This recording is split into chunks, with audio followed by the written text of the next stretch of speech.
Welcome to Sally Fox audiobook, Hunter x Hunter, Become a God by Writing. Synopsis. Roy, a modern-day manga assistant, is suddenly transported into the deadly world of Hunter x Hunter and awakens a unique nin ability of his own. My nin ability lets me obtain things from the works I draw? Perfect. Powerful signature techniques and miraculous healing senzu beans from Dragon Ball. Rare devil fruits, haki, and the 6 powers from One Piece. The 12 gold cloths and the cosmos from Saint Seiya. One smash hit manga after another is born from Roy's hands. And while he rises to become the greatest manga artist in the world, he also accidentally becomes the strongest person in the world. Chapter 1. These days, can't you even complain about someone who keeps delaying chapters? Chapter 1. These days, can't you even complain about someone who keeps delaying chapters? 1098 words. If you want to read the first 5 chapters, you can go to my Patreon and become a free member. If you want me to continue this fanfic, please support it with Power Stones and reviews. Thank you so much. Start of the chapter. It was late at night, when countless windows still glowed with lamplight. Deep into the night was supposed to be the start of a wonderful nightlife, when all the workers, finally done with their exhausting daytime jobs, could relax and enjoy themselves. And yet, plenty of people were still staying up, grinding away without a moment's rest. Like manga artists. And people even more miserable than manga artists, manga assistants. Roy was one of those assistants. Right now, he was rushing deadlines like a man possessed. In the real world, Roy was already in his 30s, still pulling all-nighters and working overtime as a male manga assistant. He hadn't even held a pretty girl's hand once, an archmage who had mastered the art of being single. As a classic example of romantic failure, he was honestly too successful. And then, on January 11, 2019, at 11:45 and 56 seconds p.m., while Roy was seriously working on pages, he casually cursed under his breath about why that old troll Togashi-sensei still wasn't updating the Dark Continent arc. Then the ceiling light above him started flickering, bright, dim, and then... Seriously? Even these days, you can't complain about someone who delays chapters? If I ever become a manga artist, I'll delay some more. That was Roy's last thought. Before the thought even finished, his mind went blank, his vision went black, and he knew nothing at all. He had no idea how much time passed. Gradually, Roy regained a trace of awareness. He felt something new inside his mind, something that hadn't been there before. A treasure chest, glowing with brilliant gold light. Before Roy could open it. HSS. A wave of bone-chilling pain snapped him fully awake. His eyes flew open. When Roy came to, he was so shocked by what he saw that his jaw dropped and stayed that way. A windowsill coated in dust. A desk piled with clutter, everything tossed around in chaos. And sitting on the desk, an old-fashioned, big-headed desktop computer tower. The whole place screamed 1990s vibes. Besides that bulky computer, the desktop was scattered with all kinds of manuscript sheets. Ink, pencils, rulers, tools of the trade were strewn everywhere in a mess. As a manga assistant, Roy's first instinctive thought was, "This is a manga worker's desk." His head turned unconsciously as he surveyed the surroundings. A room that looked old and worn. The sunlight didn't reach in, leaving it dim and gloomy. Empty instant noodle cups, used paper, and other trash were piled in the corners. Am I? While Roy was still stunned, a flood of memories suddenly surged up in his mind. After a long while, he finally came back to himself. He couldn't help but let out a bitter smile. So I actually ended up in the world of Hunter x Hunter. According to the memories that had just poured in, the body Roy had possessed also belonged to someone named Roy. The 16-year-old Roy was a fairly well-known manga artist's junior assistant. In this world, Roy had loved manga since he was little, loved it to the point of obsession. So even though he was an orphan raised in an orphanage, bullied and beaten through his childhood, he never gave up on his dream of becoming a manga artist. If you understood how this world worked, you'd know how unlikely it was for truly compassionate orphan care to exist on a wide scale. Most of it was just for appearances. So, after his parents died, Roy was forcibly sent into an orphanage.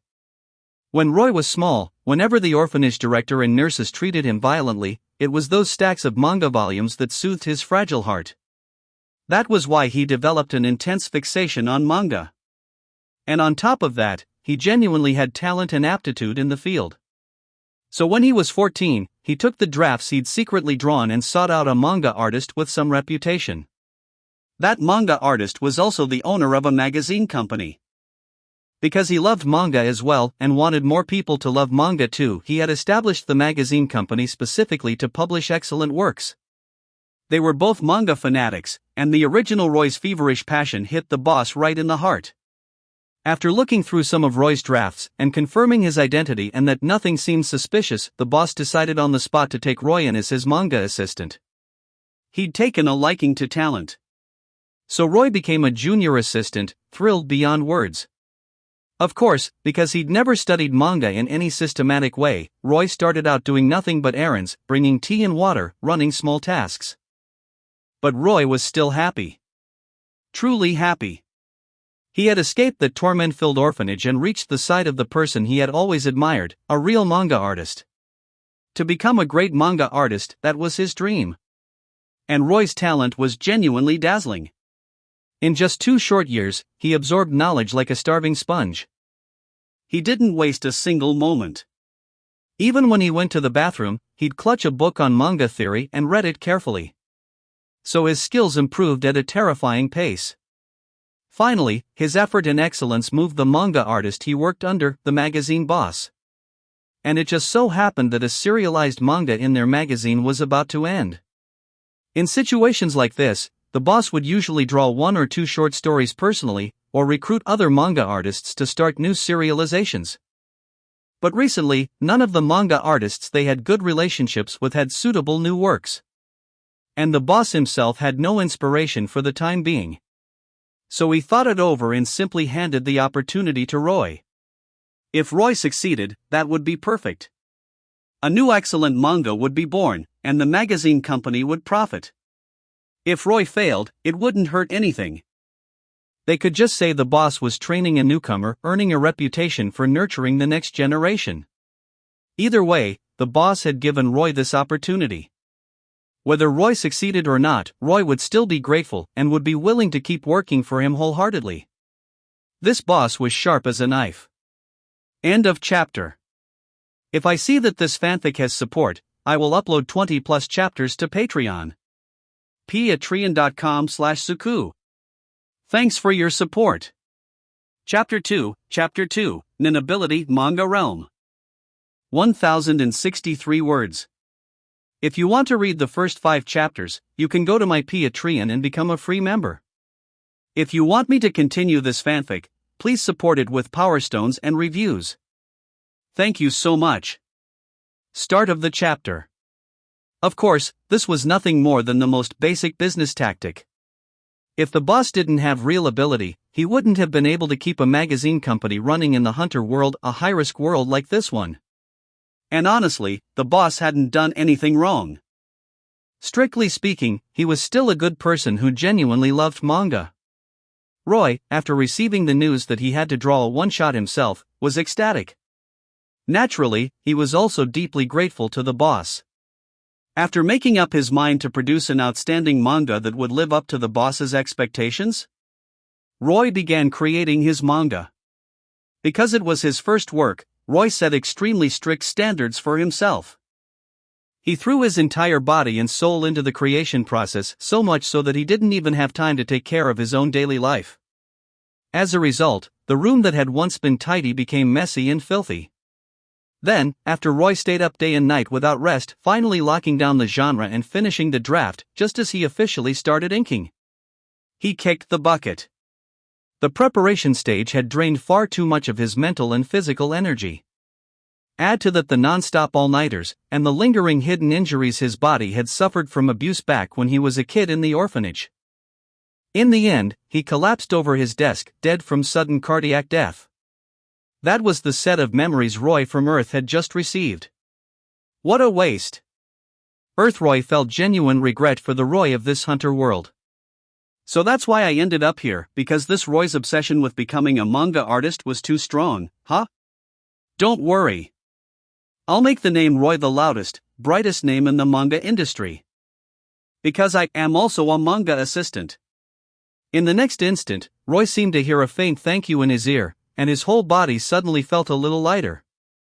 Right after that, the golden treasure chest in his mind, unwilling to be ignored, burst open with a flash, and a row of text appeared. Roy's head went blank. The treasure inside his mind shattered into dust, and then lines of text began to form one after another. Specialization type Nin ability, Manga Realm. First ability, a manga artist's inspiration. The manga artist can obtain abilities, knowledge, and items from the manga world they create. The acquisition time is the 7th day after each manga work is officially released for sale. Second ability, the birth of a new manga world. When a manga artist's work is published in a manga magazine for the first time, they will randomly obtain one clearly conceived thing that already existed in their mind for that manga world, including abilities, knowledge, and items. Each manga work can only trigger this once.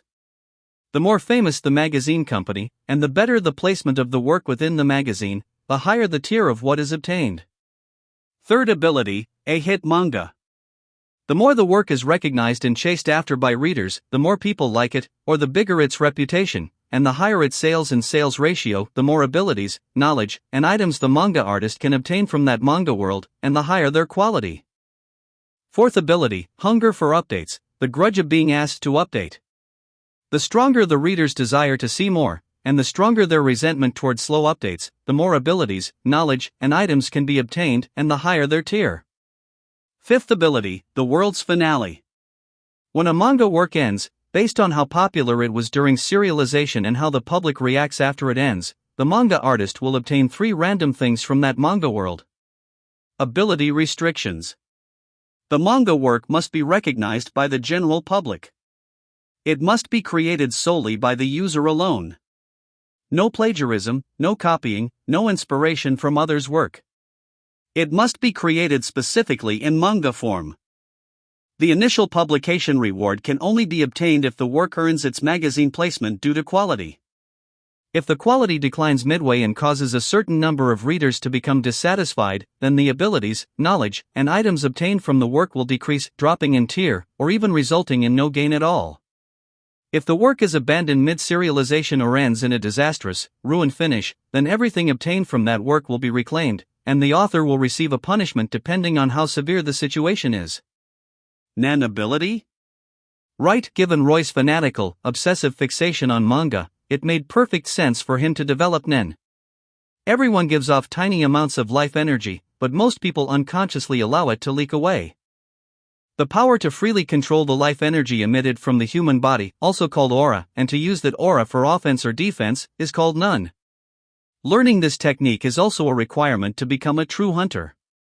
Nen can be trained through run, and anyone can potentially learn it. But to prevent it from being used by evil forces, it's usually treated as a technique that people won't easily reveal. So Roy learning Nen was perfectly normal. And Roy's talent was truly shocking. It's not like there are no people who awaken Nen at 16, but there definitely aren't many. Sure, Killua and Gon awaken Nen at around 12 or 13, but their talent, plus the training they received from childhood, simply wasn't something Roy could compare to. One had a father, Jing Freaks, recognized as one of the world's 5 greatest Nen users, and an elder ancestor, Don Freaks, who still walks the Dark Continent to this day, his true strength unfathomable. The other was the most gifted prodigy the world's most famous assassin organization had produced in generations, trained from childhood in countless killer techniques. That was completely different from Roy, an orphan who grew up being abused in an orphanage. End of chapter. If I see that this fanfic has support, I will upload 20+ chapters to Patreon. patreon.com/suku. Thanks for your support.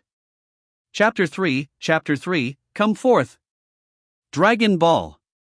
1078 words.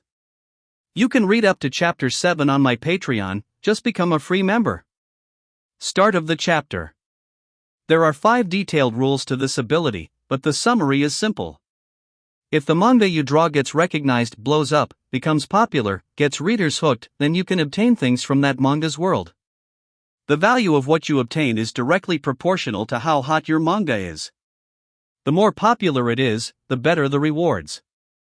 On the other hand, the worse the manga is, the more garbage you'll get, possibly nothing at all. At the same time, if the audience desperately wants to see the next chapter, meaning they're urging updates, the more intense the update pressure, the better the things you'll obtain.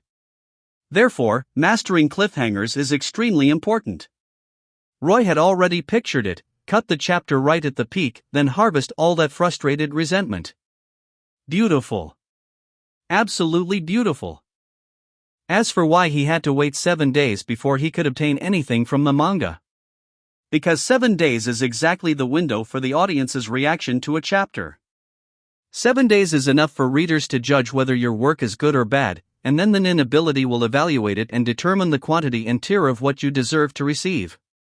Also, magazine publication cycles usually use 7 days as a boundary. Between one issue going on sale and the next, there's a 7-day gap. In addition, after your manga is published in the magazine for the first time, you'll randomly receive something you've already planned out. It's basically a disguised beginner bonus, like a first-time gacha pull. And the better your placement in the magazine, the higher the tier of what you obtain. For example, the best position, like a gold feature slot, will definitely give rewards of a very high tier. Top quality, guaranteed. Of course, it has to be a position earned because of the manga's quality. Buying the magazine company with a mountain of cash, or threatening the boss to give you a gold slot, those methods don't count. Looking at the ability's content, it really lives up to the fact that its owner is a manga fanatic. Even the ability itself revolves around manga. And the restrictions are pretty harsh. If your manga isn't very popular, you also can't just abandon it midway, otherwise you'll be punished. But if you don't abandon it, and the manga is still bad, the magazine will pull your series anyway, which is. However, Roy wasn't nervous at all. This ability was tailor-made for him. After all, back on Earth, Roy had been a manga assistant. Drawing manga was as easy to him as eating and drinking water. Recalling the memories in his mind, Roy tidied the room a bit, then sat down at his desk. There were 10 days left until the deadline. 10 days, tight, but enough to finish a complete chapter. Roy flexed his fingers, then wrote 3 large words on manuscript paper in the Hunter World script. Dragon Ball. Dragon Ball is the story of 7 legendary Dragon Balls. Gather all 7, and you can have any wish granted. A boy named Son Goku lives alone deep in the mountains. He meets a young scientist girl, Bulma, who is collecting the Dragon Balls. To obtain the 4-star Dragon Ball Goku possesses, Bulma brings Goku along, and the two set off together on a journey to search for the Dragon Balls. Back on Earth, Dragon Ball was practically known by everyone. It was a worldwide phenomenon at its height. It was one of the most watched and best-selling series on the planet. Of course, that's talking about its peak. But in the 1980s and 1990s, Dragon Ball was the hottest, most influential manga in the world, bar none. Even the author of One Piece, Eiichiro Oda, once worked as an assistant to Dragon Ball creator Akira Toriyama. During its serialization, the Dragon Ball manga was wildly popular, and later Toei Animation adapted it into an anime. Dragon Ball, Dragon Ball Z, Dragon Ball GT, Dragon Ball Kai, the final chapters, the Majin Buu arc, and today's Dragon Ball Super. Its influence back then was absurdly huge. Not even counting the later, peak battle-heavy Z era, even the very first Dragon Ball series was explosively popular. When the first Dragon Ball really took off, it was like every kid in the world had a copy in their hands. As for whether Dragon Ball would succeed, Roy had absolute confidence. In his mind, this world was only at the early 1990s stage, and the manga industry hadn't developed much.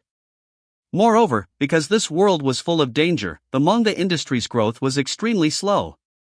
So in the eyes of native Roy of the Hunter World, some manga looked pretty good, but in the eyes of Roy, who had crossed over, they all felt rough and crude. Dragon Ball had no reason to fail.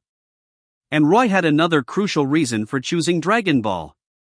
That reason was Dragon Ball's power system. It could be said that Dragon Ball's power system ranks among the most overwhelming in all anime and manga. Power that can casually blow up a planet. What other series can do that? Sure, if you only argue pure setting, there might be worlds with even higher ceilings. But obviously, they don't have Dragon Ball's level of popularity or influence. And Dragon Ball has far too many ways to get stronger. You could say it's one of the best worlds for building a foundation and powering up. Key training, bloodline power, Scion bloodline, Frisia's race's icy demon bloodline, power-up tools like a gravity room, and methods for drawing out potential such as the Great Elder of Namek and the Elder Kai. On the food side, there's also the golden peaches of the underworld, the fruit of the tree of might, the ultra-divine water, and so on. All of these can make you stronger, and the level of power you gain is definitely not low. Also, the Dragon Ball world has plenty of extremely practical items. For example, capsules, the flying nimbus, the power pole, and the most useful of all, senzu beans. The Dragon Ball world was a massive treasure vault. All that remained was for Roy to put pen to paper and start mining it. End of chapter. If I see that this fanfic has support, I will upload 20 plus chapters to Patreon. patreon.com/suku. Thanks for your support. Chapter 4, The Golden Section Spot. 912 words. You can read up to Chapter 7 on my Patreon, just become a free member. Start of the chapter. Pen in hand, Roy immediately got into the zone. This was the professional instinct of an excellent manga assistant. With his nin ability, manga realm supporting him, as long as he could picture a scene in his head, he could reproduce it on paper exactly as is, smoothly and without any obstacles. The feeling was indescribably addictive. Judging by this state, back on Earth, any manga he'd ever read, he could just pick one at random and draw it without a problem. Nin really did provide enormous reinforcement to the human body. Roy felt as if every single detail of Dragon Ball had been carved into his brain. His pen moved faster and faster. Gradually, one vivid classic figure after another appeared under his strokes. Son Goku, Bulma, Master Roshi, Oolong. Scratch, scratch, scratch. Scratch, scratch, scratch. He had to make it absolutely perfect, because maybe, just maybe, he could earn a really good placement slot. And just like that, 10 days vanished in the blink of an eye. Roy appeared in the office of the Shonen Manga magazine publisher. He was here to submit his manuscript. This publisher was Roy's current workplace.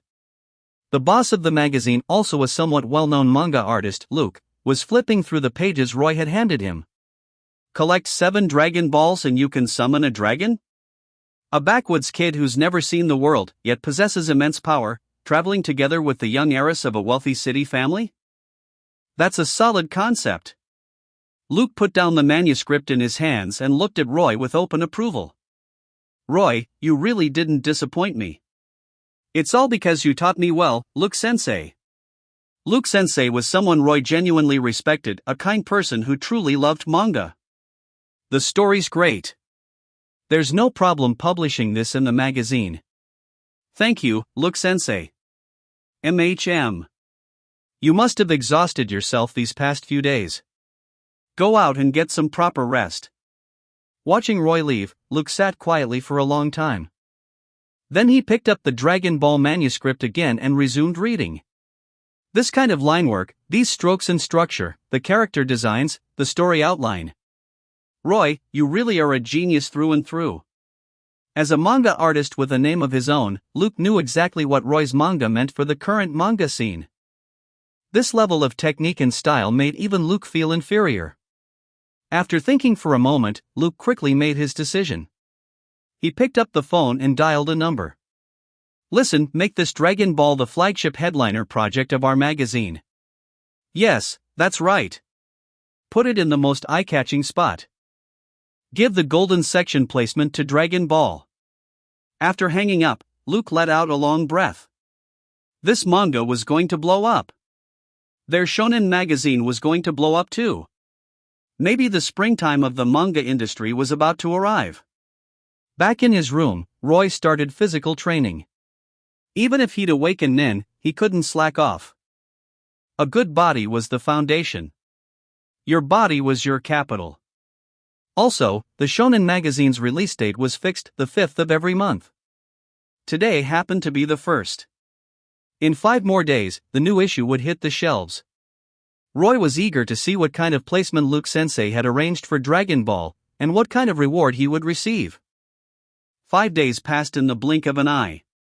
When the bookstore opened, and the Shonen magazine was placed steadily in the most prominent corner of the shelf, Roy, who was in the middle of training, suddenly froze. At that moment, a few lines slowly surfaced in his mind. Dragon Ball first time on shelves. Placement, golden section. Then Roy saw a mass of milky white light appear right in front of him. Golden section? Roy was delighted. He thought it would already be great if Luke Sensei gave him a decent slot, but he never expected it to be the golden section, the best, most important placement in the entire magazine. Luke Sensei was seriously looking out for him.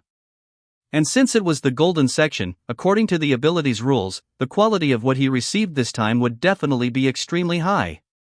But the very next second, Roy went stiff. After that milky white light appeared, it began to condense, slowly forming the shape of a person. Don't tell me. It's materializing a character from Dragon Ball? A thought surfaced in Roy's mind. Wait, what if it materializes Frieza, Cell, or Majin Buu? Roy suddenly realized a horrifying possibility, and his limbs went cold. If it really materialized those monsters, then this world would be finished.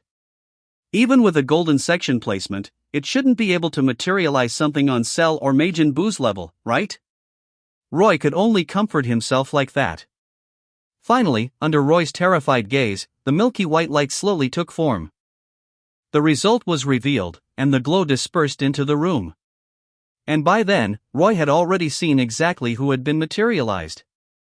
Tall, blonde, blue-eyed, wearing a blue vest over a white shirt with black patterns, black tight pants below, and a pair of gray-brown knee-high boots. Gulp! Roy swallowed hard. It was the beautiful Android 18. End of chapter. If I see that this fanfic has support, I will upload 20+ chapters to Patreon. patreon.com/suku. Thanks for your support. Chapter 5, The Android Beauty, Android 18. This concerns my whole future, so I can't be careless. 1,524 words. Android 18, real name Lazuli, was a character from the Japanese manga Dragon Ball and its related works.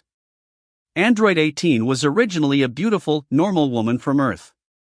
Later, she and her twin brother, Android 17, were remodeled into androids by Dr. She had blonde hair and blue eyes, a tall, slender figure, and a cold, striking kind of beauty. Like an ordinary human, she liked dressing up and money. At the same time, she was also kind-hearted and loved nature. Although she was called an android, Android 18 had been modified from a human body, which meant she could still have children. Roy hadn't expected a character like this to be manifested into reality. And the moment Android 18 was manifested, Roy received a message in his mind. It said that whenever he used Nin to manifest a living being from the manga world, his Nin would automatically fill in that being's worldview so it fit this world, and it would also implant a subconscious rule, something like, "He is the most important person in my life. He is my master. I cannot harm him." And so on. This was the baseline safeguard meant to ensure the Nin user's personal safety. Incredible, my manga Nun ability. Of course, there were limits. This was only subconscious programming. It would work on the vast majority of living beings, but what if he ran into someone who simply didn't operate on reason? Like Frieza. Forget the most important person in my life, even if it were his father or his brother, as long as they blocked his path, he would kill them without hesitation. And there were monsters like Cell and Majin Buu, who killed purely for the sake of killing. If it were Fat Buu, it might be fine. If it were Thin Buu, forget it. Back to the present. Roy looked at that breathtakingly beautiful face in front of him, and for a moment, he didn't know what to say. He didn't know whether Android 18's subconscious rule was actually taking effect. And this was the Hunter world. The power tier here wasn't the same as the Dragon Ball world. Roy had no idea whether his Nun could fully manifest Android 18's strength. Thinking of that, Roy's eyes sharpened. With his current aura capacity and Nin output, there was no way he could manifest the strongest version of Android 18. What he brought out was definitely a weakened version. If he wanted to manifest a version as close to complete as possible, then there was only one way. Restrictions and vows. Set rules, swear them in your heart, and uphold them. The harsher the rules, the greater the power they could unleash. Restrictions and vows were a double-edged sword. One misstep, and the backlash could very well destroy you. As Roy stared at Android 18, his gaze steadied. I want to manifest Android 18's original strength to the greatest extent possible. I set these rules. Dragon Ball will, in the future, become the most famous and most influential manga in world history. Dragon Ball will reshape the entire landscape of the manga industry. Dragon Ball will influence 2 full generations. Dragon Ball will become the best-selling manga in the world. Dragon Ball will become a god-tier masterpiece in every manga fan's heart, the uncrowned king. After Dragon Ball, I will draw 3 more manga that become nationwide phenomena. I will complete Dragon Ball properly. I will never drag the plot on just for rewards. And when I finish it, manga fans will cry and beg me to keep drawing Dragon Ball. These 7 rules will all happen in the future. If even one of them is not achieved, I am willing to pay whatever corresponding price it demands. Roy didn't hesitate at all while making the vow. Because, come on. This was Dragon Ball. In Roy's original world, its influence had already been proven beyond any doubt. And compared to that, the manga scene in this Hunter world was underdeveloped and lagging behind. So Roy wasn't worried in the slightest that these conditions wouldn't be met.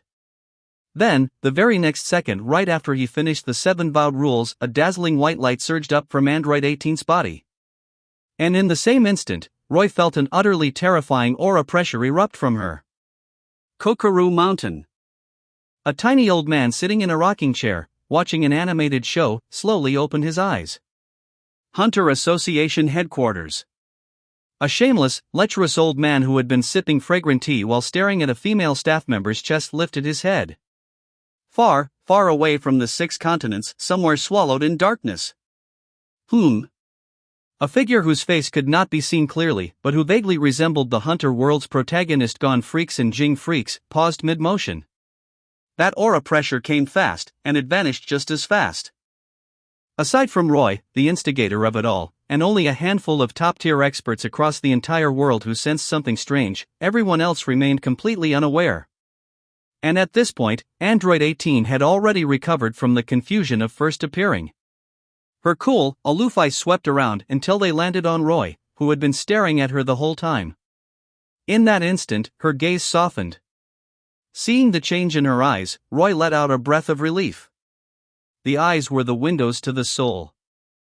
The moment Roy saw the shift of emotion in Android 18's eyes, he knew it. This round was stable. Now the only question was, just how much of her strength had manifested? But judging by that terrifying aura pressure earlier, she could probably sweep the 6 continents without much trouble. The next moment, Android 18 took light steps and walked toward Roy. The sound of her boots against the floor was soft. In no time, the distance between them became very small. Roy could even smell that faint, captivating fragrance on her body. Seeing her stunning face from this close distance, Roy blanked out for a second. Android 18 looked at Roy like that, and the corner of her mouth lifted so slightly it was almost imperceptible. A couple days ago, I saw a pretty gemstone at the mall. Buy it for me. Her voice was calm, but threaded with a softness and a hint of coyness that was hard to notice unless you listened closely. A gemstone? Roy snapped out of it. And then, in the next instant, he understood. For Android 18, there were only 3 people who mattered most in her life. Her fellow android twin brother Android 17, her daughter Marin, and her husband Krillin. With that tone, clearly Roy's role in her subconscious wasn't the child. And with Android 18's personality, she obviously wouldn't have her brother buy her gemstones. After all, in certain contexts, gemstones were a stand-in for love. So it was obvious, Roy's assigned role was replacing Krillin's position. Husband, huh? Looking at the faint expectation in Android 18's eyes, Roy accurately found his place. I don't have much money on me right now, but once my manuscript pay comes in, I'll personally take you to the mall and buy it with you. Roy might have been single, but that didn't stop him from knowing plenty of relationship theory. He knew that at times like this, a man absolutely could not fold. He had to pound his chest and make it sound decisive. Sure enough, after hearing Roy's answer, Android 18's eyes softened even more. After that quiet reply, Android 18 turned her head and looked around the room, then raised an eyebrow. This place is awful. No ventilation, and the lighting is bad. The furniture is too old. It doesn't have to be luxurious, but at minimum a home needs a proper sofa. And the space is too small. One person might manage, but two people can only barely squeeze in. Roy. Ahem. This is a studio and dorm the magazine office provided for me. It's actually pretty comfortable. He touched his empty pocket. He really didn't have extra money to move right now. If the magazine office didn't provide meals, he might even be struggling to eat. Mainly because these past few days he'd been focused entirely on drawing Dragon Ball to meet the deadline, he hadn't had time to earn anything else. We have to move to a better place, at least with a spacious room. Android 18's attitude on housing was firm. Didn't you just draw a manga for your boss? Have him switch you to a better place? Go ask Mr. They had just arranged a premium placement for his manga, and now he was going to run over and demand a nice room. Honestly, that was pretty embarrassing. If we have a kid in the future, can you bear to let them live in an environment like this? Roy, we're moving. I'll go find Mr. Luke right now. This concerned his entire future. There was no room for sloppiness. End of chapter. If I see that this fanfic has support, I will upload 20 plus chapters to Patreon. patreon.com/suku. Thanks for your support. Chapter 6, Dragon Ball went viral. And it was a massive hit. 1,100 words. By the way, teen. That name really was awkward.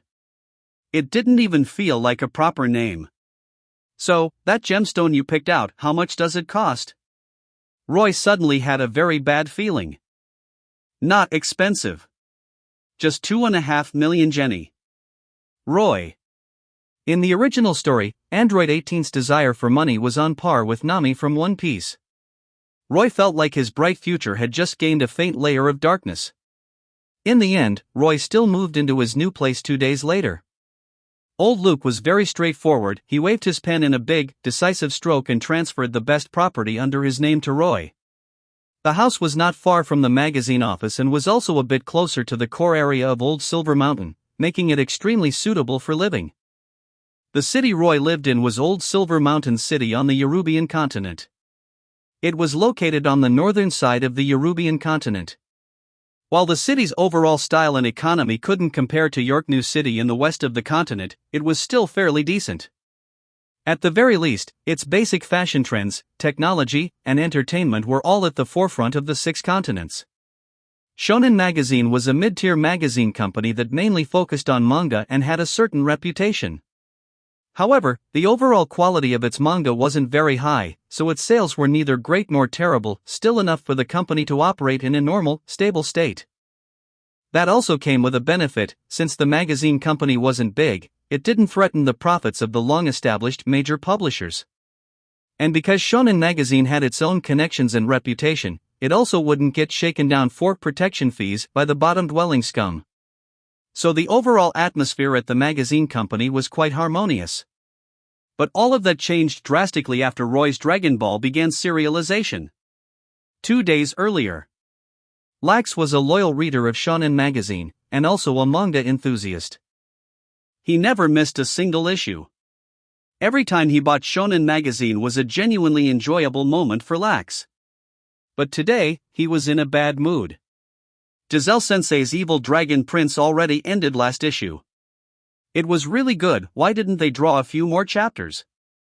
Lax walked to the shelf out of habit, picked up Shonen Magazine, and started flipping through it. Giselle-sensei won't have anything new ready for a few months. And the other series currently running in Shonen Magazine.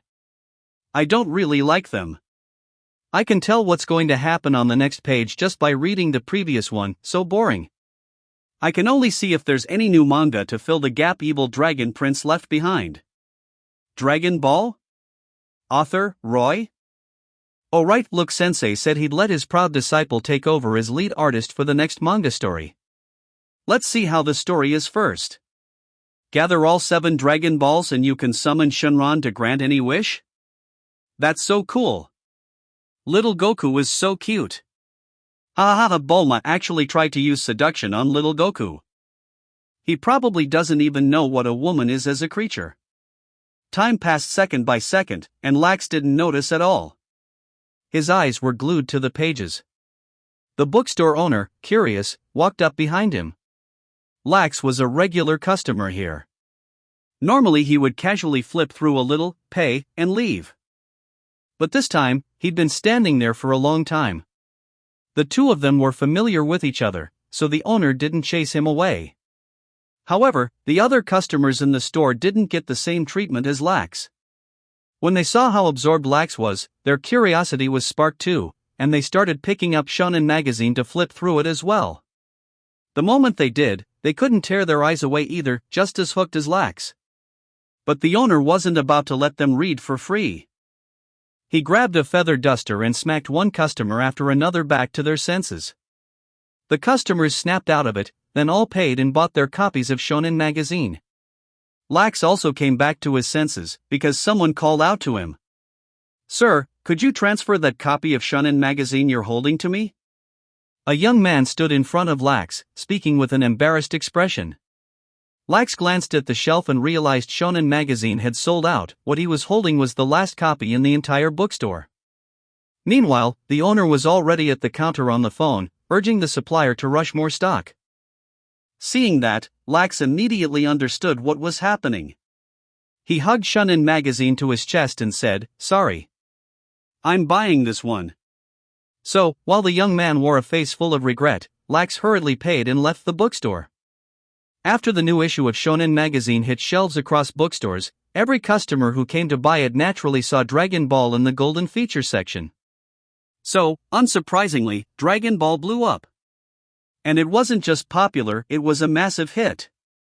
Whether it was linework, paneling, character design, story flow, everything was ahead of the current manga industry by a huge margin. How could it not become popular? Right now, the Shonen magazine company was scrambling to print more as fast as possible, and old Luke was so busy he could barely keep up. He knew Dragon Ball would be a hit, but he never expected it to explode like this. Next, Shonen magazine's development plans would have to be adjusted. Because Dragon Ball's popularity had also drawn the attention of many magazine companies and publishers. Old Luke had to answer several phone calls a day, jealous industry peers calling to probe for news, friends from the manga world calling to congratulate him, and publishers beating around the bush to find out information about Roy. He was riding high. Of course, he also knew that none of this would be possible without Roy and Dragon Ball. That was also why, when Roy shyly came to ask about changing residences, old Luke agreed without hesitation. Dragon Ball was only at the very beginning and it was already this popular. As long as it didn't crash later, Shonen magazine, the magazine Shonen magazine, and Roy himself could all become legends overnight. End of chapter. If I see that this fanfic has support, I will upload 20+ chapters to Patreon. patreon.com/suku. Thanks for your support. Chapter 7, Daily Life. 906 words. Roy didn't have much of a reaction to any of it, because he didn't even own a cell phone yet. He knew very little about what was happening outside. Luke had also protected him well. None of those publishers had managed to track him down and harass him. So Roy's most immediate, gut-level reaction was, "This house is amazing." It was a building in a classical European artistic style, with a courtyard of its own. The yard had flower beds and a swimming pool, and there were dedicated staff to maintain everything. The environment was flawless. Luke really was a good guy. His second reaction was, "Luke is really damn rich. A house this valuable, and he just handed it over like it was nothing." And from the look of it, he had several other houses on the same level. Manga creators are loaded. What Roy didn't know was that this was Luke's best property. In order to win Roy's loyalty, Luke had gone all in. Luke knew Roy was the type to value bonds and repay kindness. But he'd seen far too many cases in the manga industry where an old-timer nurtured a newcomer, only for the newcomer to turn into an ungrateful wolf and bite back. Rather than trust in gratitude and morality, it was better to talk in terms of tangible benefits, real benefits. That had always been Luke's rule for doing things. And clearly, that rule had let him live very comfortably. The moment Android 18 laid eyes on the place, she immediately decided she was moving in. So the two of them did a simple pack-up and moved their luggage over. That night, after Roy finished bathing, he looked at Android 18, who was also resting nearby. These past 2 days, they'd been busy finding Luke to swap housing, organizing their things, and moving, so they really hadn't had much time to just talk. Sometime later, Android 18's cool, pleasant voice finally sounded. The icy aura around her began to soften little by little. "What are you looking at? What are you thinking about?" "I was just thinking, why are you so beautiful?" "Ha! Liar! How could I possibly lie to you?" "Liar!" The night air was cool, and everything felt gentle as water. The next day, Roy, who had rested all night yet still felt like he couldn't muster any strength, was jolted awake by the telephone ringing. He opened his eyes and saw Android 18 lying sideways beside him, propping her cheek up with her arm as she watched him. "You're awake?" "Yeah." Roy felt a bit awkward. There's no such thing as a field that gets plowed to ruin, only oxen that get worked to death. Especially when that field can beat the hell out of a Super Saiyan prince. Strong as hell. He picked up the phone. It was Luke calling, asking how the new house felt. Then Luke casually brought up Dragon Ball's sales performance. Dragon Ball had already become a phenomenon-level manga. On the market, Shonen magazine was in such short supply that it couldn't meet demand anymore, and there were signs of piracy starting to emerge. Luke had called to share the good news while also talking about earnings. The moment money came up, Android 18 immediately perked up. She snatched the phone away and started bargaining hard on the line. After a while, she finally hung up. Android 18 shot Roy a calm, sidelong glance. And instantly, a blazing fire of ambition surged up in Roy's chest. "You're like a fire in the dead of winter.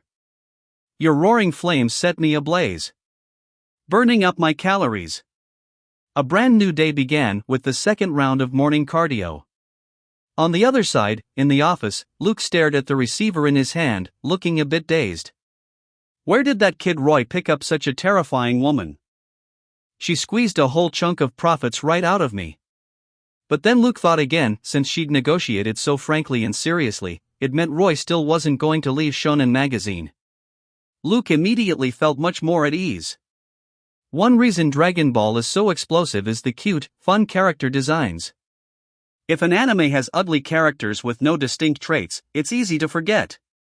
But the way Son Goku is drawn is just unbelievably adorable. And it's not only Goku, Krillin, Yamcha, Bulma, that pervy Master Roshi, Kairatsu, and so on. Every character looks distinctive, eye-catching, and instantly likable. And it's not just humans. There are pigs, cats, dogs, animals that show up in the anime with human-like presence, fully blended into the human world. Adding so many little animals makes Dragon Ball's world feel more harmonious and full of charm. It gives you this sense of free, unrestrained imagination. In that world, it feels like anything can happen, any miracle can pop out at any moment. That was the outside world's praise for Dragon Ball, and there was a lot more praise like it. As time passed, Dragon Ball's popularity only escalated. It swept through the entire city, and it was even pushing outward into the wider world. Everyone was talking about Dragon Ball, young or old, rich or poor. For a time, Dragon Ball became the universal topic after meals and during breaks. That was the charm of Dragon Ball. End of chapter. If I see that this fanfic has support, I will upload 20+ chapters to Patreon. patreon.com/suku. Thanks for your support. Chapter 8, Key Training, the Strongest. 981 words. While the outside world was still caught up in a blazing hot discussion about Dragon Ball, Roy was doing special training. That's right, special training.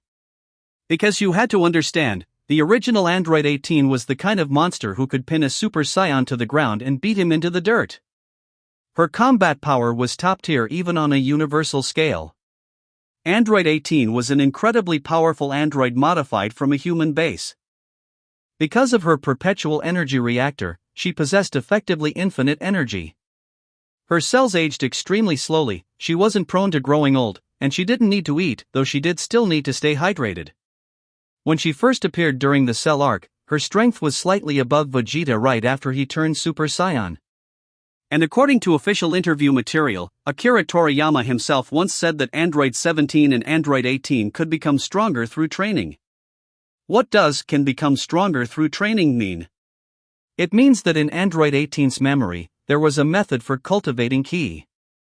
Jero poured his entire life into creating these two overwhelmingly powerful androids. There was no way he wouldn't have implanted the very best training methods from Earth's Dragon Ball world into Android 17 and Android 18. After all, with those spy insect-style robots collecting data, Dr. Jero essentially grasped the training methods of the Z-Fighters, the Turtle School, the Crane School, and other major martial arts factions.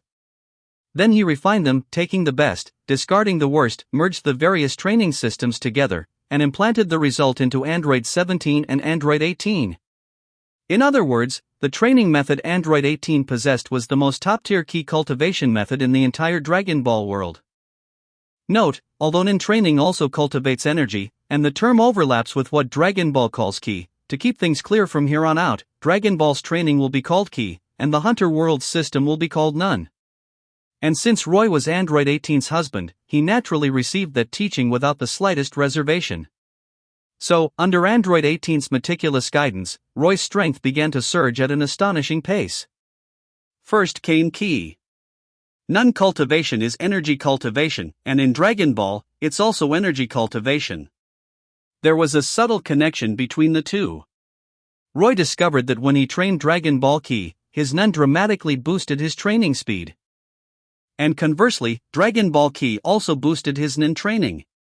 The two worked like complementary gears, supporting each other. That new discovery delighted Roy. Roy also told Android 18 about the Hunter World's Nin training methods. But she wasn't interested at all. Which made sense.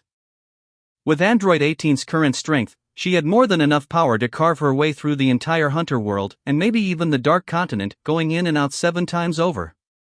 Hell, if she got annoyed and fired off a single ki blast, she might even be able to destroy the whole planet. Still, it was better to understand it a little. If she ran into some especially bizarre ability, something like the Dark Sonata, then it could still be troublesome. And so, under Android 18's instruction, Roy learned ki control and application methods one after another, along with Flight, Kamehameha, and Destructo Disc. As for Nin training, Roy didn't neglect it either. But whether it was ki or Nin, both required a powerful body, so tempering his physique remained Roy's primary approach to cultivation. Besides, it wasn't just the frontline battlefield that demanded physical stamina. There was another battlefield, too, like what happened between the sheets, and that required a body that wouldn't get completely drained dry. 7 days after Dragon Ball went on sale, Roy finally received the item manifested by his Nin ability, Manga Realm. It was that familiar milky white glow again. When the light dispersed, the item that appeared made Roy sink into thought. A turtle shell. And the instant the shell appeared, Roy received the information in his mind. Master Roshi brand custom weighted turtle shell, 50 kilograms of 50 kilogram weighted turtle shell specially commissioned by Master Roshi to train disciples of the Turtle School. Dragon Ball had only been on sale for 7 days. No matter how explosive it was, it still hadn't reached that truly phenomenon level, national craze tier yet. So the manifested item couldn't be that high grade. But as Roy stared at the weighted turtle shell in front of him, his eyes slowly lit up. Everyone knew that in Dragon Ball, setting aside the Saiyan bloodline special traits and certain foods that could boost strength, there were 3 normal methods that could rapidly make someone stronger. First, training in the hyperbolic time chamber.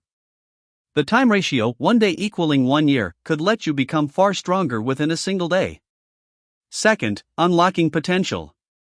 Whether it was the Great Elder, Guru, on Namek unlocking someone's potential, or Elder Kai's mysterious ritual that drew out hidden power, both could grant overwhelming strength. And the third method of getting stronger was simple: weighted training. Whether it was young Son Goku and Krillin training under Master Roshi while carrying weighted turtle shells, or the gravity room Bulma's father built later on, both were incredible methods for accelerating growth. During Android 18's key instruction, Roy had tried weighted training before, but the results were underwhelming. It wasn't useless, but it was ordinary. In other words, it was just the normal effect of wearing weights, nowhere near the kind of explosive progress Son Goku made in Dragon Ball through weighted training. Maybe the difference was the equipment itself. Now that Roy had this weighted turtle shell, using an original Dragon Ball weight training tool might finally reproduce the Dragon Ball training effect. So Roy strapped on the shell and threw himself straight back into training. End of chapter. If I see that this fanfic has support, I will upload 20 plus chapters to Patreon. patreon.com/suku. Thanks for your support. Chapter 9, Rapidly Improving Strength. 1,169 words. The turtle shell's results were extremely satisfying. After only a few days of training, Roy could feel an obvious, dramatic difference compared to before. Weighted training from the Dragon Ball world really was nothing like the weighted training methods in other worlds. Now Roy was desperately hoping he could manifest the legendary training tool from the Dragon Ball world, the gravity room built by Bulma's father. Training was producing real results, and as time passed, Dragon Ball's influence continued to spread outward. Everything was developing in a positive direction. And every 7 days, Roy would successively receive items from the Dragon Ball world, items that were steadily getting better and better. Starting with Master Roshi's custom-weighted turtle shell, then Bulma's sweet-scented panties, pirate treasure worth 5 million, Oolong's 3-minute shapeshifting, Puar's full version of shapeshifting, genius-level martial arts training talent, a full set of household capsules, and more. The pirate treasure, of course, was immediately taken into safekeeping by Android 18, her eyes practically glowing. Android 18 wasn't interested in the shapeshifting techniques or the capsules, so she only took 2 storage capsules for holding things. Everything else Roy kept for his own use. However, there was another pleasant surprise. After Android 18 saw Roy manifest treasure with his Nen ability, she instantly developed a huge interest in Nen.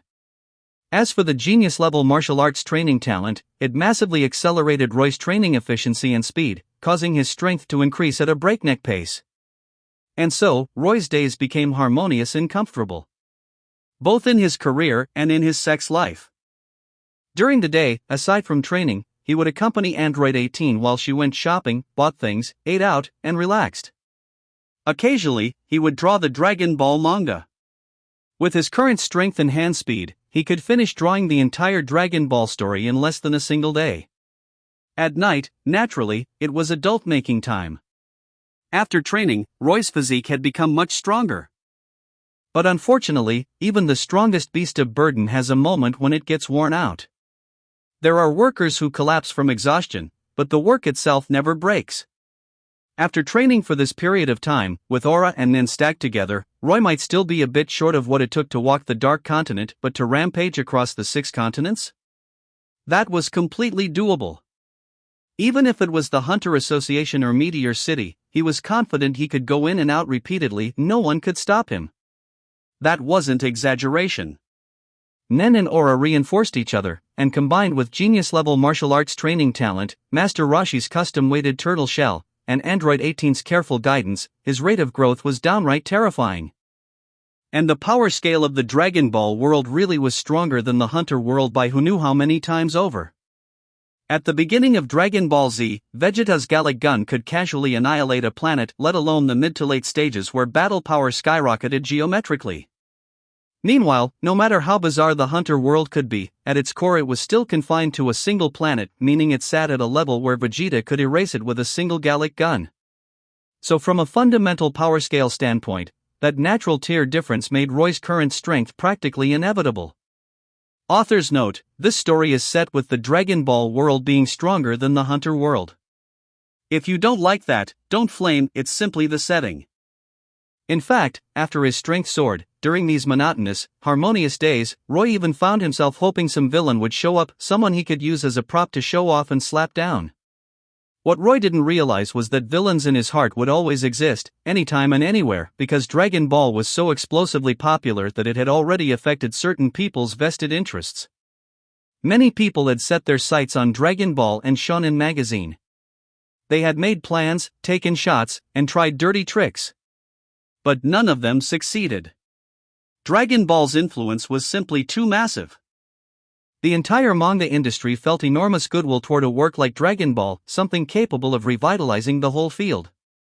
Those famous mangaka had indeed been impacted in the short term by Dragon Ball's shockwave, but from a long-term perspective, Dragon Ball was pushing manga as entertainment into the public eye.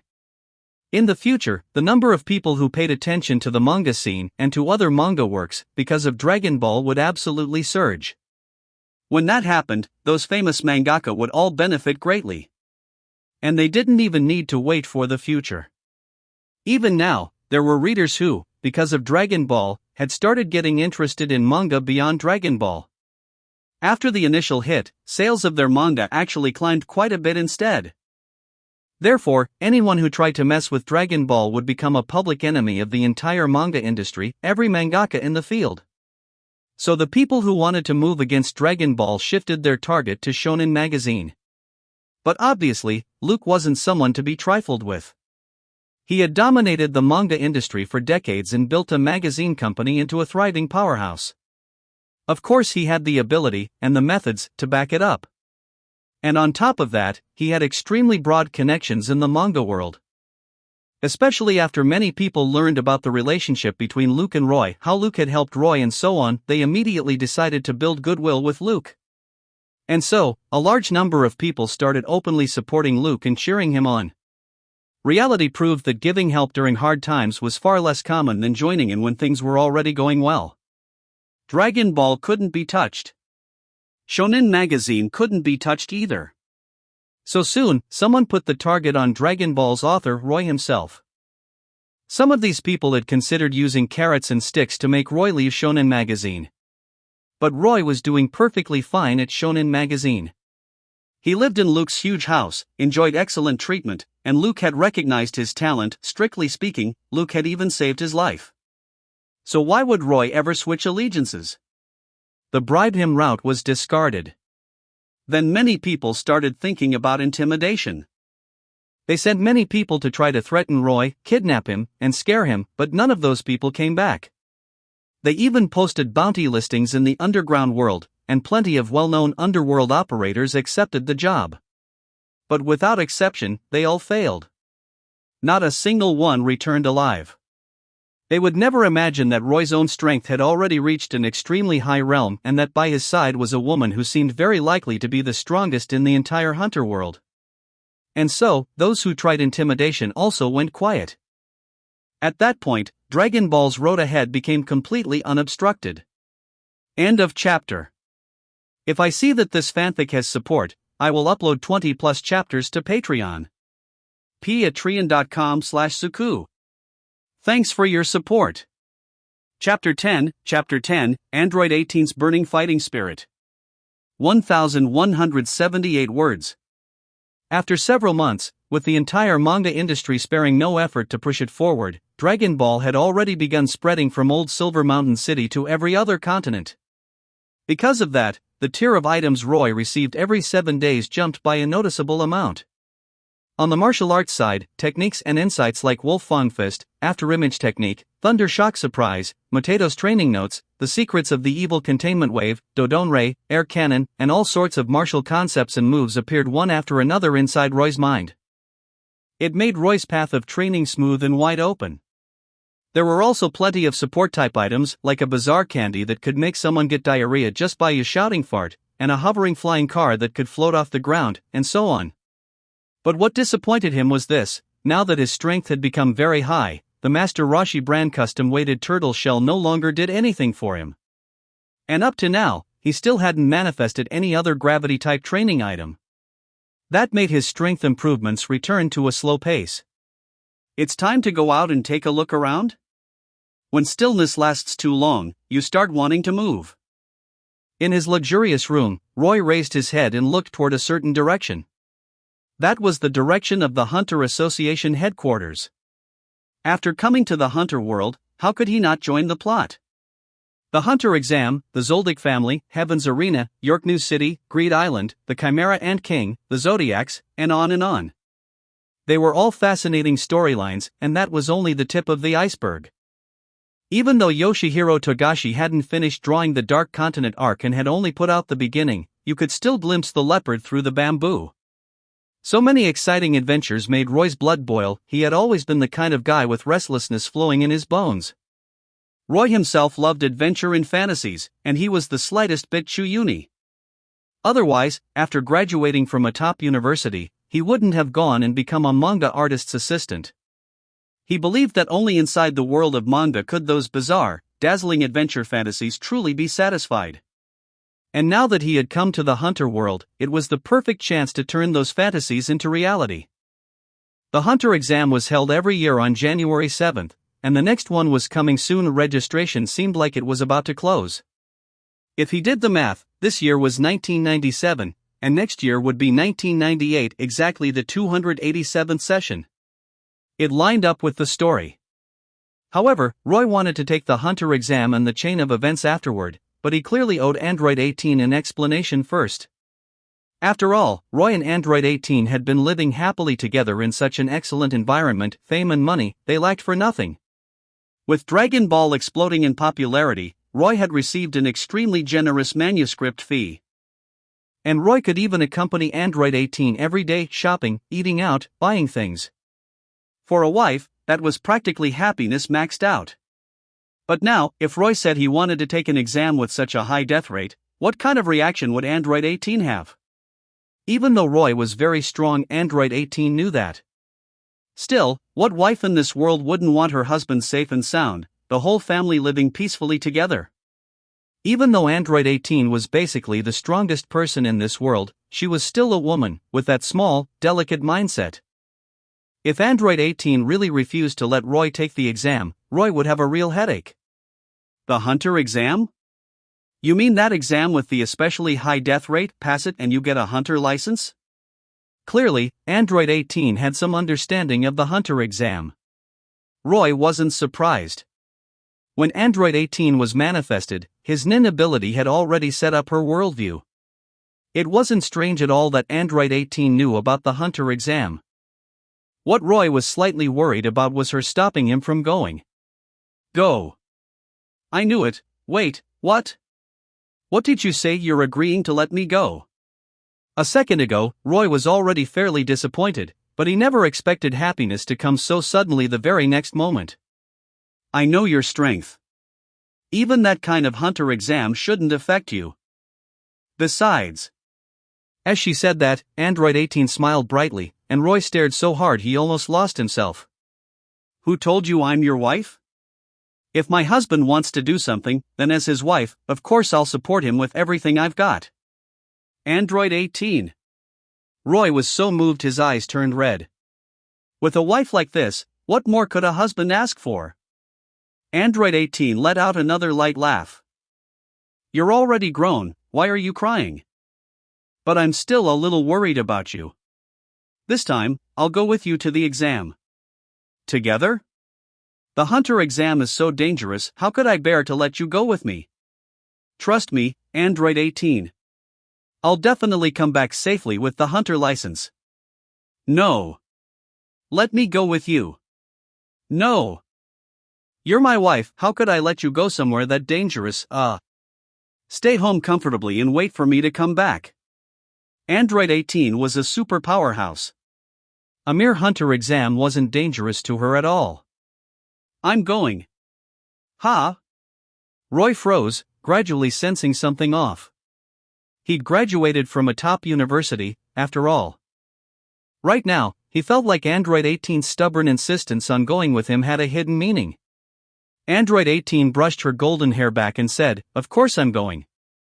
You know passing that Hunter exam gets you a Hunter license. A Hunter license, sell it and you won't worry about food and clothes for 7 generations. That's a massive fortune. And once you become a hunter, you can use computer networks for free. You can also use about 95% of public facilities for free, and you get the same bank financing treatment as top-tier corporations.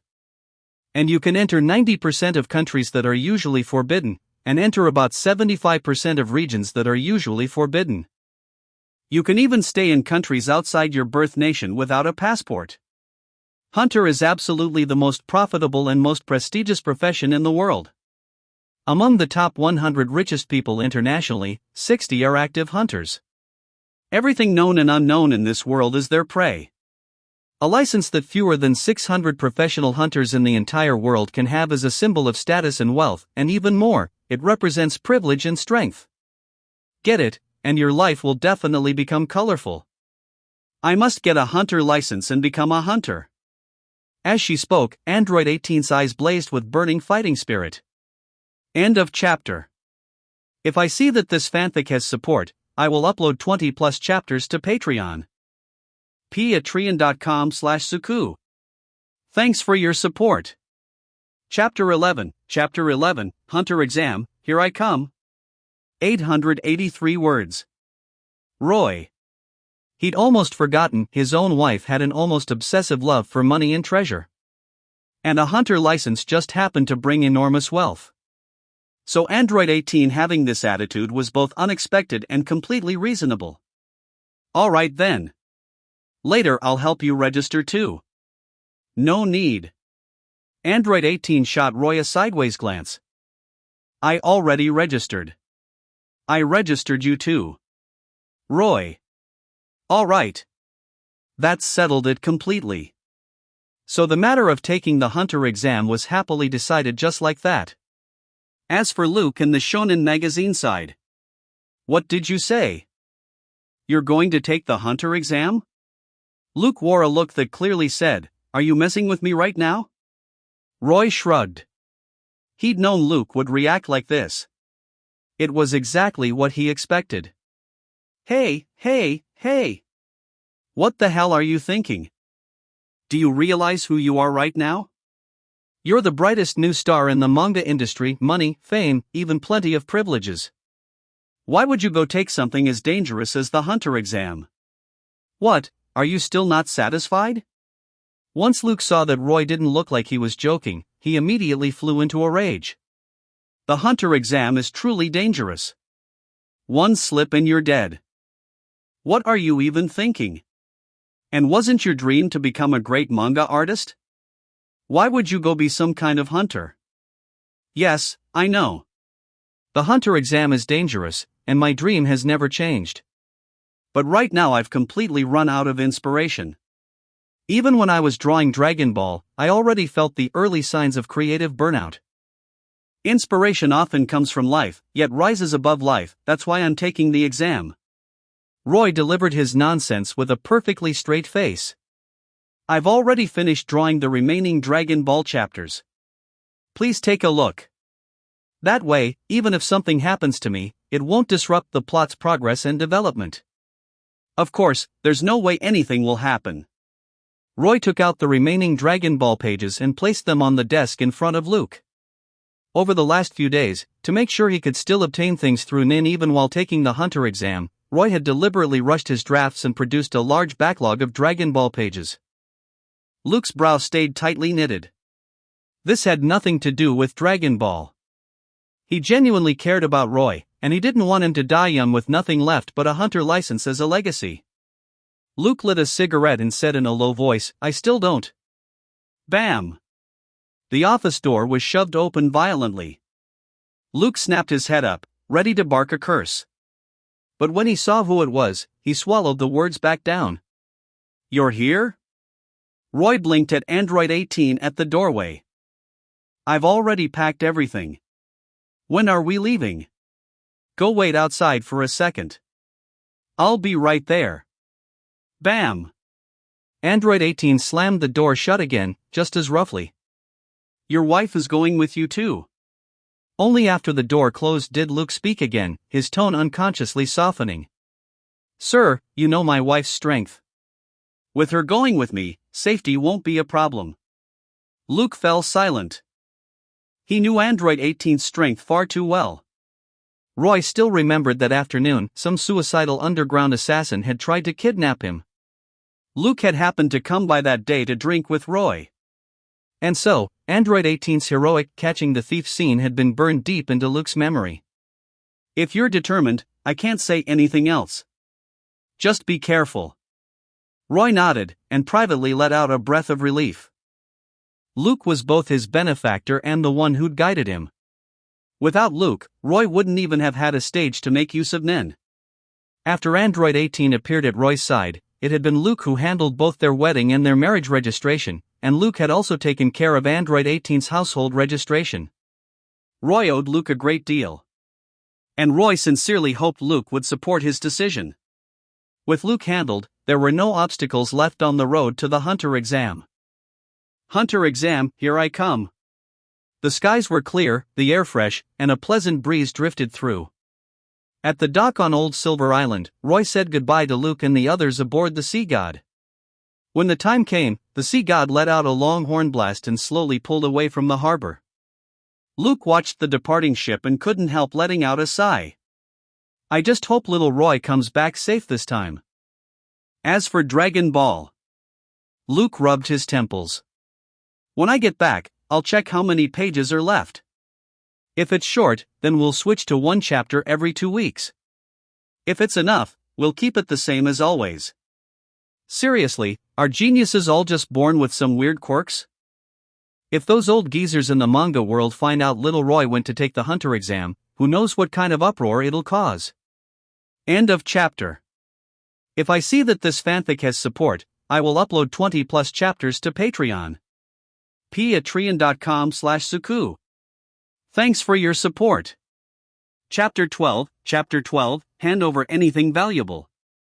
This is a robbery. 956 words. On the ship, Sea God, Roy stood on deck, breathing in the fresh ocean air, his heart still thumping with a bit of excitement. Finally, they were on the way to the Hunter exam.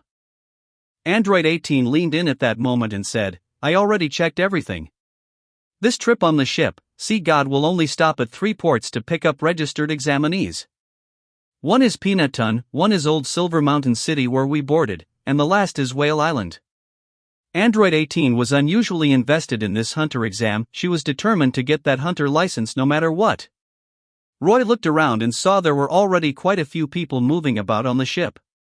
That meant the ship had already visited Peanut Ton, and it had just left the Old Silver Mountain port. So the next stop, also the final stop, would be Whale Island. Whale Island, huh? The spiky-haired kid, the red-eyed one, and... Roy glanced at Android 18. And there's also that teenage old man who's just as money-obsessed as my own wife. These people are seriously weak, Android 18 said after casually scanning the deck. With this level, they still think they can take the Hunter exam? Roy yawned. Honestly, she wasn't wrong. These people were so fragile that a bit of bad weather would leave them dizzy and useless. In the end, the only ones on this ship who'd actually be able to properly take the exam would be the 3-person group from Whale Island. Of course, now that Roy and Android 18 were involved, nothing was guaranteed to follow the original path. Roy and Android 18 had no interest in the other passengers, but the passengers were very interested in them. Or rather, very interested in Android 18. Hey, beautiful lady. You here for the Hunter exam too? A bald brute with his shirt off swaggered over, wearing a greasy grin as he tried to flirt with Android 18. A lot of people nearby turned their heads, pointing and whispering, letting out meaningless snickers. Come with me. I'm one of the top boxers in Peanut Ton. I'll definitely get you through the Hunter exam, so long as you spend the trip with me, Anne. Bang! The bald brute flew backward and slammed into the railing. Teeth scattered from his mouth one after another. He'd clearly been hit so hard they'd been knocked clean out. He collapsed in a spreading pool of blood, miserable beyond words. My bad, Roy said as he drew back his fist. His mouth said sorry, but his face looked completely indifferent. You said you were one of the top boxers, so I thought I'd spar with you a little. Who knew you were this flimsy? One punch and you're done. Then Roy swept his gaze across the deck. Gulp. Seeing how badly the brute had been wrecked, the others swallowed hard. The moment Roy looked their way, they hurriedly stared off into the distance like they'd suddenly become very interested in the ocean. Problem solved. Roy flashed Android 18 a V sign. Android 18 smiled, her eyes looking even gentler than before. "Hey, kid," the first mate said as he walked over, clearly entertained. "If you break something, you pay for it. Especially the railing." It was obvious Roy's strength had genuinely startled him. "Sorry, but I didn't bring money," Roy replied flatly. "And the railing was broken by that bald guy when he crashed into it. Go ask him to pay." Then Roy seemed to remember something. A strange light flickered in his eyes. "First mate." "Whom?" The first mate turned back, puzzled. "On this ship. Are there any rules we have to follow?" "Rules?" The first mate froze for a moment, then his expression turned weird. "The moment you register for the hunter exam, it's basically signing a life and death waiver. Even if you die during the exam, it's got nothing to do with the Hunter Association." Hearing that, Roy's smile widened. Because he knew, the voyage itself was also part of the hunter exam, just an early selection to filter out who even qualified to take the formal phases. The captain of the ship, Sea God, was the examiner responsible for this selection. And since the voyage counted as part of the exam, it fell under that life and death waiver, too. The first mate had sailed for over a decade, of course he understood what that meant, which was why his expression looked so odd. He'd already started to suspect that this young man, clearly not weak, had realized the hunter exam had already begun. After getting the answer he wanted, Roy slowly drew the sword strapped to his back, smiling warmly at the rest of the examinees on deck. "Everybody hand over anything valuable. This is a robbery." Just now, when that bald guy tried to pull something, plenty of people on the ship had been throwing out filthy, disgusting remarks. That sword was one of Roy's once every 7 days nin rewards, the sword belonging to future Trunks from Dragon Ball. Its hardness and sharpness were enough to slice through even Frieza's rebuilt body, crafted from the finest metals in the universe, in a single strike. In the hunter world, it was a one-of-a-kind treasure among blades. Naturally, the passengers didn't want to sit there and be robbed.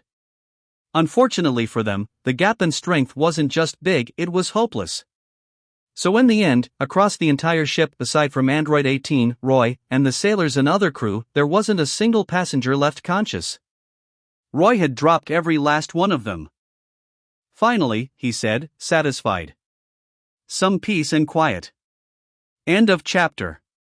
If I see that this fanfic has support, I will upload 20+ chapters to Patreon. patreon.com/suku. Thanks for your support. Chapter 13, Whale Island Dock, the main trio. 896 words. Author's note: this chapter mainly follows the older anime version, though the newer version will be taken into account as well. Inside the cabin, the red-nosed captain clenched his pipe between his teeth and stared out the window at Roy and Android 18, as if weighing something in his mind. "Looks like it won't be boring anymore until we reach the end this year. Where people gather, trouble naturally follows." With a whole crowd packed together, there were bound to be plenty looking for fights, especially a bunch of hunter exam applicants, each one convinced they were the greatest thing alive and itching to prove it. But after the ship left Peanut Ton, the red-nosed captain had forcefully suppressed everyone once, and they'd all quieted down, at least keeping up a surface-level peace. And now, after Roy made his move, the restless sparks that had been about to flare up again on board were snuffed out in an instant. As for the first mate, the sailors, and the rest of the crew, they were all shaken by Roy's strength and fell silent as well. For a while, the ship, Sea God, sank into an eerie hush, gliding forward through that atmosphere as it headed for the final stop, Whale Island. Several days later, Whale Island Dock. All the Whale Island applicants registering for the hunter exam were waiting quietly at the dock for the ship, Sea God, to arrive. Among them was a young examinee with dazzling blonde hair, emerald green eyes, distinctive traditional clothing, and delicately refined features. He stood there in silence, waiting. "It's here!" someone shouted from the crowd. Including the blonde youth, everyone turned their eyes toward the horizon. A passenger ship gradually emerged across the sea, sliding into view. All the applicants rose to their feet and waited for the ship, Saga, to come in. But the instant the ship docked, right when the gangway opened, the Whale Island applicants, who had been about to board, froze in shock. A huge mass of examinees came pouring down from the ship, Saga, rushing off in a dark wave. Every one of them wore a terrified expression. Some even had bruises and dark welts on their faces. What the hell happened? The Whale Island applicants were completely dumbfounded. One bald, burly man looked especially miserable, his mouth full of bloody scabs, his face swollen like he'd been stung by an entire swarm. "Hey, isn't that Billy, the famous boxer from Peanut Ton? What did he go through to end up like that?" Someone at the Whale Island dock clearly recognized the bald man's identity. Because of that, the Whale Island applicants were even more stunned. What exactly had they experienced on the ship, Saga? The blonde youth furrowed his brow as well, staring at the ship and thought. Could there have been some kind of incident on board? Or did the hunter exam already begin the moment they boarded, and these people were eliminated? After thinking it over, he stopped dwelling on it and fixed his gaze on the ship with determination. No matter what happened on board, I will pass the hunter exam and become a hunter. In the small town by Whale Island dock, a middle-aged man with upswept hair, round glasses, and a briefcase stared at the crowd sprinting through the streets, faces bruised and battered, his head full of question marks. And right behind him, a boy around 12 or 13, wearing green and holding a fishing rod, with spiky hair and big eyes, looked just as curious.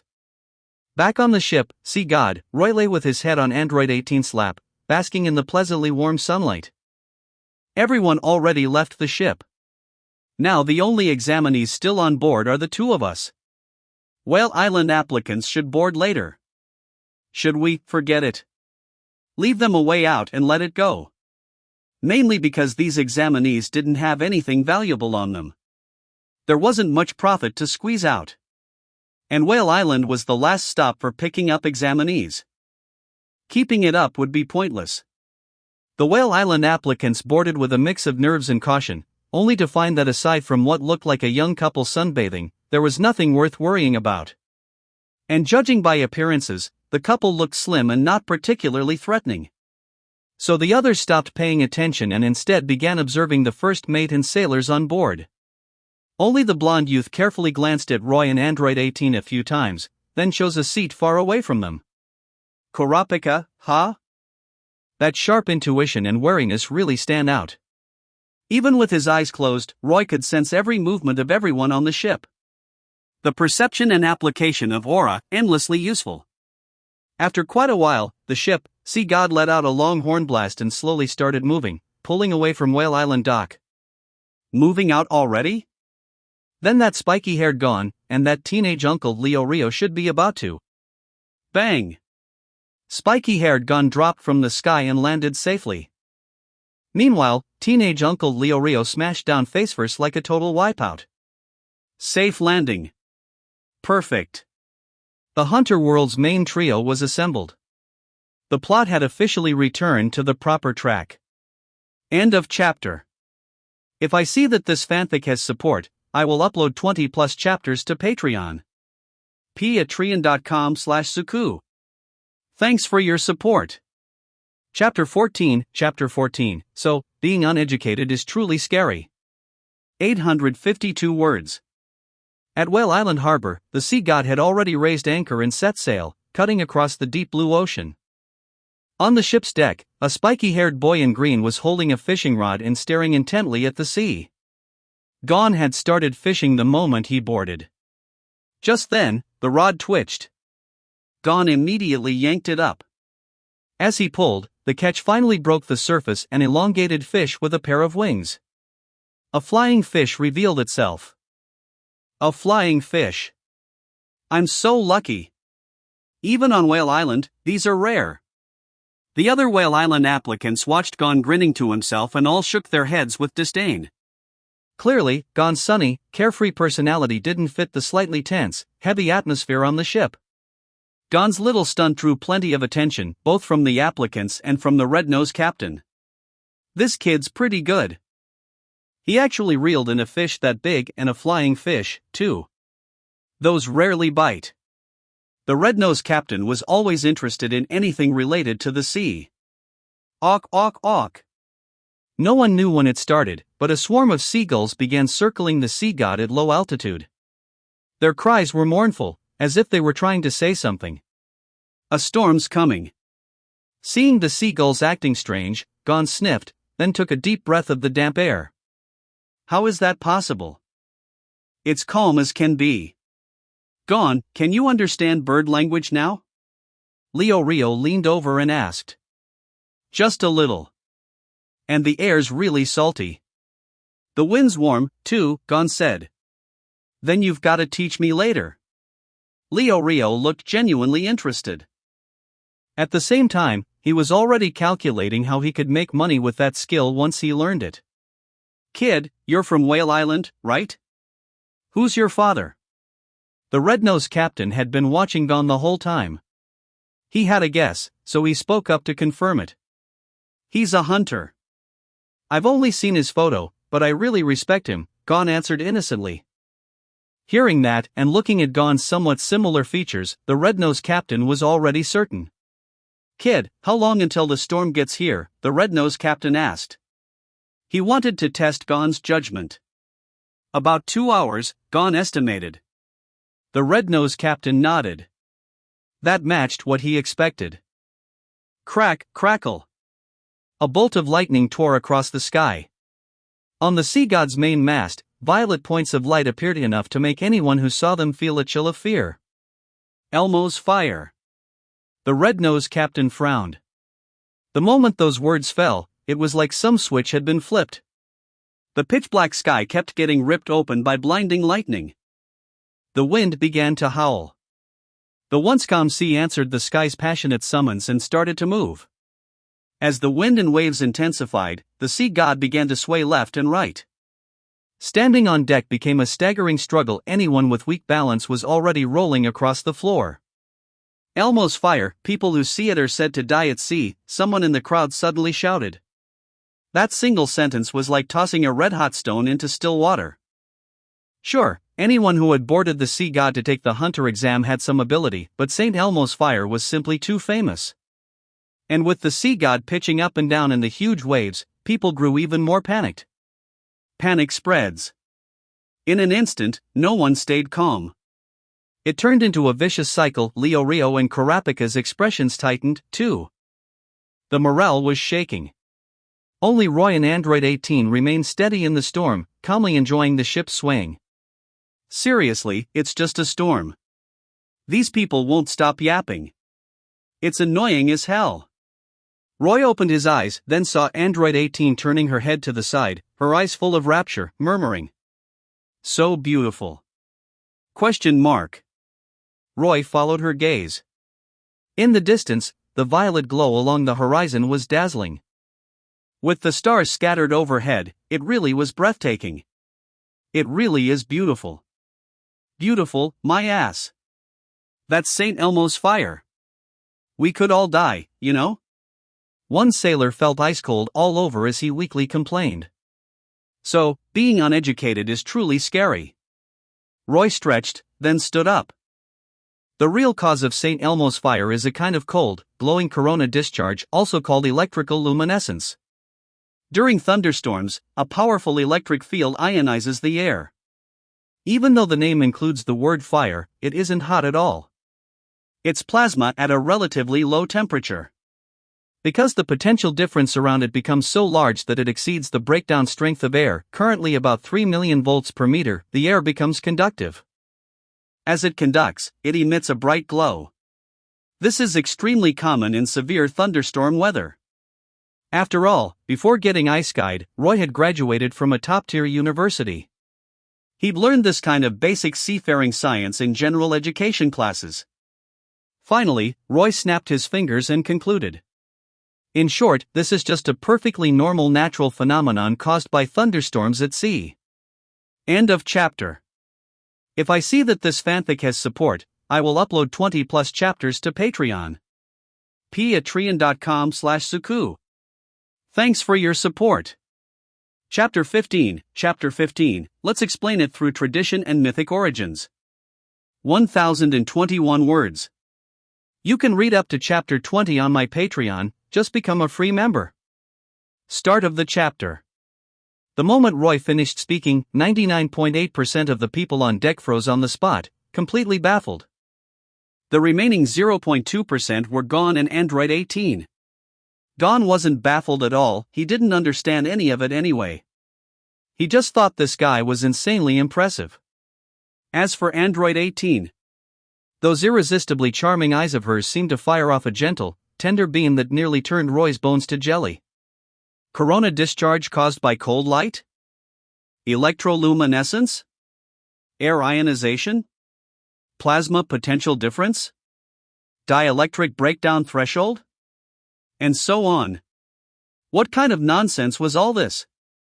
Everyone present, including the first mate, the sailors, and Kurapika, felt like they couldn't understand a single word. But there was one thing they definitely understood: this St. Elmo's fire was merely a normal natural phenomenon and didn't signify anything else.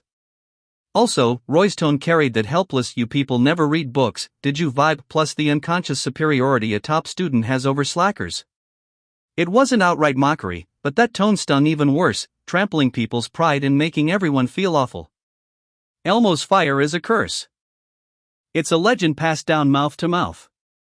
My uncle's eldest cousin's second uncle-in-law's third aunt's fourth grand-aunt's fifth grand-uncle, supposedly he ran into St. Elmo's fire, and an entire ship's crew met disaster. Only 3 or 4 people came back. Someone in the crowd shouted that. A curse? Roy stared toward the voice with a dead fish expression. Do you know why this weather phenomenon is called St. Elmo's fire? Why? Because the name St. Elmo's fire comes from a saint long ago, St. Elmo, who was from a country called Italy. By that country's tradition, St. Elmo was regarded as the patron saint of sailors. So in the early days, whenever people saw a glowing light appear on a ship's mast during a violent thunderstorm, they attributed it to a St. Elmo manifesting to protect them. That's how the name came to be. That's the traditional explanation. Now for the mythic one: in an ancient country called Greece, when people at sea saw a single glowing corona of discharge, they called it Helen. If it appeared as a pair, they called it Castor and Pollux. In fact, together with Clytemnestra, these 4 figures are described in Greek myth as 2 sets of twins born after Zeus, king of the gods, had an affair with the Spartan queen Leda. Among them, the brothers Castor and Pollux took part in many adventurous expeditions aboard the Argo. They were mainly responsible for keeping watch from the Argo's 2 masts, guarding their companions across the whole ship, so they were long regarded as protectors of sailors. So even if we're talking about legends, when you explain it from tradition and mythic origins, say, Elmo's fire is considered a guardian of sailors and a symbol of good fortune and luck. Where does this curse nonsense come from? The entire deck went blank-faced again. Including the captain and the first mate, every one of them had their mouths hanging open as they stared at Roy in a daze. Except for Gon and Android 18. The red-nosed captain's pipe slipped from his mouth and fell onto the deck. That sound snapped him back to reality. As he bent down to pick it up, the red-nosed captain muttered under his breath, "Damn. I've been sailing these seas for decades, and this is the first time I've ever learned St. Elmo's fire has this many origins and explanations." The other examinees and the first mate gradually came back to their senses, but none of them picked up Roy's thread. On one hand, they had no idea how to respond. On the other, they didn't want to talk to Roy anymore, too damaging to their self-esteem. In perfect, unspoken agreement, they fell silent and focused on dealing with the storm in front of them. When you're an academic slacker, you should have the self-awareness of an academic slacker. Roy felt very satisfied with his own eloquence. Still, after Roy's little science lesson, the fear and unease that had been spreading across the ship instantly evaporated into thin air. No one was scared anymore. But the raging waves were still raging, so the sea god's violent rocking and bucking didn't stop. Since earlier, quite a few people had already been flung off the deck and into the sea. And many more were seasick, faces pale, collapsing limply across the boards. Roy couldn't be bothered with them. If your strength isn't solid and you still insist on coming just to make up the numbers, that's on you. The hunter exam isn't a child's game. If you can't withstand even this much wind and spray, you should head home early. So Roy and Android 18 found a clean spot and sat down right on the deck. With Aura at work, a pressure wave formed within a certain radius around them, keeping their surroundings clean without a single drop of water splashing onto them. Let the waves rage as they please, a gentle breeze still brushes the mountain ridge. Their behavior was all seen clearly by the blond young man who'd been watching them the whole time. Roy also sensed that attention. It was subtle, but in front of Roy, who had learned to perceive aura, nothing could hide. But Roy didn't care about it at all, even if that attention was coming from one of the three major protagonists of the hunter world. Feeling the storm's oppressive might, Roy's eyelid twitched. He stood up. He suddenly remembered, during the second phase of the exam, there would be a rather willful, bratty, violent woman. Since they were out at sea right now, he might as well make preparations in advance. The sea god continued sailing through the storm. Roy quickly finished his preparations, and after the rain weakened slightly, the red-nosed captain finally made time to come over to Roy. End of chapter.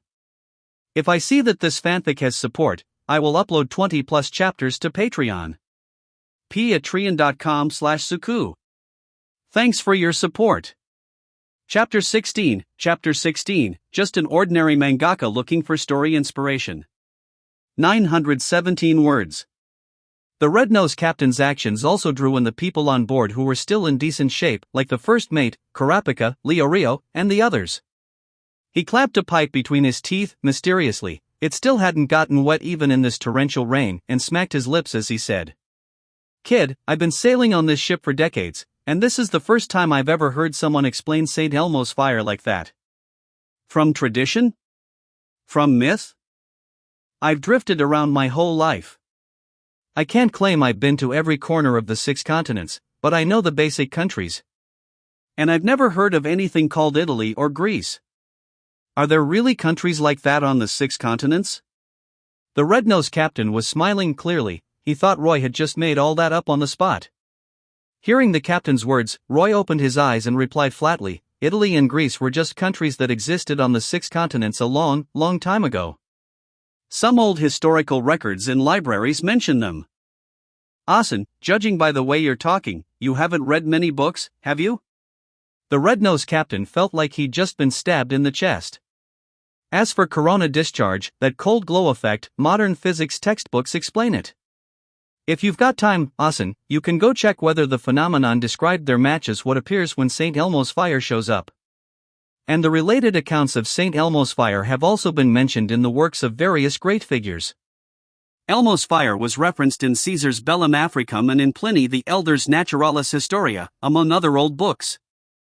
And in Melville's famous Moby Dick, there's a passage describing the first mate Starbuck discovering St. Elmo's fire and shouting, "Holy bodies! Holy bodies!" A historian and merchant from a small nation called Venice, Antonio Pigafetta, also mentioned the phenomenon in the journal he wrote while sailing with a captain named Magellan. And when the biologist Darwin sailed aboard the Beagle on his famous voyage around the world, he wrote to his close friend, the botanist John Stevens Henslow, describing the moment when the Beagle lay at anchor at the mouth of the River Plate. Everything seemed on fire, the sky was bright, the water full of light, and even the mastheads had blue flames. That's describing the appearance of S.A. Elmo's fire. So, Asen, if you're the captain, the backbone of the ship, read more books. First mate. Kurapika.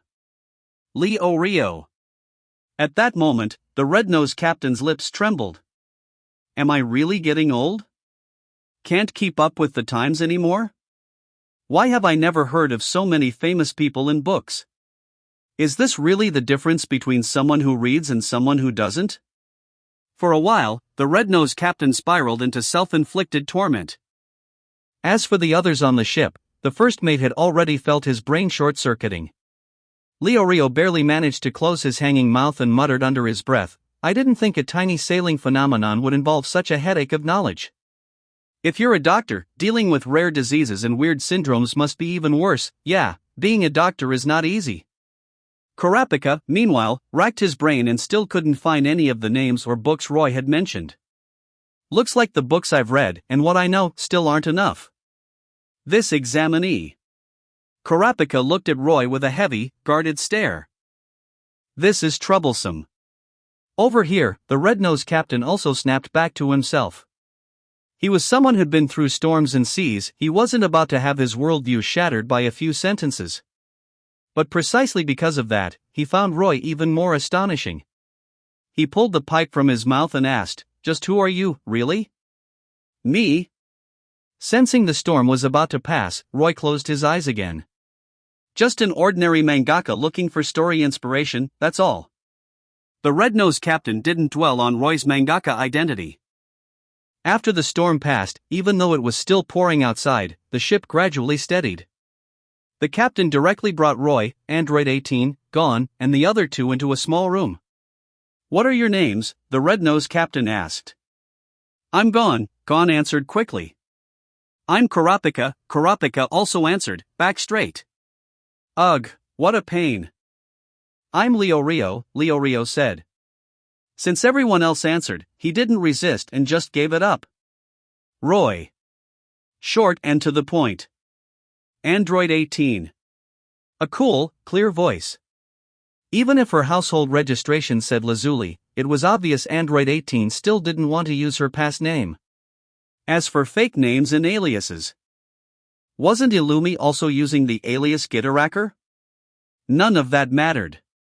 But clearly, the name Android 18 was unusual and drew everyone's attention. Why would such a beautiful Oju-san use such a strange name? Still, judging from what happened on deck earlier, Roy and Android 18 were obviously a pair, so Kurapika and the others didn't ask further. "Then why do you want to become hunters?" the red-nosed captain said.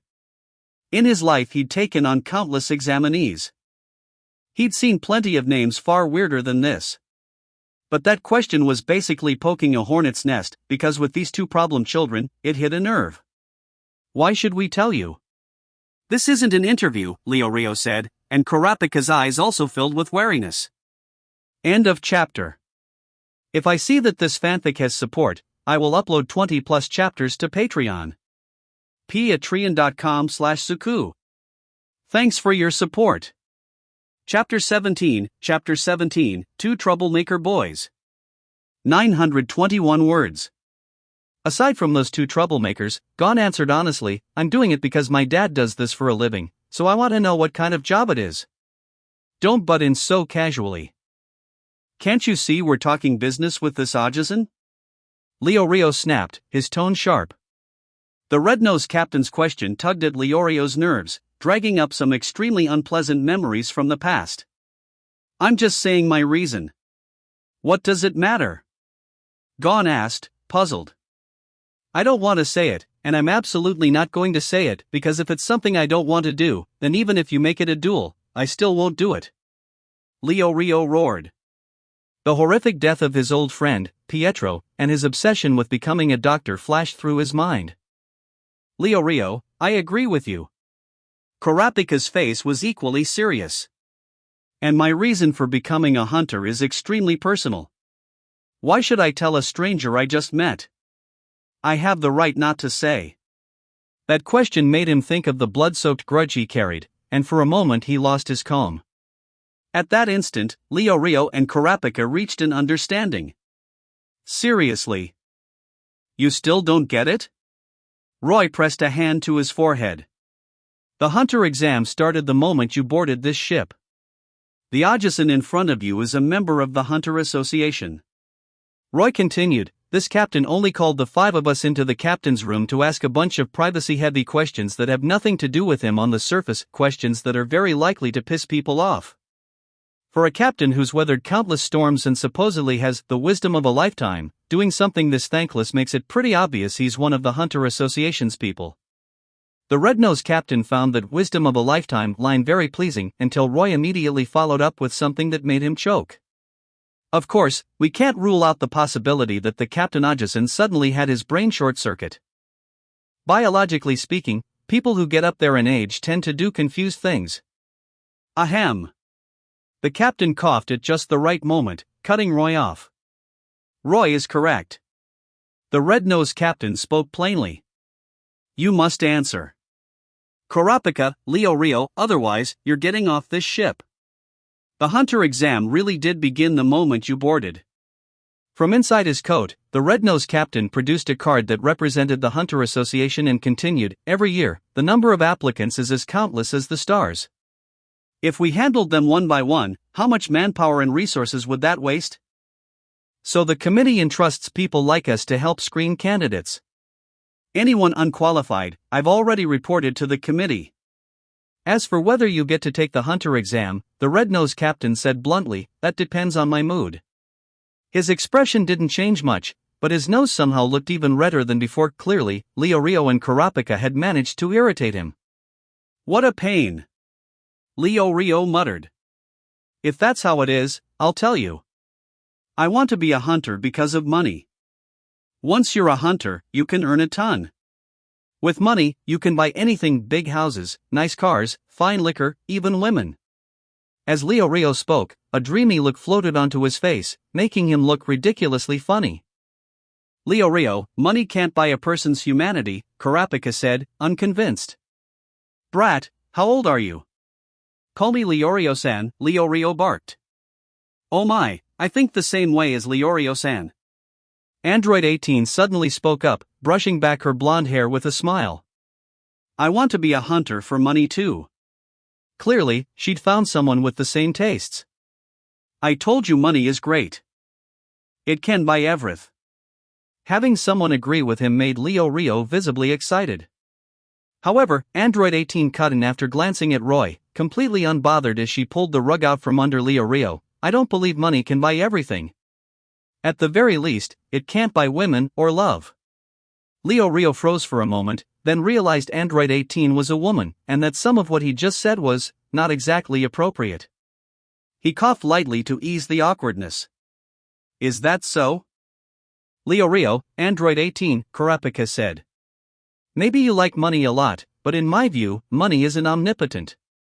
There are many things money can't buy." A hint of viciousness rose in Kurapika's eyes as if he'd remembered something. Even facing an enraged Leorio, Kurapika didn't react at all. He was completely submerged in memories of the past. "I'm a survivor of the Korta clan. I want to become a hunter, specifically, a bounty hunter who brings criminals to justice," Kurapika said. "Your reason?" the red-nosed captain asked. "For years ago, all my people were slaughtered. The culprits were the Phantom Troop.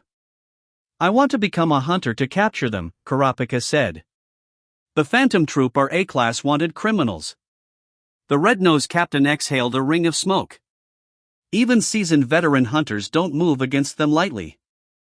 If you do this, you're only throwing your life away." "I'm not afraid of death," Kurapika said, word by word. "The only thing I'm afraid of is forgetting this anger, this hatred." "What a selfish guy." Leorio sounded indifferent. "If you want revenge, it's not like you have to become a hunter to do it." End of chapter. If I see that this fanfic has support, I will upload 20+ chapters to Patreon. patreon.com/suku. Thanks for your support. Chapter 18, I want to test myself against him. 949 words. Such a willful guy. "If you want revenge, it's not like you have to become a hunter to do it," Leorio said, sounding completely unconcerned. "That's absolutely the stupidest question in the world, Leorio, don't you know? There are plenty of places only hunters can go, information only hunters can obtain, and activities only hunters are allowed to take part in. That's the 4th time already. Get out." No question about it, both of them had hit a sensitive spot of their own, and their tempers flared instantly. Leorio and Kurapika started a duel, just like in the original story. "I'm not done talking yet," the red-nosed captain said, a bit stunned. This had completely veered off his expectations. "Just let them," Gon explained seriously. "If you want to get to know someone, you should first understand what they're sensitive about. That's something Mito Oba-san taught me, and it's my favorite line. In my view, they're angry because those things are very important to them, so it's better not to stop them." "What do you think?" the red-nosed captain asked Roy, because to the captain, Roy was clearly the smartest of the group. "I agree with Gon," Roy replied, still as concise as ever. "If there's conflict, you fight once. After the fight, it's over. You don't really know someone until you've traded blows. Of course, that only works when the gap in strength between both sides isn't too big. Otherwise, the weaker party is fated to have no equal right to speak. Android 18, naturally, had no interest in any of this. The red-nosed captain fell silent for a moment, then shook his head. Fine, if that's how it is, he'd let them be. Sure enough, the two of them fought around to no clear winner. Then they developed that mutual respect between rivals, and in the end, the whole thing was still resolved by Gon's pure-hearted charisma. They apologized to each other and made up, shaking hands. The red-nosed captain could only shake his head helplessly. This year's rookies were a nightmare to handle. Then, as if he remembered something, the captain turned his head. There was still one person left. And what he saw was Roy watching the brawl with great interest, while holding a cup of tea. In weather like this, where the hell did you even get tea? The red-nosed captain complained inwardly, and became even more convinced this kid was not simple. Roy had been enjoying the live spectacle of a pure boy stopping two grown men from dueling with sheer personality, when he noticed the captain staring straight at him. A warm smile spread across Roy's face. "Captain-san, would you like a cup of fragrant tea? I've also got plenty of special snacks. You know rainstorms go best with a good cup of tea." As he spoke, Roy took a loud sip. Beside him, Android 18 thoughtfully picked up the little teapot and refilled his cup. Red-nosed captain. The captain had no words. He just felt tired. At that moment, Gon, Leorio, and Kurapika, who'd just made up and shaken hands, walked over together. This guy. I can't read him, Kurapika thought as he came close again, his gaze narrowing slightly. As a survivor of the Korta clan, he had a rough instinct for judging a person's physical power and traits. But this man in front of him, carrying a sword scabbard, showed none of the obvious signs of a powerhouse, yet someone who could sit steady in a storm like this was never a simple character. Kurapika only looked twice before withdrawing his gaze. He needed to keep Roy in mind, but for now, they were friends, not enemies, so there was no need to react further. The captain also turned serious and asked, "Your name is Roy, right? Then I'll ask you, what's your reason for wanting to become a hunter?" Roy held his tea and smiled. "I want to be a hunter because I'm a manga artist, and I want to find inspiration through the hunter exam." A manga artist? That sounds amazing. Gon's eyes sparkled. Clearly, Roy's performance in the storm had earned his admiration. Then Roy thought for a moment and added, "Also, I want to learn the Nun of Shinjin Ryu Kung Fu." The captain's hand, midway through lighting his pipe, froze. Then he stared at Roy with a seriousness he hadn't shown once so far, and asked in a very low, very firm voice, "Who did you hear that from?" "Huh?" Sensing the sudden shift in the air, Gon and Leorio looked up. Kurapika, who'd been listening the whole time, saw how unusually grave the captain's expression was, and couldn't help thinking, Nin? Shinjin Ryu? Do those words mean something special? "It's not hard to find out if you ask around," Roy said calmly. "And I also heard the Hunter Association's chairman Netero is the world's #1 martial artist. I want to test myself against him." Roy spoke in an even tone, but an incomparable confidence radiated off him. Even Android 18 was staring at him with sparkling eyes. The captain fell silent, then looked Roy up and down for a long moment before nodding. Everyone had their secrets. The captain chose not to dig. "No problem, then. Congratulations, you all pass." After saying that, the captain took a vicious drag on his pipe. Let the Hunter Association be the one to deal with this kind of troublesome kid. Hearing that everyone had passed, they exchanged smiles. Between Leorio and Kurapika, there was a distinct feeling of laughing it off and letting old grudges disappear. End of chapter. If I see that this fanfic has support, I will upload 20+ chapters to Patreon. patreon.com/suku. Thanks for your support. Chapter 19. So, what exactly is Nun? 915 words. So, what exactly is Nun? Gon Freaks asked with wide-eyed curiosity, clearly having listened in with growing excitement. Beside him, Leorio and Kurapika immediately perked up and started listening even harder. Judging by the red-nosed captain's reaction, this seemed like some kind of taboo topic, but curiosity was hard to resist. Rio was thinking about whether this non-thing might help with the hunter exam, and whether he could squeeze some kind of advantage out of it. Kurapika, meanwhile, was thinking about whether nin might be an overwhelmingly powerful form of strength. After all, even though the Korta clan had a small population, their combat capability was absolutely not low. And yet the entire clan had been wiped out by just 13 members of the Phantom Troop, forcing Kurapika to think deeper about what kind of power could make that possible. The red-nosed captain lifted his head to look at the sky and didn't even glance at Gon, ignoring him completely. Roy, however, smiled faintly and said, "Nin is." Ahem. The red-nosed captain coughed violently, cutting Roy off. Roy didn't care in the slightest. Instead, he said, maybe there's some kind of rule in the world about keeping none from ordinary people. But I don't care at all. Hearing that, the red-nosed captain shrugged and turned around, heading back into the ship cabin. Gon seemed to understand something and considered Roy's position. If it's something you're not supposed to say, then you don't have to, Roy. Kurapika and Rio also nodded.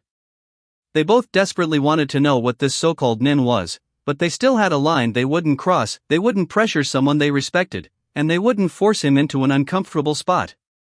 Roy just smiled lightly. It's fine. If it's something I want to do, nobody can stop me. And that was true. With Roy's current strength, there really wasn't anyone in this world who could stop him from doing what he wanted. Not to mention the fact that Android 18 was likely already the strongest person in the world. So whatever unspoken rules nin users had? They could go to hell. Nin is basically an ability to control life energy. The power to freely manipulate the life energy released from your body, your aura, and apply it to attack or defense is called Nun. Learning it is also a condition for becoming a true hunter. Once you learn Nin, your physical abilities, strength, speed, overall body performance will far exceed those of someone who hasn't learned Nin, by several times over. In general, if someone who can't use Nin fights someone who can, they'll lose horribly. They won't win. Of course, learning Nin doesn't automatically mean you're good at fighting. Some people awaken Nin abilities that are specialized in other directions. For example, there's a mafia family's Oju-sama who is a natural-born Nin user. She doesn't know any combat techniques at all, but she has a very powerful Nin ability. She can foresee the future. Nin abilities are a branch of Nin. Nin is divided into 4 major fundamentals. As for how to learn Nin, Roy held nothing back, telling the trio everything he knew about Nin without reservation. When he finally finished his last word, the 3 of them, after listening to Roy's explanation, fell into a deep shock. This is Nin? Rio swallowed, his voice dry as he asked.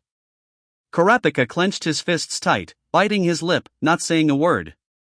So then, the Phantom Troop must all be Nin users. And the strong kind, too. Kurapika's expression turned extremely heavy.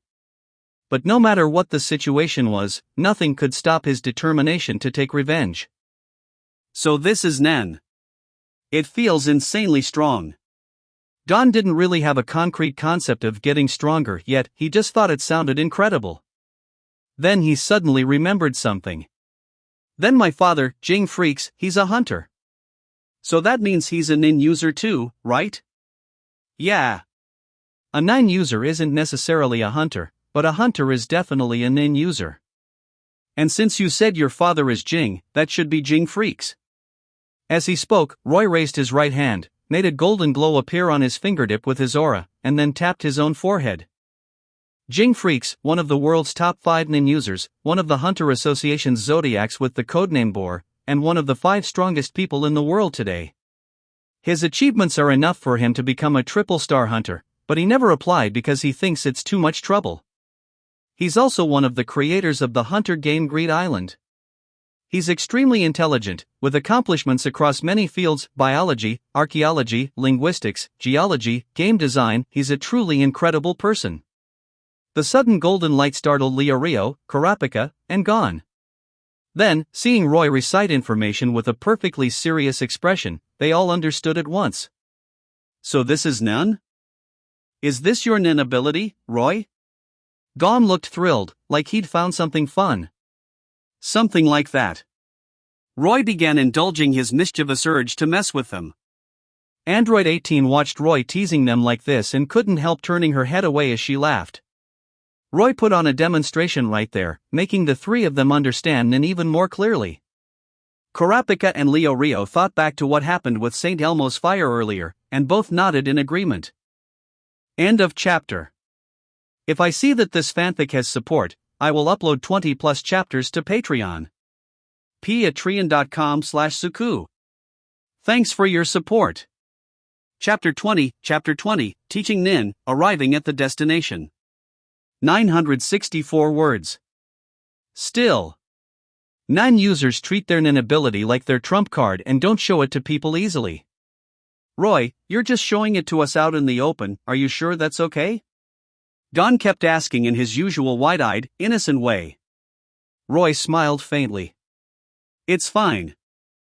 We're friends, aren't we? If Roy had some kind of emotion system on him right now, it would definitely pop up with 2 notification sounds. Dinged Leorio's favorability toward you plus 999. Dinged Kurapika's favorability toward you plus 999. Gon was the type with thick nerves, and he'd already long since considered Roy a friend.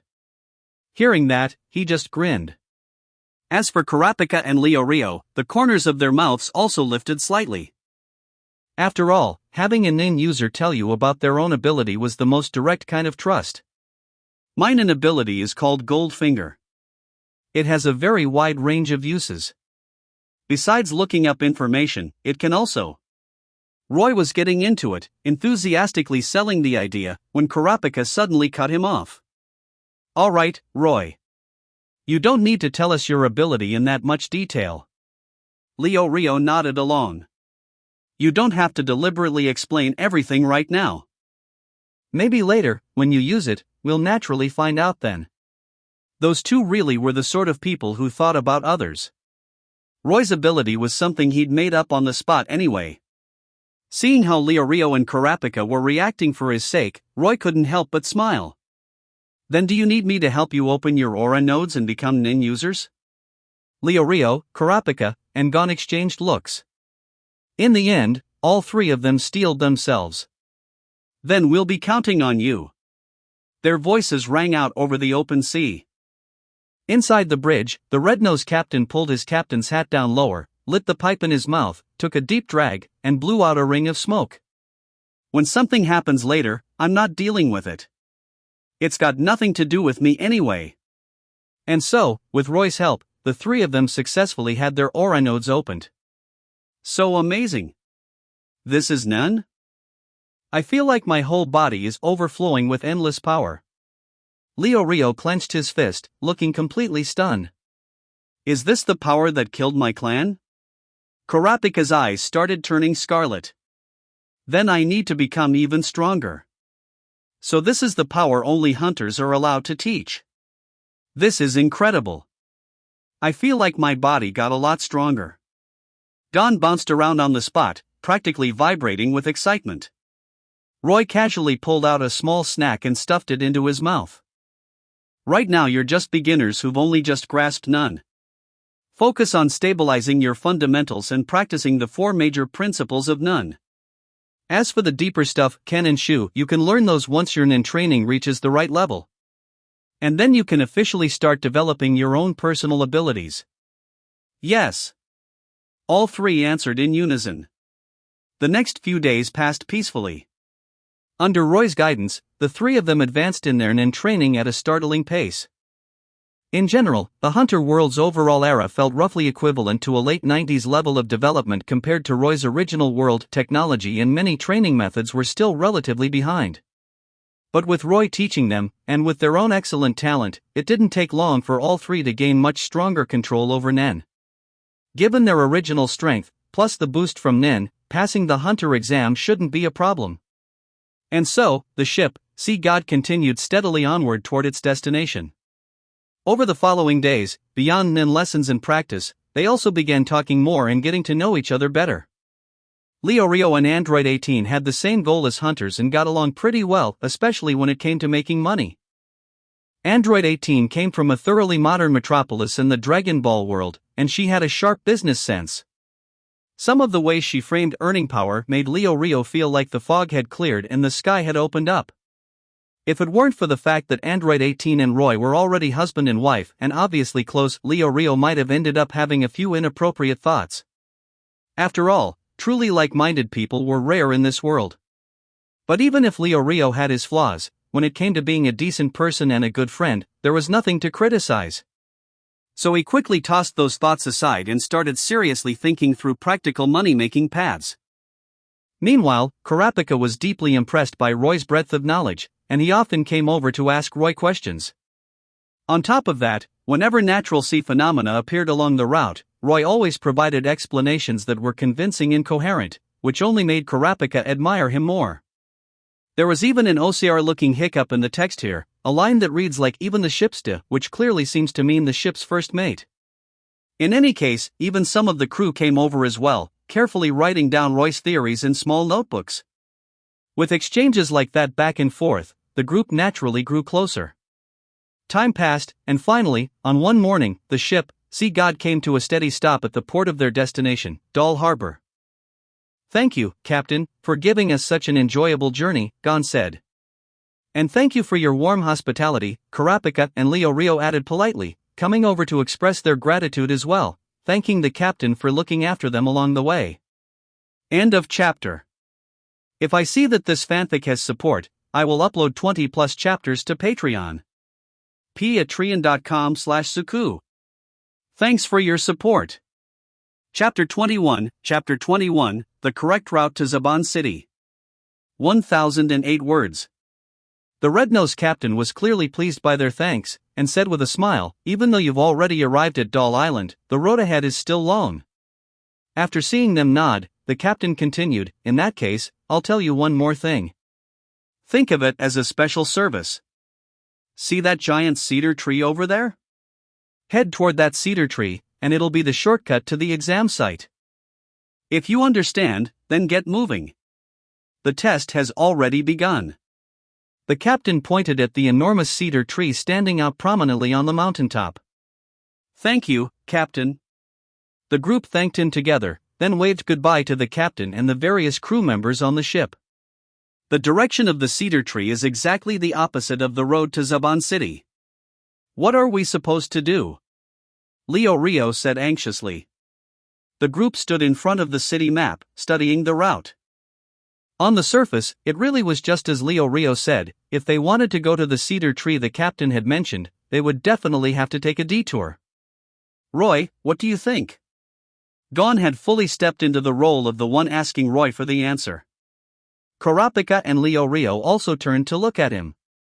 Over the past few days aboard the Sea God, Roy had completely won everyone over with his vast knowledge. His image as the group's academic genius had already been firmly established. Combined with the favor he had done them by teaching them Nen, the others had all begun to unconsciously treat Roy as their pillar. Because of that, whenever they ran into a problem that required thought, everyone instinctively asked Roy first. Roy smiled at this and said, "First of all, after sailing together for so many days, you should all know what kind of person the captain is. He's definitely not a bad person." The others gave slight nods at that.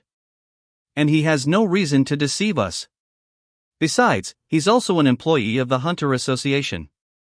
If he tricked us, then once we became hunters, we'd definitely settle the score with him. He probably wouldn't do something so unrewarding. And he's experienced a lot. Seeing how outstanding the few of us are, it would make sense for him to build a good relationship with us by telling us the correct path. So I think he's telling the truth." Roy praised their side without the slightest humility, and everyone accepted it just as shamelessly. "But if he told us the direction to Zaban City, wouldn't that count as breaking the rules?" Gon asked. "Of course not. He only told us which direction to head in. It's the same as a Hunter Association staff member telling you where the Hunter exam is being held. The location itself isn't the key. What matters is whether or not you can actually find it." Kurapika also came to an understanding. Roy's right. Even if the captain pointed us in the right direction, he didn't tell us what tests would be waiting on the way or how to deal with them. So what the captain said is very likely true. But then what's with this sign? Although Leo Rio had already accepted Roy's reasoning, he still hesitated a little. Roy looked at the sign and smiled faintly. Leo Rio, do you think what's written on this sign is necessarily true? Huh? What if the Hunter Association deliberately placed this sign here to mislead other examinees into heading in the wrong direction, just to test their judgment? Leo Rio. Then let's do what the captain said and head for that cedar tree. Gon declared, settling it with one sentence. Leo Rio thought it over and felt that Roy's analysis made a lot of sense. And at that moment, Roy once again activated the so-called Goldfinger Nin ability he talked about. If we go toward the cedar tree, there'll be a small town ahead. In that town, there's an old Obasan. If we answer her question correctly, we'll find the Hunter Association staff. After they test us, they'll take us to the exam site. Yoshi, it's decided then. We're going toward the cedar tree. Leo Rio instantly became full of energy. Gon and Kurapika also nodded. After witnessing the existence of Nen, they trusted Roy's words deeply. I didn't think Nen could even uncover information like this. Tiny stars practically sparkled in Gon's eyes. Let's go. Leo Rio strode ahead to lead the way, and Gon and Kurapika quickly followed. As for Android 18, after casually dealing with a guy carrying twin swords who had clearly been following them with bad intentions for a while now and looked like nothing more than cannon fodder, she also followed along. Before long, after some time had passed, the four of them arrived at a small town that looked rather desolate and completely devoid of people. The streets were empty, not a single person in sight, and even the houses looked abandoned. Tap, tap, tap.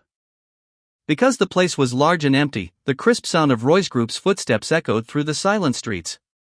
Gon, on the other hand, seemed quite interested and began looking around curiously. Kurapika and Leo Rio, because they already knew in advance that there would be such a small town, had become even more convinced of Roy's Nen ability, and started searching for the so-called old Obasan. There are lots of people here, Gon said. A lot of breathing, Kurapika added after Gon. The sound of their clothes rubbing together is really obvious. Looks like they're hiding, Leo Rio added as well. After awakening Nen, their powers of perception had improved a great deal. Found her. Leo Rio was a Nen user, and he quickly noticed a change in the sound carried by the wind. He dragged out the old Obasan with the two large buck teeth showing. End of chapter. If I see that this fanfic has support, I will upload 20+ chapters to Patreon. patreon.com/suku. Thanks for your support. Chapter 22, just now, I think I saw a god. 1007 words. Rustle. After the quizzing lady was dragged out by Leo Rio, waves of clothes brushing against each other began to sound from all around them. One after another, many small figures appeared, all draped in loose white robes and wearing long hair. Several holes had been cut into the robes, exposing only their eyes and noses. Short in stature, they directly surrounded the group of 5, clearly with no intention of letting them pass through the town so easily. The sound kept repeating over and over. They neither spoke nor moved aside, and it was enough to make anyone irritated. Hey, Obasan, if we answer your question correctly, will you let us pass? Leo Rio had a short temper and could not stand the noisy atmosphere any longer, so he finally spoke up. Hearing that, the quizzing lady had just opened her mouth to explain the rules, only to swallow the words back down at once. She looked genuinely surprised. How did you know the rules? That's none of your business. Just ask the question already. Very well. Then it will be a heartbeat 2-choice quiz. You may only answer with one of the designated answers. Any other answer will be considered wrong. Wait a second. Are the 5 of us answering a single question together? Leo Rio asked. Wouldn't that be faster? The quizzing lady replied. But if he gets it wrong, wouldn't that drag me down with him and make me fail too? Leo Rio said suspiciously, pointing at Kurapika. It was hard to say where Leo Rio got the confidence to compare himself to Kurapika in terms of intelligence. Actually, back when Roy watched the anime in his previous life, he had liked Leo Rio quite a bit. His instincts and talent could not compare to Gon's, his intelligence and composure could not compare to Kurapika's, and his mysterious background could not compare to Killua Zoldic's, so Leo Rio did not stand out much in the early stages. But courage, integrity, intelligence, calmness, he actually possessed all of those qualities. Kurapika, meanwhile, had never been known for having an especially patient temper. He immediately shot back, as if that would happen. On the contrary, the possibility of you dragging me down is so high it makes me want to cry. But if just one out of the 5 of us gets it right, that's enough, isn't it? I'm not very good at answering questions, but with Roy here, I'm sure we'll get it right, Gon cut in confidently. At those words, Kurapika and Leo Rio stopped bickering. Both of them turned at the same time to look at Roy, who was standing calmly beside Gon, then exchanged glances and nodded in complete agreement. The quizzing lady looked at Roy in surprise. In a team, if everyone trusted and acknowledged one person to that extent, then either they had gone through years of working together or that person possessed some utterly convincing, extraordinary ability. Your son and daughter have both been kidnapped by bad people. You can only save one. Which do you choose to save? Daughter 2. Son. The quizzing lady asked the question through her buck teeth. The moment Leo Rio heard it, he immediately flared up and almost opened his mouth to protest. But after glancing at Roy, he forcibly swallowed his words. Android 18, standing at the very back of the group, seemed thoughtful. Roy, meanwhile, merely smiled faintly. He stepped forward and said evenly, "Obasan, you should be a Hunter Association staff member responsible for screening whether people are qualified to take the official exam, right?" The quizzing lady fell silent. Her silence and lack of denial were as good as an admission. Since you're only screening qualifications, then there's no need to answer the question. How about this, tell me whether I'm qualified? Roy directly released a trace of his own aura, aimed only at the quizzing lady, and then instantly withdrew it. The quizzing lady's eyes widened at once.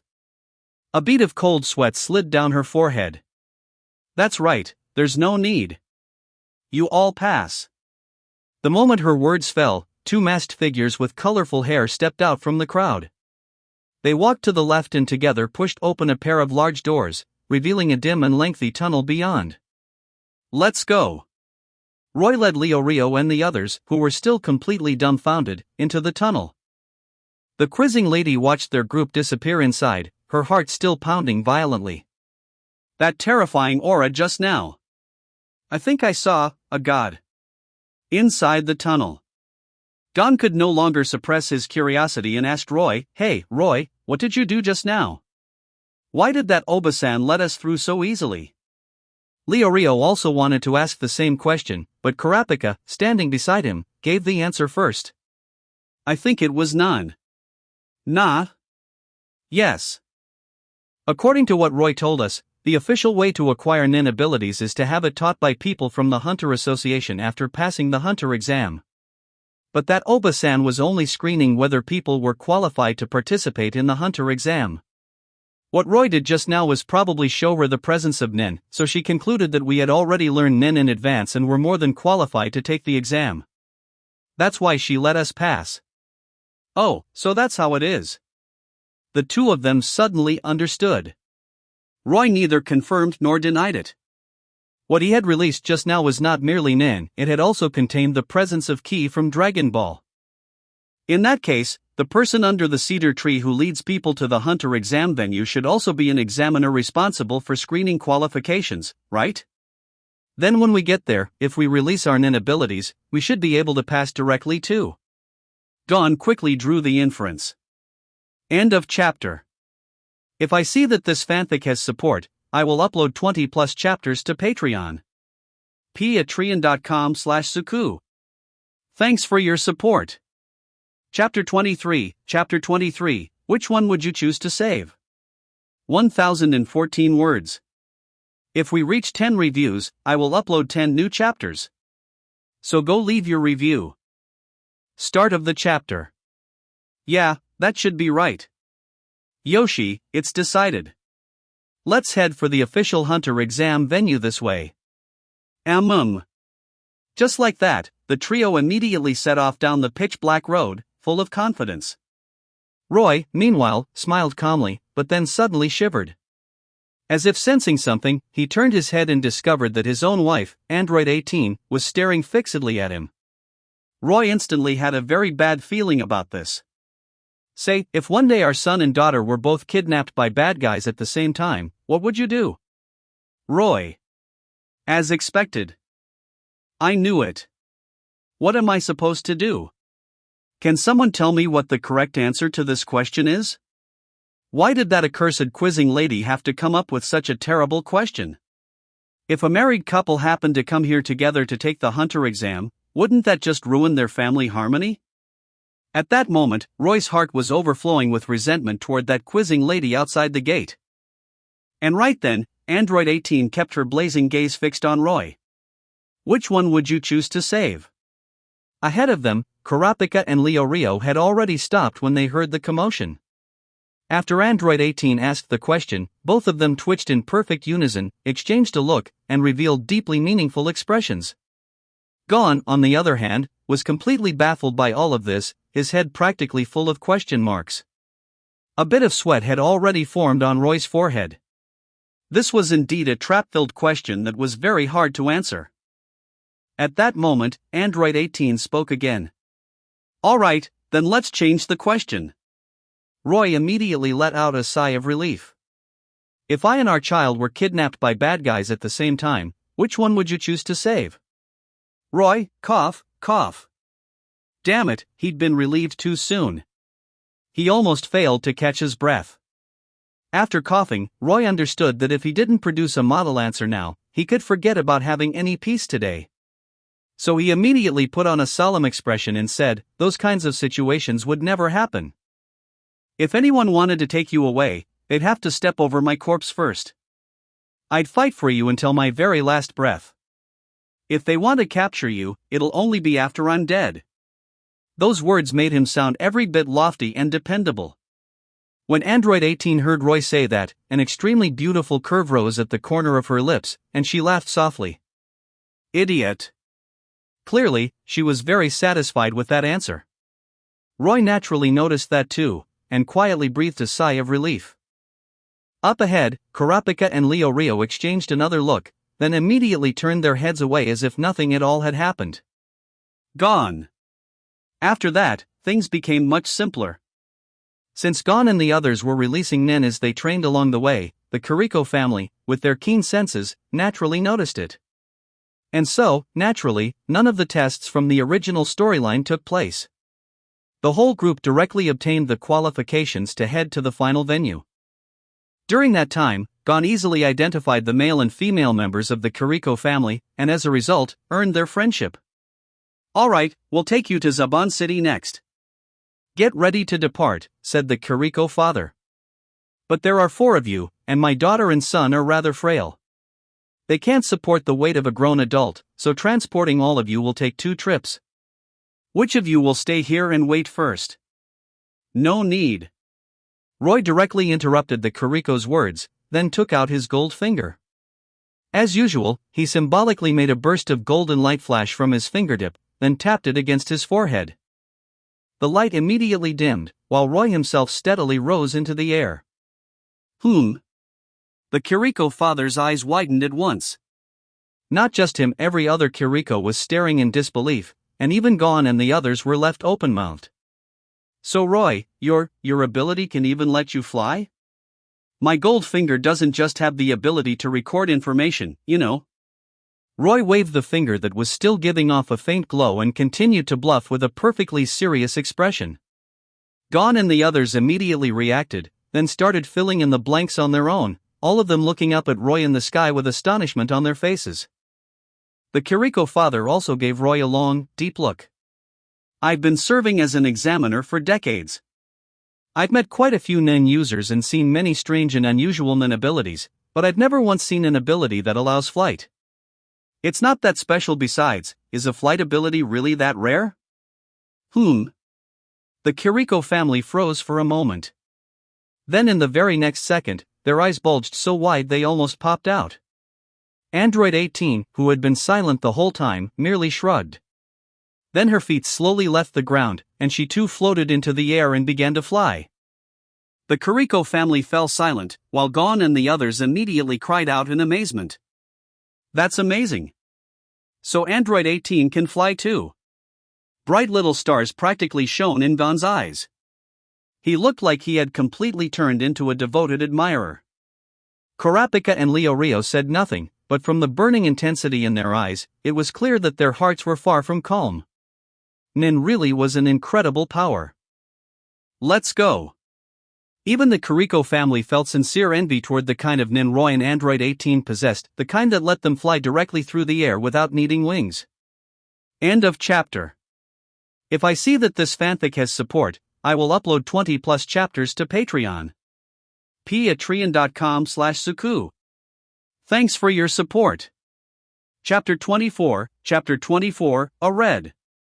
992 words. If we reach 10 reviews, I will upload 10 new chapters. So go leave your review. Start of the chapter. With that, the group set out at night and made their way to Zaban City at an unhurried pace. Along the way, Roy and Android 18 relied on flight and followed behind the Kiriko family in a completely relaxed flying posture. That made Leorio, who was afraid of heights, extremely envious, and it also made Gon and the others feel even more strongly that Roy was dependable. After arriving in Zaban City, it was Gon's first time seeing such a large city, and he could not help looking around in curiosity, full of excitement. The hairstyle of those people wearing orange-red clothes looks just like mine. Gon suddenly seemed to have discovered a whole new world and immediately cried out. Hearing Gon shout, everyone instinctively looked over. The moment he saw them, Roy froze for a second, then smiled. The people Gon said had hairstyles like his were wearing the exact hairstyle of young Son Goku from Dragon Ball. Both were upright, spiky styles, rather like hedgehog hair. He had not expected Dragon Ball's influence to have spread this far already, to the point that people had even started doing cosplay. They had young Son Goku's hairstyle, wore orange-red clothes, black waist sashes, and had the turtle symbol printed on their outfits. And that cosplayer had sharp ears too. After hearing Gon's comment, he looked at Gon's hair, then said helplessly, "Another out-of-touch guy, huh? You haven't even read Dragon Ball." Dragon Ball? A question mark practically popped up over Gon's head. Yeah, Dragon Ball, the hottest manga in the world right now. The best manga in the world, created by Master Roy of Shonen Magazine.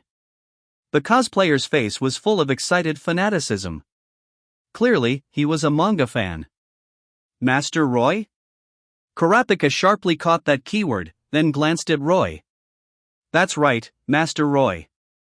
I heard he's not even 18 yet. Being able to create such a great manga at such a young age, don't you think he's the most talented master in the entire world? As the cosplayer spoke, his face was full of reverence. So, little brother, go read Dragon Ball. It absolutely won't disappoint you. Just as the cosplayer was enthusiastically recommending Dragon Ball to Gon. Someone on the street suddenly shouted at the top of his lungs, "The latest issue of the Dragon Ball manga is on sale. Hurry up and buy it." What? Oh right, today's the release day for the new issue. Hey, save a copy for me. Don't any of you bastards fight me for it. I missed out the last few times, but this time I'm definitely getting one. I want a copy too. Who the hell just groped me? In an instant, the entire street turned into a surging mass of people, all rushing toward where the shout had come from. Little brother, I can't keep talking with you, I'm off first. I'm the vice president of the Zaban City branch of the Dragon Ball Fan Association, so save one for me. The cosplayer, who was also the fan association's vice president, roared and charged off. Who would have thought that Dragon Ball already even had fan clubs?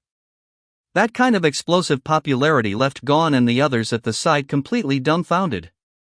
Roy, the Master Roy they're talking about, it can't be. That's me. Surprised? Unexpected? Everyone looked at the frenzied crowd, then at Roy beside them, and suddenly felt like none of this was real. Roy, so you're actually this amazing. They all call you a master now. Gon was completely convinced this time. It's not that big a deal. I just happened to draw a somewhat famous manga. Then judging from this, the manga sales must be incredible. You've definitely made a lot of money, right? Leo Rio immediately moved closer, his eyes shining. Yeah, at the very least, probably several tens of millions of Jenny. Big bro. Leo Rio instantly went to hug Roy's leg. From now on, you're my big bro. If you tell me to go east, I absolutely won't go west. Watching Leo Rio there pledging his loyalty, Kurapika's mouth twitched slightly, looking rather embarrassed to be associated with him. After Roy's identity as a manga artist and the fortune he possessed were revealed, aside from Leorio's joking display of loyalty at the start, the other members of the group did not have much emotional upheaval or any major change in attitude. After all, Gon wanted to find his father, and Kurapika wanted revenge. None of that would be affected by Roy. At most, they simply admired and congratulated their friend for achieving such remarkable success. So, on the now empty streets, Mr. Kuriko led Gon's group through several twists and turns until they arrived at a steak restaurant. Inside the steak restaurant, after going through a meal-based password exchange centered around steak, Gon, Roy, and the others successfully entered a small private room. This is the Hunter exam. There are always unexpected things that happen. There are also several million participants, and out of every 10,000 people, only one has a chance of reaching the official venue. As newcomers, you've already done very well. If it's you all, then I'd gladly guide you again next year. Mr. Kiriko did not enter the private room. Instead, he stood at the doorway and spoke in a serious tone. After saying all that, Mr. Kiriko's expression immediately relaxed again, and he said with a smile, "All right, that concludes the official routine speech given to every newcomer. Now for my own thoughts. Judging from how many of you have already mastered Nen, there's a very high chance that all of you will pass this exam. Do your best, everyone." End of chapter. If I see that this fanfic has support, I will upload 20+ chapters to Patreon. patreon.com/suku. Thanks for your support. Chapter 25, A New Reward, A Little Gray Pouch. 1005 words. If we reach 10 reviews, I will upload 10 new chapters. So go leave your review. Start of the chapter. With a few swift motions, Kiriko pulled 5 signs from his clothes and flicked them one by one to the 5 of them. Some things might have changed, but some things could not be changed. Roy pinched the sign in his hand marked 406, then glanced at the one in Android 18's hand marked 407. After exchanging handshakes and farewells, Kiriko waved his sleeve and left with effortless flair. Once Kiriko was gone, a disagreement immediately broke out inside the private room. It was the same old topic again: what kind of profession was a hunter, exactly? Especially after Roy's identity as a manga artist had been exposed, Leo Rio and Kurapika were both deeply shaken. A manga artist with such astonishing achievements was still coming to take a hunter exam with such a high death rate.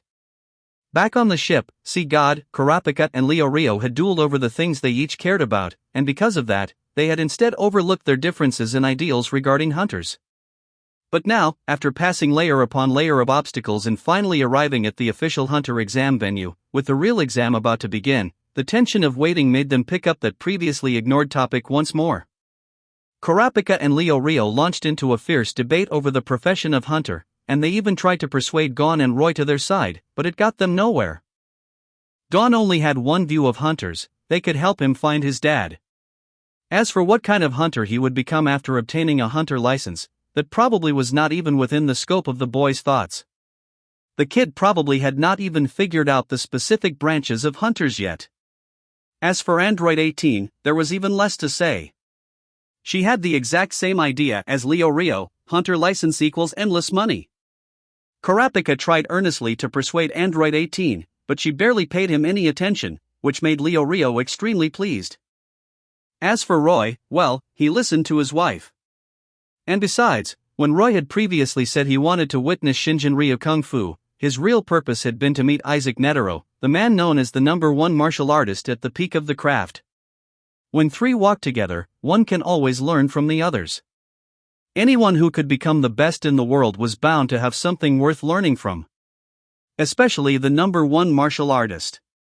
Roy very much wanted to test Isaac Netaro's strength for himself and see just what level his true combat power in this world had reached. As for what he had said earlier about looking for manga inspiration, that was a joke. Coming from Earth to this world, how could Roy ever lack inspiration? What he really needed to think about was which manga he should serialize next. What should I choose next? One Piece? Or Bleach? Knights of the Zodiac? Devil Fruits, Hockey, and the Six Powers are all great stuff. Ryatsu and Chakra are pretty good too. Cosmo is also strong, and the gold cloths are incredibly cool too. Man, this is such a hard choice. For someone with chronic indecision, this really was a painful problem. Here, stop thinking about other things for now. Eat first. Open your mouth. Roy immediately threw those thoughts to the back of his mind, opened his mouth, and with a blissful expression ate the steak Android 18 had specially cut for him.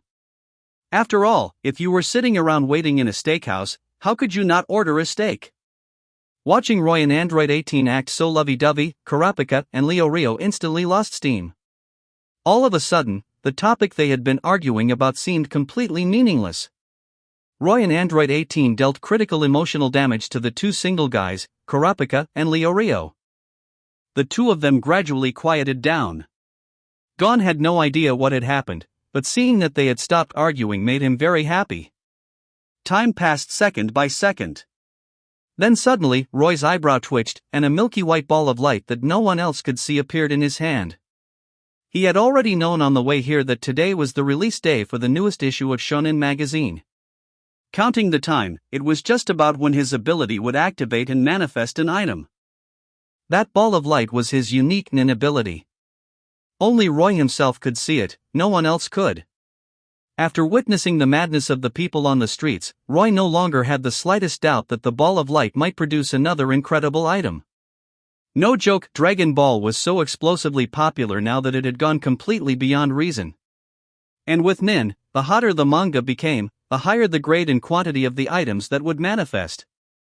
So Roy was feeling rather excited about what good thing might appear this time. The milky white glow gradually faded away and slowly turned into a dingy little gray pouch. Roy raised a brow, then weighed the little pouch in his hand. A crisp, distinctive sound came from inside at once, and Roy immediately realized what the pouch contained. I really didn't expect this to manifest. I thought this would only appear much later on. Looks like I still underestimated just how insanely popular Dragon Ball has become. Just as Roy was starting to feel delighted with what he had obtained this time, and after Kurapika and Leo Rio had finally calmed down completely, the entire floor suddenly began to sink, while the surrounding walls started to rise. All of them immediately stood up.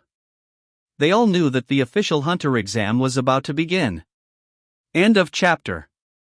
If I see that this fanfic has support, I will upload 20 plus chapters to Patreon. patreon.com/suku. Thanks for your support. Chapter 26, this world is even more dangerous than he imagined. 1070 words. If we reach 10 reviews, I will upload 10 new chapters. So go leave your review. Start of the chapter. After putting away the gray little pouch, Roy straightened his clothes as well. What came next was the part of Hunter x Hunter covering the official exam itself, one of the most exciting stretches in the manga. When the time came, Killua Zoldyck, the white-haired lightning cat, Illumi Zoldyck, with his bizarre disguise obsession and overprotective brother tendencies, Hisoka, that thrill-seeking psycho clown, and the others would all appear one after another, along with the one Roy was looking forward to the most. The strongest man in the world, chairman of the Hunter Association, Isaac Netero. Just thinking about it made him excited. Like that, in the midst of Roy's anticipation, the elevator suddenly stopped. Then, with a heavy thud, it arrived at the true venue of the Hunter exam. The elevator doors slowly opened, and the 5 of them all pinned their number signs to their chests. Once the doors were fully open, they walked out one after another. A dense crowd of people stared at the 5 newcomers with unfriendly eyes, creating immense pressure. Anyone who had managed to pass the earlier tests and reach this point was an expert. When that many capable people stood together, the aura they gave off was not something an ordinary person could withstand. But Gon and the others had already awakened Nen themselves, so they remained quite calm in the face of that pressure. So many people, Gon said in amazement. He did not care at all about the wary, slightly hostile looks aimed at him by the others. Roy swept his gaze across the room and instantly memorized every person's position and the strength of each person's aura. Hey, I haven't seen you before. Newcomers? Examinee no. 16, who had clearly arrived earlier, jumped down from a raised platform off to the side and came over to Roy's group. He was a middle-aged man with a square, potato-like face, wearing a blue vest over a yellow shirt, with the appearance of an honest, harmless guy. You're number 406, and there's a no. Wow, and there's even a great beauty here. You must be the last ones to arrive. Hello, my name's Tampa. This year I'm no. Nice to meet you. Tampa greeted Gon and the others with the easy familiarity of a self-proclaimed friendly veteran. This year? Kurapika immediately caught the keyword and frowned. Hi, I'm Gon. This is Roy and Android 18, and these two are Kurapika and Leo Rio, Gon said warmly, reaching out his hand to shake Tampa's. But before his hand could fully extend, Roy pressed it down. Under Tampa's awkward expression, and with Leo Rio and Kurapika instantly turning wary, Roy said flatly, Tampa, the rookie crusher. He takes pleasure in ruining newcomers during the exam. He has participated in the Hunter exam 35 times and still hasn't passed. He's a candidate who relies on a few despicable tricks, but isn't worth much attention. Tampa's face immediately turned ugly. At that, Leo Rio sneered, so you're an old veteran who's taken the exam 35 times and still hasn't passed. What a privilege. He said, what a privilege, but there was not a trace of respect in his voice. The words rookie crusher were enough to make Leo Rio understand that this guy had bad intentions. Naturally, there was no reason to treat him politely. As for what Roy had said, Kurapika and Leo Rio did not doubt it in the slightest. Tampa had come over in high spirits, only to leave in frustration. A few nearby examinees who enjoyed watching a scene unfold started mocking Tampa when they saw how easily he had been sent packing. But while they laughed at Tampa, their vigilance toward Roy's group also increased. Newcomers who could force an old hand like Tampa to retreat so quickly were definitely worth paying attention to. After all, Tampa had taken the Hunter exam, notorious for its extremely high death rate, for 35 years and was still alive to keep entering. That in itself was a kind of ability. Those few newcomers were definitely not simple. Every year, there was always a chance that some outrageously monstrous rookie would show up for the exam. For example, there had been one super monster rookie last year who had already qualified, but then nearly beat the examiner to death because he did not like the look of him, and was stripped of his qualification. This year, that same monster had come to take the exam again. Roy, you really know a lot about the candidates here, Gon said, still as carefree as ever. Before signing up, I used Goldfinger, so I remember some specially marked candidates. For example, among this year's examinees, there are 2 Nen users, and both are very strong. The moment Nen users were mentioned, Kurapika and Leorio's expressions immediately turned serious. Having already awakened Nen and knowing just how powerful it was, they naturally understood what it meant to be a Nen user. The 2 Nen users are number 44, Hisoka, and number 301, Gitaracker, the one with his face covered in needles who keeps making those clicking noises. Both of them are very strong. How strong? Leo Rio asked cautiously. Stronger than every examiner in this year's Hunter exam. Leo Rio immediately shut his mouth and swallowed hard. Seriously, monsters like that actually come to take the Hunter exam? Couldn't they just rob a Hunter license from someone? Leo Rio complained. A stolen Hunter license would never be as convenient to use as one properly obtained. Besides, hunters who already have a Hunter license will also be Nen users. Fighting Nen users is obviously far harder than simply taking the Hunter exam, Kurapika analyzed, making perfect sense. Apart from those 2 Nen users, there are also 2 other fairly strong ones. One is that silver-haired kid, no. 99, whose background is very mysterious. The other is that bald ninja over there who keeps chattering away at people. Both of them have enough strength to kill beginner nin users, so you should be careful. Rio was completely speechless. This world was even more dangerous than he had imagined. End of chapter. If I see that this fanfic has support, I will upload 20 plus chapters to Patreon.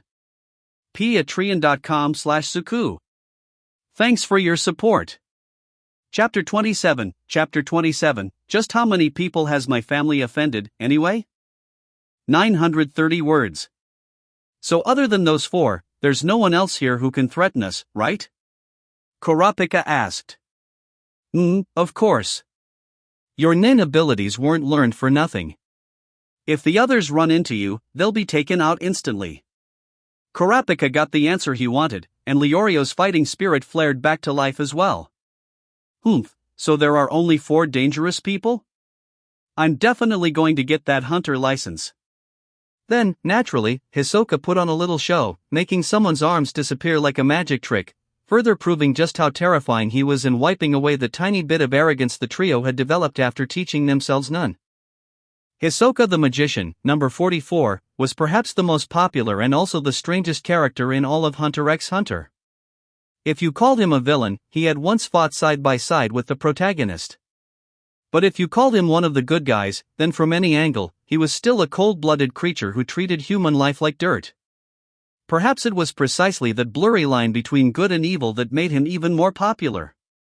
But no matter how one put it, in the end, Hisoka was a sinister, arrogant, absolutely abnormal, and utterly unpredictable kind of person.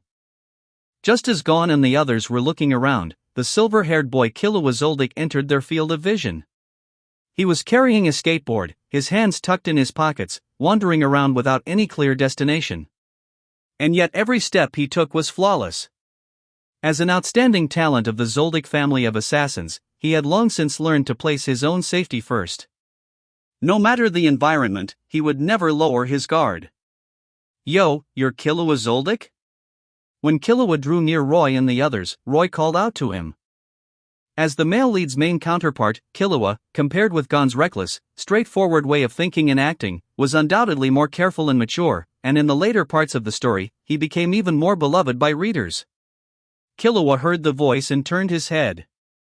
The vigilance in Kurapika and Leorio's eyes looked no different from ill intent to him, so naturally, he got the wrong idea.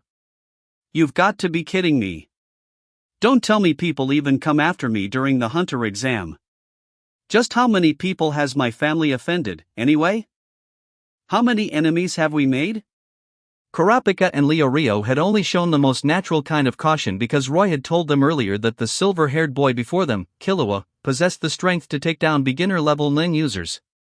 But that caution, combined with Killua's oversharp instincts and even stronger wariness, made him mistake them for enemies of the Zoldyck family coming to settle scores. So he took his hands out of his pockets and spread them outward in a helpless gesture. Yet beneath that appearance, his whole body had already tensed up, and even the angle of his hands was set in a way that would protect himself to the greatest extent possible. Killua trusted his instincts very much. Even though these people did not look especially strong on the surface, and there was nothing particularly outstanding about them at first glance, his intuition told him that this group in front of him was anything but ordinary. Under those circumstances, he continued probing, I already ran away from home. I have nothing to do with them anymore. If you want to cause trouble for the Zoldyck family, then go to Kukuru Mountain. Someone over there will receive you. While Killua was speaking, Roy could clearly feel a gaze fixed on this side. Judging from their current position and the direction of that line of sight, it should be Killua's older brother, that overbearing brother, watching what was happening here. Roy could sense it, and naturally Android 18 could sense it as well. She did not like being stared at with ill intent like that. So she released just a trace of her aura and sent it sweeping toward Illumi's direction. Illumi, disguised as the Needleman Gitaracker, instantly went quiet. In a place no one else could see, a bead of cold sweat slid down his forehead. That aura just now. That kind of power. Even father and grandfather might find it troublesome. Who exactly are they? Meanwhile, Roy looked at Killua, who appeared calm on the surface but was actually extremely tense, and suddenly felt a mischievous urge to tease him. He could not help smiling slightly. No need to be nervous. I have no grudge against the Zoldyck family. I just wanted to see what the member hailed as the greatest genius in the family's history was like. As he spoke, Roy stepped forward. And Killua instinctively stepped back. But the moment he stepped back, it felt as though he had bumped into someone. That reaction speed really does live up to the name of genius. A flood of cold sweat burst from Killua's face. Roy's voice had sounded from behind him. The person he had bumped into. He immediately flipped forward twice, then widened his eyes and turned back to stare at Roy, who was smiling at him. No matter how he looked at it, that smile felt unbelievably dangerous. This guy, when did he get behind me? How could anyone be that fast? End of chapter. If I see that this fanfic has support, I will upload 20 plus chapters to Patreon. patreon.com/suku. Thanks for your support. Chapter 28, the Hunter exam officially begins. 1030 words. Killua's look of facing a great enemy gave Roy immense satisfaction in a rather mischievous way, and Gon and the others, who had been watching the whole scene unfold, could tell that Roy didn't actually mean any harm. Gon had already taken a liking to Killua, since he was about the same age and size as him and had also shown up at the Hunter exam venue, so he stepped forward and cheerfully said, "Your physical ability is amazing. Hi, I'm Gon." As he spoke, Gon held out his hand to Killua. Killua looked at Roy, then at Gon. After a moment, his instincts told him there was no danger, so he accepted Gon's goodwill. "I'm Killua." And just like that, the two met and started talking. It had to be said, since they were both kids, they quickly found common ground. After all, they were the same age, and both had come to take the Hunter exam. With so many things in common, the two of them became familiar with each other in no time. Only Rio and Kurapika still kept their guard up. After all, this was their first time meeting Killua, and they didn't know what he was really like. As Gon and Killua kept chatting, Killua soon learned the names of everyone in Gon's group. He also found out that the person in front of him with that incredible speed was named Roy. As the conversation opened up, Killua gradually relaxed. "Roy seems really strong." "Yeah, Roy's the strongest out of all of us." It was obvious that Gon admired Roy a great deal. Roy, on the other hand, neither confirmed nor denied it. The blonde beauty beside him was the strongest person present, no, the strongest in the entire world. "Killua, when we came in just now, Roy said you were strong too." "Did he?" Killua shot Roy a glance, still a little traumatized by what had just happened. Seeing Killua look over, Roy said, "You do have excellent physical ability and sharp reflexes. As expected of someone raised by a famous assassin organization. But if you haven't learned that yet, then you still don't amount to much." "That?" Killua froze. "What is that?" Killua keenly sensed that seemed to be something very important. Normally, it's not something that can be explained to ordinary people. But if you pass the Hunter exam, you'll naturally find out what it is. "I see. So the Hunter exam has hidden depths like that? I'm starting to look forward to this exam." Ding ding ding. A man in a suit appeared. He had pinkish-purple hair and two upturned mustaches that perfectly hid his mouth. In his hand he carried a strange creature that looked like a living version of one of those British wall clocks that chimed on the hour. The ringing sound was coming from the mouth of that mysterious creature. "The Hunter exam will now officially begin." Saditz arrived at the venue carrying the odd bird-like creature and spoke. The moment those words fell, the atmosphere at the scene instantly became tense. Everyone held their breath and sharpened their focus. Of course, there were exceptions such as Hisoka over there in the corner playing cards, and the beautiful older sister type beside Roy who remained unmoved by anything. The Hunter exam was about to begin.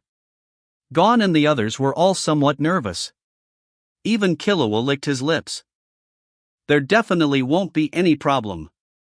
At that moment, Roy's calm voice rang out, and Kurapika, Rio, and the others unconsciously felt their tension ease. That's right. With our strength, we'll definitely clear it. While Gon and the others were steadying themselves, Saditz, the examiner for the first phase of the Hunter exam, finished rattling off a long list of rules and confirming the final number of participants. Then the large group followed after him and began the first phase of the exam. The content of the exam was to keep up with this examiner and not fall behind, launching into an ultra-long-distance marathon through a dim underground passage without any idea where the destination lay. I understand now. The number of first-time participants is 406. As soon as they started moving, Saditz already knew how many people were taking part. There had originally been 407, but one had been crippled in advance by Hisoka. The unlucky fellow who had lost both arms was obviously no longer able to participate. The real exam has begun, Roy said softly.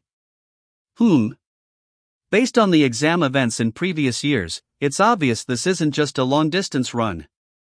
This pitch-black tunnel with no daylight and no visible endpoint, together with the examiner's easy, effortless walking posture without the slightest sign of fatigue, all suggest that this phase is testing endurance, stamina, and a person's willpower. Some nearby examinees had drawn closer, and upon hearing this, they all stiffened and became even more serious. Is that so? Stamina and endurance? If it had been before, this might have been a little troublesome, but now, Leo Rio was clearly much more confident. Before awakening Nin, this phase really would have been rough for him. But now, Kurapika and Gon beside him also showed slightly relieved expressions. This first phase wouldn't be enough to stop them. Time slowly passed, and more people were beginning to fall behind the main group, eliminated in this pitch-black tunnel. Roy yawned. This really was a bit boring. He thought for a moment, then slowly released a trace of his aura and sent it towards Saditz. Saditz, who had been rapidly advancing at the front, suddenly stumbled for a step, causing the examinees behind him to freeze in surprise. At that moment, out in front where none of the examinees could see, beads of cold sweat were running down Saditz's face. That aura just now, was that from one of the examinees? How could there be such overwhelming pressure? I've never felt anything like this, not even when exploring some extremely dangerous ruins before. End of chapter. If I see that this fanfic has support, I will upload 20+ chapters to Patreon. patreon.com/suku. Thanks for your support. Chapter 29, The Power of Flight. 942 words. While he was still speculating, Saditz unconsciously quickened his pace. The examinees behind him immediately followed, but once the tempo increased, several more examinees instantly began to fall behind. At that moment, Android 18 moved closer to Roy's side. This kind of exam is really too boring. Want to go on ahead first? As she spoke, Android 18 had already begun gathering ki. Clearly, she had already made up her mind to leave first. Coming over was just to ask what Roy thought. Roy thought about it for a moment and felt that it really was pretty meaningless, so he nodded. Android 18 had already grown a little irritated.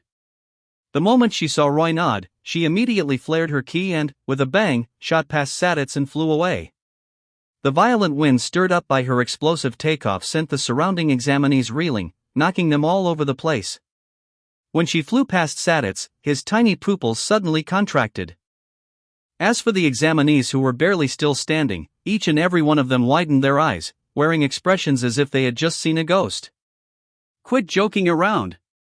That person flew? And no way. How could a human possibly fly? But that person really did fly. How can someone like that even exist? What is going on? How would I know? A shocking uproar instantly broke out among the examinees. Even the exhaustion and frustration they had built up during the long-distance run were thrown completely out of their minds. There was no helping it. Android 18's flight had simply been too overwhelming a shock to them. Roy shook his head, revealing a helpless expression that plainly said, "I knew this would happen."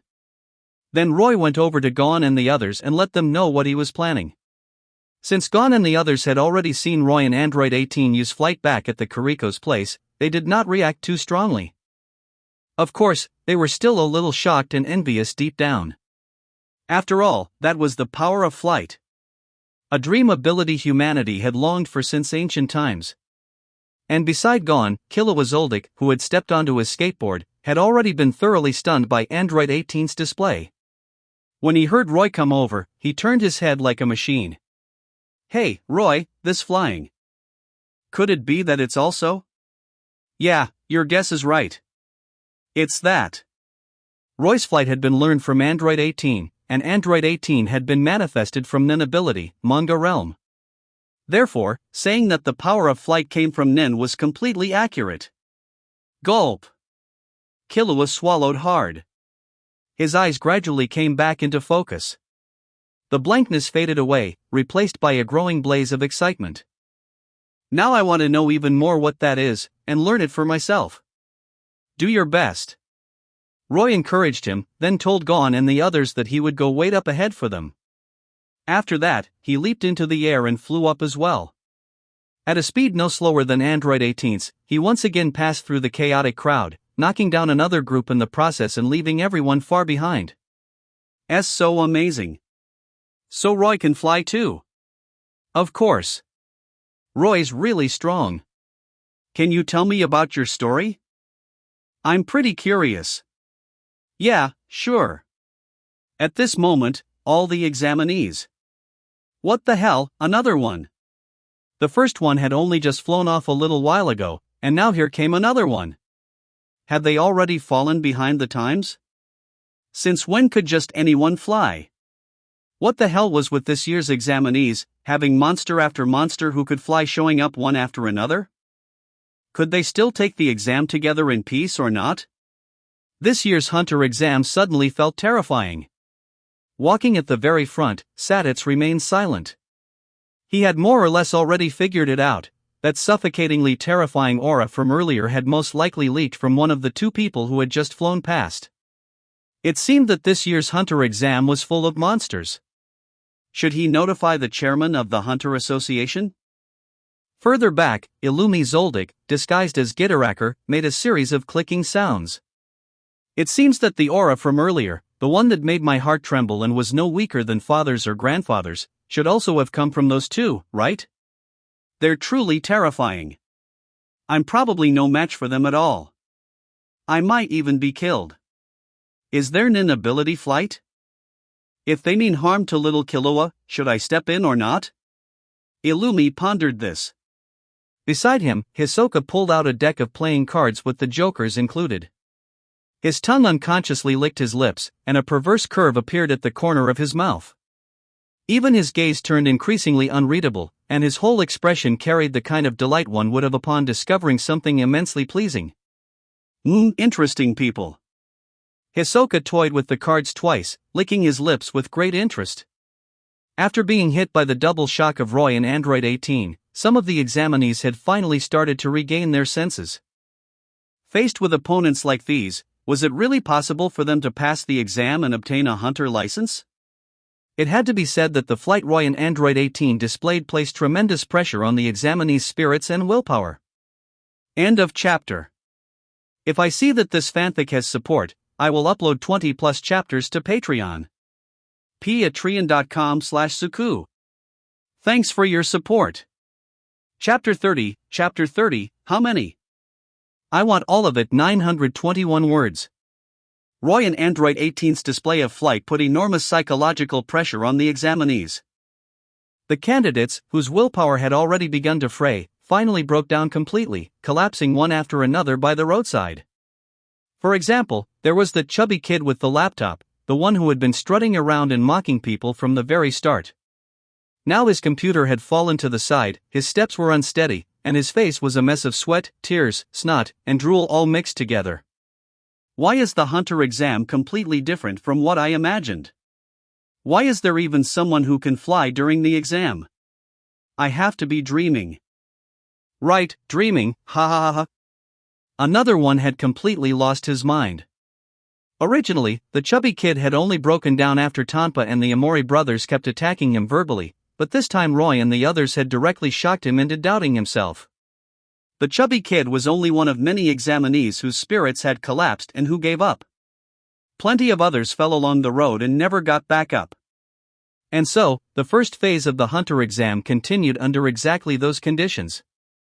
Meanwhile, having grown impatient with the dull and tedious long-distance running test, Android 18 and Roy arrived at the finish one after the other ahead of everyone else.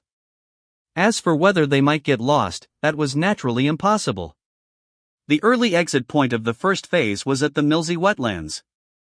And within the Milsey wetlands lived large numbers of rare beasts and magical beasts, all possessing powerful life auras. With their ability to sense aura acting as a guide, there was no way Android 18 and Roy would lose their bearings. Besides, even if they did get lost, firing a Kamehameha straight overhead and blasting their way out was still an option. So this is the place? Android 18 looked around. This is the Milsey wetlands, commonly called Swindler's Swamp.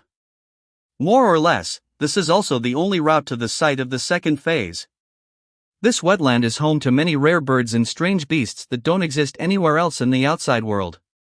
Most of them prey on human flesh, and they're sly and greedy by nature.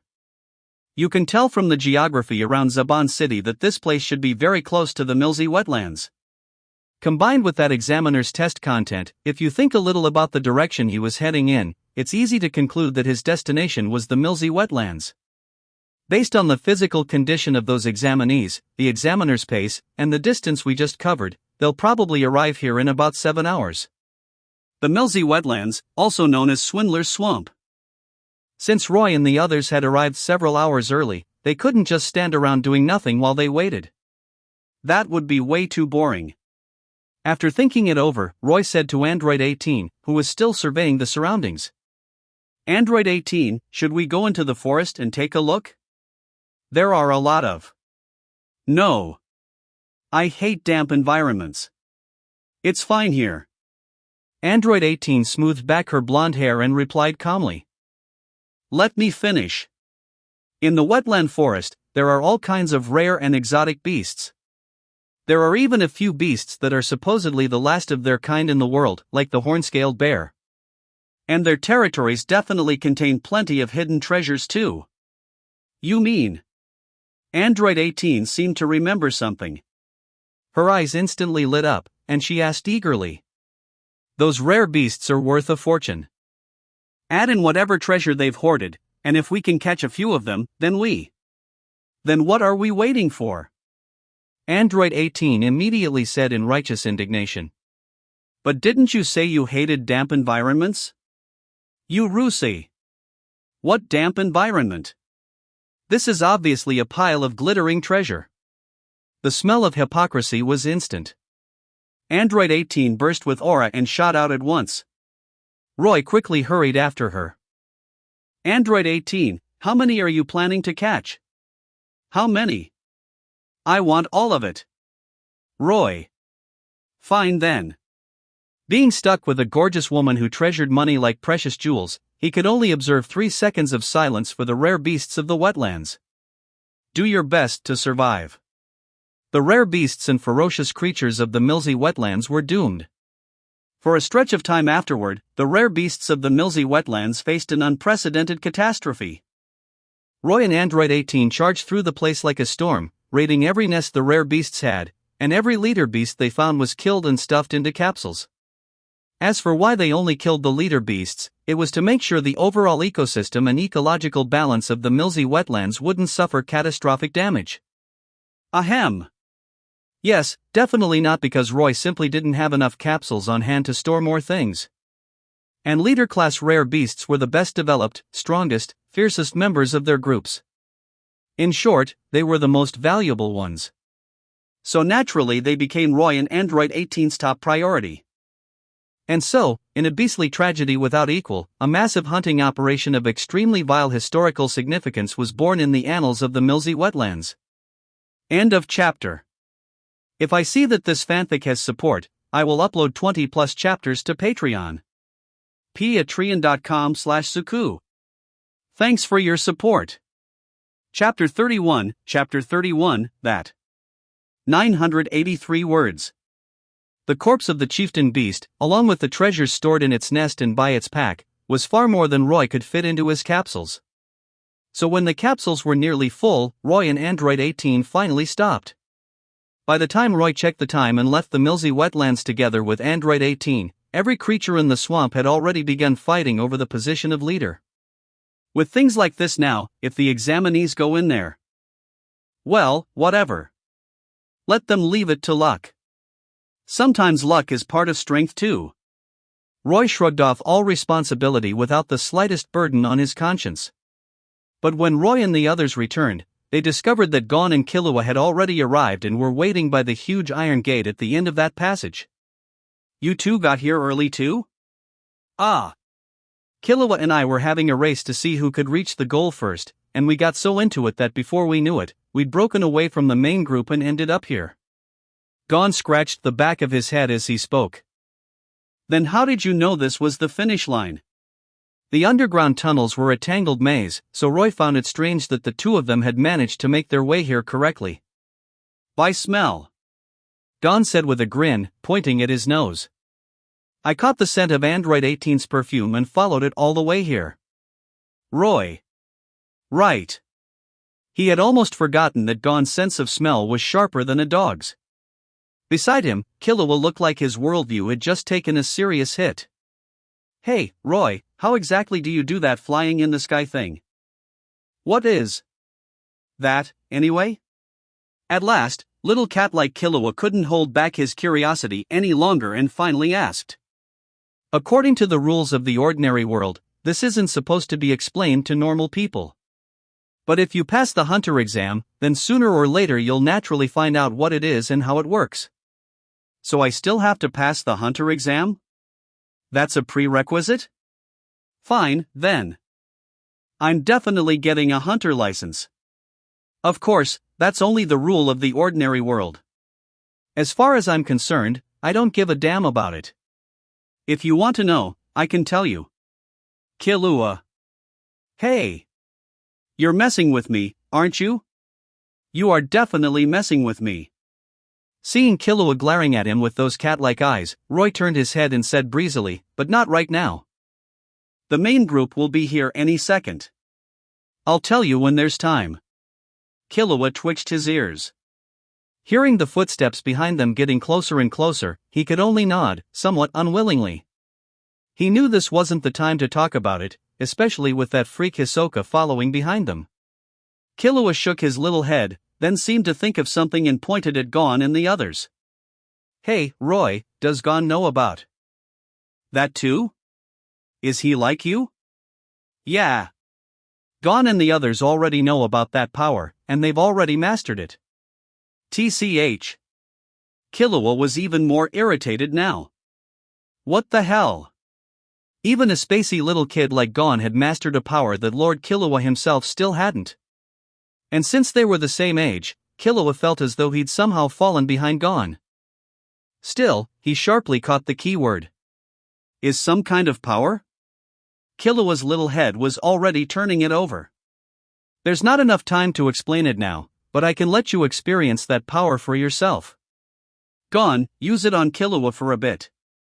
When the crowd of examinees arrived at the scene together with Saditz, they found Roy and his group sitting leisurely on the ground, while nearby, Killua was cowering in the shadow of a corner with a look of terror on his face. There's something wrong with that group. Every examinee came to the same conclusion about Roy and the others. Back when Roy and the others had flown off, the examinees had already decided they should avoid contact with them as much as possible in the future. Now that resolve became even stronger. And Illumi, or rather Gitaracker, sought his younger brother looking so badly frightened that, as the overprotective brother he was, he nearly failed to hold himself back from firing a few needles. Of course, remembering the terrifying aura he had sensed earlier, he forcibly suppressed that impulse.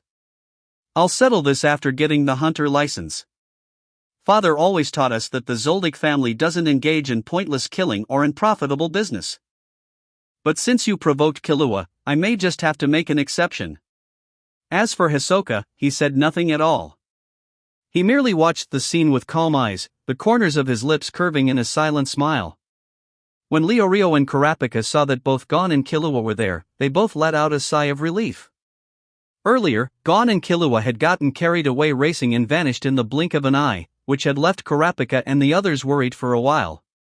Killua, meanwhile, only felt that he had finally managed to get his breathing under control. What Gon had made him feel just now was exactly the same sort of feeling his older brother used to give him. It was deeply unpleasant. And revolting. Only after a long while did he finally recover, then sit back down beside Gon. He had already confirmed it now, this was an extremely special kind of power. His brother could use it. His father and grandfather certainly could too. End of chapter. If I see that this fanfic has support, I will upload 20 plus chapters to Patreon. patreon.com/suku. Thanks for your support. Chapter 32, The Real and Fake Examiner. 1116 words. Almost everyone in his family had already gained this power. It looked like his plan to arrest his whole family and throw them all into prison would have to be shelved for now, which left Killua feeling quite regretful. He was not the slightest bit worried about whether he could learn this power himself. Wasn't it obvious? Even a dumb kid like Gon and an idiot old man like Rio had managed to learn it. There was no way he, young Master Killua of the Zoldyck family, the most talented one in the family, wouldn't be able to learn it too. After most of the examinees had walked out of the tunnel, a sudden boom rang out, and a gate slowly descended above the exit they had just come through. "Wait for me." One examinee staggered to the gate, completely exhausted, and collapsed by the doorway. He had no strength left to move another step. Even though he was only a single step away from making it, he could only watch in despair as the gate slowly fell, pleading hopelessly while stretching out his hand in a futile attempt to stop it. But this was the hunter exam, the harsh selection process for hunters. Elimination was inevitable. Seeing this scene, none of the examinees paid any attention to his cries. Not even the examiner reacted. Even Gon, who was usually warm-hearted, made no move. This was the hunter exam. It allowed no carelessness whatsoever. Anyone who came to take the hunter exam had to be prepared from the start. Please stay close behind me. If you accidentally wander into a trap, it will be certain death. Only after the gate had fully shut did Saditz finally speak, calmly warning all the examinees. As he did so, he instinctively glanced in Roy's direction. By now, Kurapika and Rio had already gone over to join up with him. That's a strange thing to say. If you already know it's a trap, then how could anyone possibly fall for it? Just as the examinees were finding it odd, a man covered in blood and dressed in green came out carrying a cloth sack. That guy is lying. The real show had begun. What followed, naturally, was a huge commotion caused by the appearance of both a real and a fake examiner. Man-faced apes were widespread. Some lived deep in the wetlands, while others hunted around the outer edges. The ones on the outside had never seen Roy and Android 18 making repeated trips in and out of the area. Otherwise, they would have been scared out of their wits long ago. "Roy, which one is the real examiner?" Gon asked as usual. By now, asking Roy whenever they did not understand something had already become a habit. Even Rio and Kurapika looked over at him without thinking. While the other examinees were confronting the real and fake examiners, they were also secretly watching Roy's group, waiting to see which side they would choose. Roy gave a light cough, and the whole scene immediately fell silent. Every examinee turned to look at him without saying a word. Roy swept his gaze across the crowd and said, "Saditz. 1-star Ruins Hunter. Obtained his hunter license in 1994.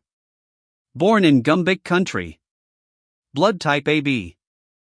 32 years old. Calm personality, extremely patient. Distinguishing features include that especially lush mustache under his nose, pinkish-purple hair parted in the middle, and a rather strange walking posture." Then he turned to look at the fake examiner. Once a fairly well-known robber.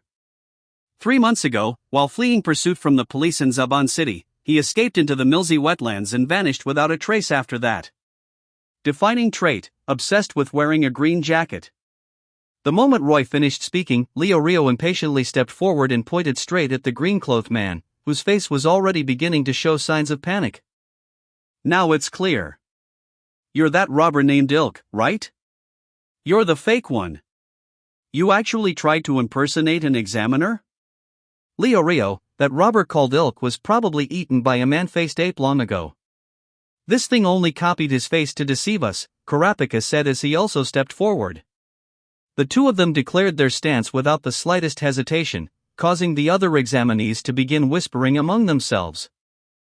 Could it be that what that flying guy said was really true?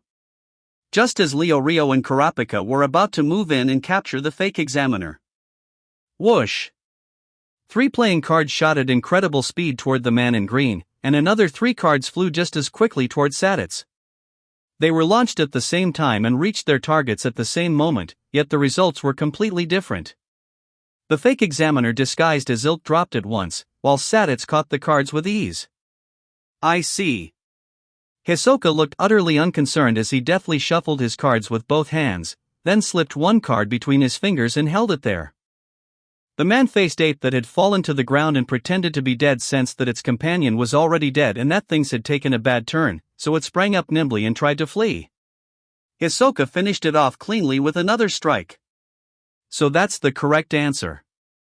Looks like the flying little brother over there guessed right. That one is the real chief examiner. Naturally, the chief examiner is also a hunter. Becoming a full hunter is the goal we're all striving for, so of course a real hunter wouldn't fail to dodge an attack like the one I just used, Hisoka said. Then I will first thank you for those flattering words. But next time, regardless of your reason, if you attack me again, it will be treated as defiance toward an examiner, and your qualification for the exam will be revoked, Sadits said calmly as he tossed away the playing cards in his hand. After experiencing that almost terrifying level of aura inside the underground tunnel, Sadits was already immune to the faint killing intent Hisoka was releasing now. Yes, Hisoka replied absent-mindedly. But anyone paying close attention would notice that he had not taken Sadits' words to heart at all. Hisoka continued shuffling his cards, his eyes instinctively drifting toward Roy and the others. A moment ago, while he had the chance, he had wanted to fire a few playing cards at Roy's group to test them. But Illumi had stopped him in advance. End of chapter. If I see that this fanfic has support, I will upload 20+ chapters to Patreon. patreon.com/suku. Thanks for your support. Chapter 33, The Desire to Kill Blooms. 1088 words. Hisoka, those few over there are prey belonging to our Zoldyck family. Before I make my move, you're not allowed to touch them first. In exchange, I promise I'll do everything I can to help set up your duel with your boss. Even though those few apples do look rather sweet, Krallo's ripeness fascinates me even more. As if thinking of something amusing, Hisoka the magician let out a low, delighted chuckle. Sadits turned to look at Roy and his group. Although I don't know where you obtained information about me, if you reveal my personal details in public again next time, I reserve the right to pursue the matter as an invasion of privacy. Sure. Roy did not take it seriously at all. Whether in the world before he transmigrated or in the current hunter world, that was a joke. Naturally, Sadits could tell Roy was brushing him off, but shock outweighed everything else in his heart. This examinee. Every piece of information he said about me was correct. Isn't his nin ability supposed to be flight? Could it be he has other abilities too? And he even knew that robber's information. Looks like this year's hunter exam is going to be interesting. Roy knew Sadits' information from official Hunter x Hunter material from before he transmigrated. As for that robber's information, well, nobody would go out of their way to pay attention to a robber who had already been dead for a long time, right? Next, the group naturally crossed the Milsey wetlands. When Roy and Android 18 stepped onto this land once again, all the fighting came to a stop, and every creature shrank back into its own lair, trembling in fear. That actually surprised Roy a little. He had thought those savage beasts would fight over the position of leader without any restraint and drag the examinees into it, but who would have thought they'd all be such cowards? At first, Sadits found it a little strange, but the moment he smelled the blood in the air, he immediately realized that some unknown change seemed to have taken place in the Milsey wetlands. Sadits was not the only one who noticed the scent of blood. Even Gon and the others sensed it, and all of them raised their guard and stuck close behind Sadits. And if even Gon could smell it, Hisoka naturally could as well. At that moment, his eyes were infected by that aura, revealing a thirst for slaughter. Ah! A miserable scream marked the start of the killing. Now that the savage beasts had all withdrawn, the only ones left who could harm the examinees were other examinees. Gon's group of 3 did not separate like in the original story. After mastering Nen, they all stayed close to Saditz and never fell behind. That meant the examinees walking in the rear with Hisoka had the worst luck imaginable. By the time Roy and the others arrived at the site of the second phase, and even when the deadline was nearly up, Hisoka finally strolled in at a leisurely pace. Compared to the original version, the number of examinees had dropped sharply. Of course, the ones who were gone were all faceless extras who had never gotten any screen time. In the original story, 149 people passed the first phase, but judging from the current headcount, there were probably only a little over 100 now. Everyone, gather over here. Saditz did not care in the slightest whether the other examinees lived or died. Seeing that almost everyone had arrived, he called the remaining examinees together into one place. All right. Let me congratulate you all once again. Everyone standing here now has passed the first test. I hope you will press on bravely through the second test as well. I wish you all the best of luck. In an even tone, Saditz congratulated the examinees on passing the first test. Then, after announcing the result, Saditz did not linger. He turned around directly and, with clean, decisive movements, walked into the forest and disappeared. This is great. Gon was very happy. Yeah, we've successfully taken the first step. Rio was full of confidence. And inside the dark forest, hidden from the sight of the many examinees, 103 people passed the first test. Looks like because of the Milzy wetlands, the number was cut by roughly 3/4. At this rate, the second test may still eliminate half of them, since the examiners for the second test are Menchi and Buhara. The people who can get through this stage will probably only number around 40 or 50. Depending on the difficulty of the topic, there might even be fewer than 10 left in the end. Still, a few examinees should have no problem at all. Especially those 2 examinees who can fly. This is the first time I've ever seen an inability like that. It must be very interesting. I'll watch how things develop before leaving. In the original version, there had been 149 people, but here, because of Hisoka, the number had been reduced by 46. Saditz's curiosity was extremely strong. On top of that, he felt that with Menchi as the chief examiner for this stage, there would definitely be plenty of entertainment. So he decided to stay and watch how things developed, especially to see what strange abilities those 2 flight-capable examinees would display again. He casually found a tree, took out a handkerchief from behind him, wiped his hands, and carefully observed what would happen next. Clack, clack, clack. At the exact appointed time, the heavy gate standing before the examinees, with a clock hanging above it, began to make noise, announcing the start of the second test. The examinees, who had relaxed somewhat after passing the first test, all tensed up again the moment they heard the sound. The enormous, heavy gate slowly opened, bit by bit revealing the scene inside. The first thing that entered the examinee's field of vision was a beautiful young girl with rather revealing clothes and a strange pink hairstyle. Petite and delicate, yet with an excellent figure, Menchi. The examinees had just gone through a highly stressful round of running, and on top of that had kept their nerves taut in the Milzy wetlands, so when they saw Menchi, they all had some of the same reactions. End of chapter. If I see that this fanfic has support, I will upload 20+ chapters to Patreon.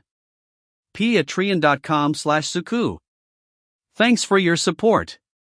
Chapter 34, so? That amazing? 1042 words. Men always had a few ways to relieve stress. Because of that, most of the examinees had their attention fixed on Menchi. She was petite, but her figure was undeniably good. It was only when Buhara's stomach let out a series of thunderous growls that the examinees finally realized there was also a gigantic burly man sitting behind that beautiful female examiner. Sorry to keep you all waiting, Menchi said, greeting the examinees with surface-level politeness. But Roy knew what she was really like. She was the kind of violent woman who would draw her knives the moment she disliked someone and turn them into a dish. Looking at the warm and friendly expression Menchie was showing the examinees now, Roy could not help shaking his head. Sure enough, the prettier a woman was, the better she was at fooling people. Of course, his own wife was the exception. Roy glanced at Android 18 beside him. And Menchie was nowhere near as pretty as his wife anyway. You're starving, aren't you, Bohara? Grrrgl. You heard that. My stomach's growling already, Menchie. Bohara was already getting impatient for the examinees to start cooking. A man who could devour 70 whole roast pigs in one sitting, when it came to eating, perhaps only Son Goku, Luffy, and Toriko could put up a fight against Bohara. Alright then, since that's the case, the second phase of the exam is about to begin. The moment the exam was mentioned, Menchie's expression changed at once. Her previous friendliness was tossed straight out the window, replaced by a stern look. You can all see for yourselves. For the second test, the examiners are the two of us gourmet hunters. Gourmet hunters? Leo Rio looked puzzled. That's a hunter profession? There's even a profession like that among hunters? What's that? Is it like Mr. Saditz being a ruins hunter? Gon also asked in confusion. Gourmet hunters are one of the branches within the hunter profession. Bounty hunters, like the kind Kurapika mentioned before, are another branch, Roy explained. As for gourmet hunters, they pursue ingredients in cuisine from all over the world, while constantly creating ever more refined delicacies for human enjoyment. And of course, a gourmet hunter is also a top-tier chef. On top of that, in order to seek out rare food, gourmet hunters inevitably have to step into dangerous restricted zones and ruins, and they also have to study all kinds of rare beasts and magical beasts. In order to hunt their prey, they themselves possess considerable strength. Since food is involved, they also need some knowledge of plants and medicine. And in order to gather more information about cuisine, they even study ancient texts. Roy immediately launched into another grand speech. In other words, gourmet hunters are basically all-rounder hunters. Every single gourmet hunter is terrifyingly powerful. One part of that strength refers to their personal combat ability, and the other refers to the knowledge they study and master. In professions like ruins hunter, environmental hunter, beast hunter, archaeological hunter, plant hunter, and so on, you can practically find traces of gourmet hunters doing research in all of them. Back when Roy had identified the real and fake examiners, he had already left all the examinees with the impression that he was extremely knowledgeable. Now, hearing him explain everything so fluently and seriously, with no obvious flaws in what he was saying. These people, whose own education levels were not especially high and who knew little about hunters, all believed Roy's words completely. For a moment, the way they looked at the two examiners became as tense as if they were facing formidable enemies. Bohara, who was sitting on the ground, had naturally heard Roy's words as well. He wore a completely blank expression. That amazing? Well said. A clear, excited voice rang out. It was Menchie, who had abruptly risen from the sofa, her face full of approval and admiration for what Roy had said. It's so rare to see an examinee who holds us gourmet hunters in such high regard. Ah, I'm so moved. And this examinee is even quite handsome. Android 18 suddenly sensed something.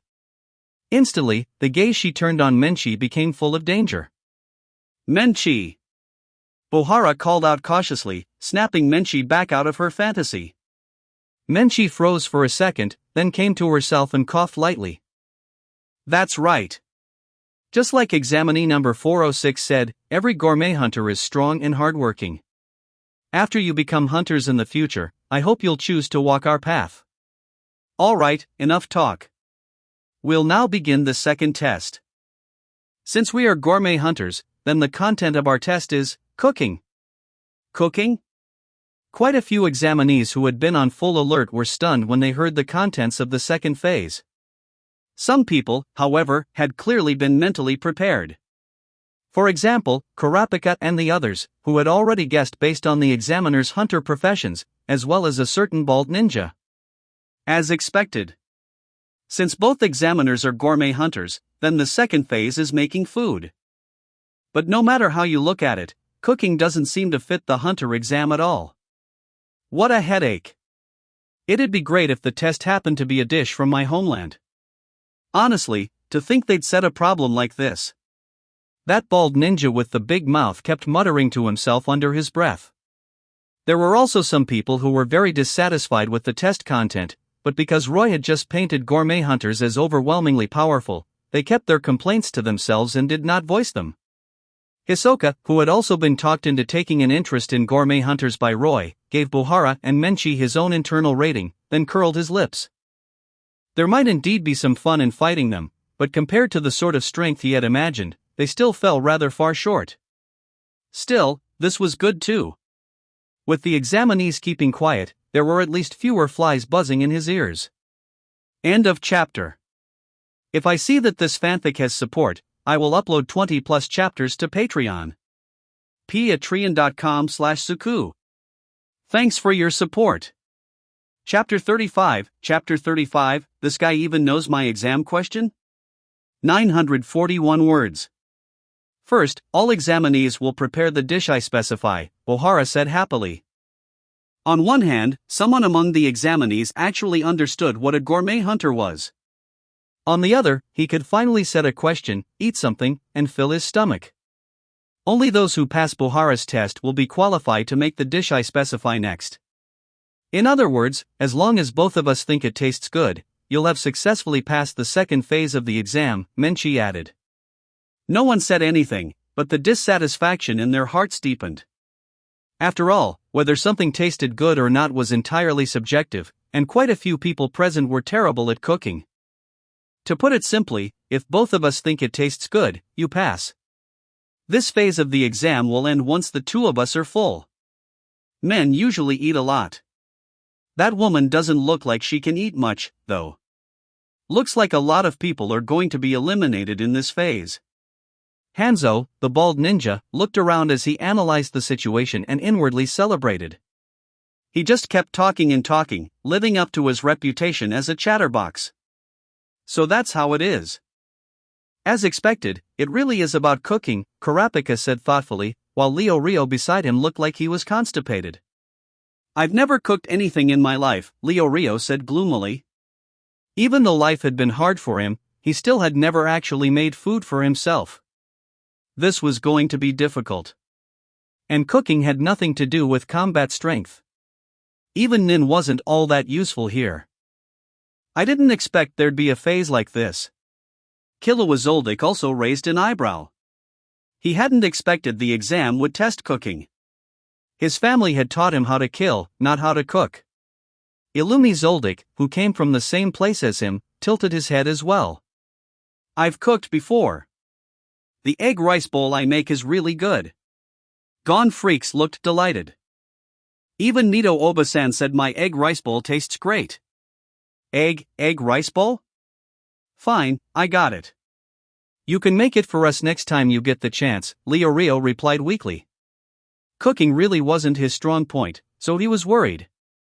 Seriously, how can the hunter exam have such a weird question? We have no idea what kind of cooking challenge these two examiners will set.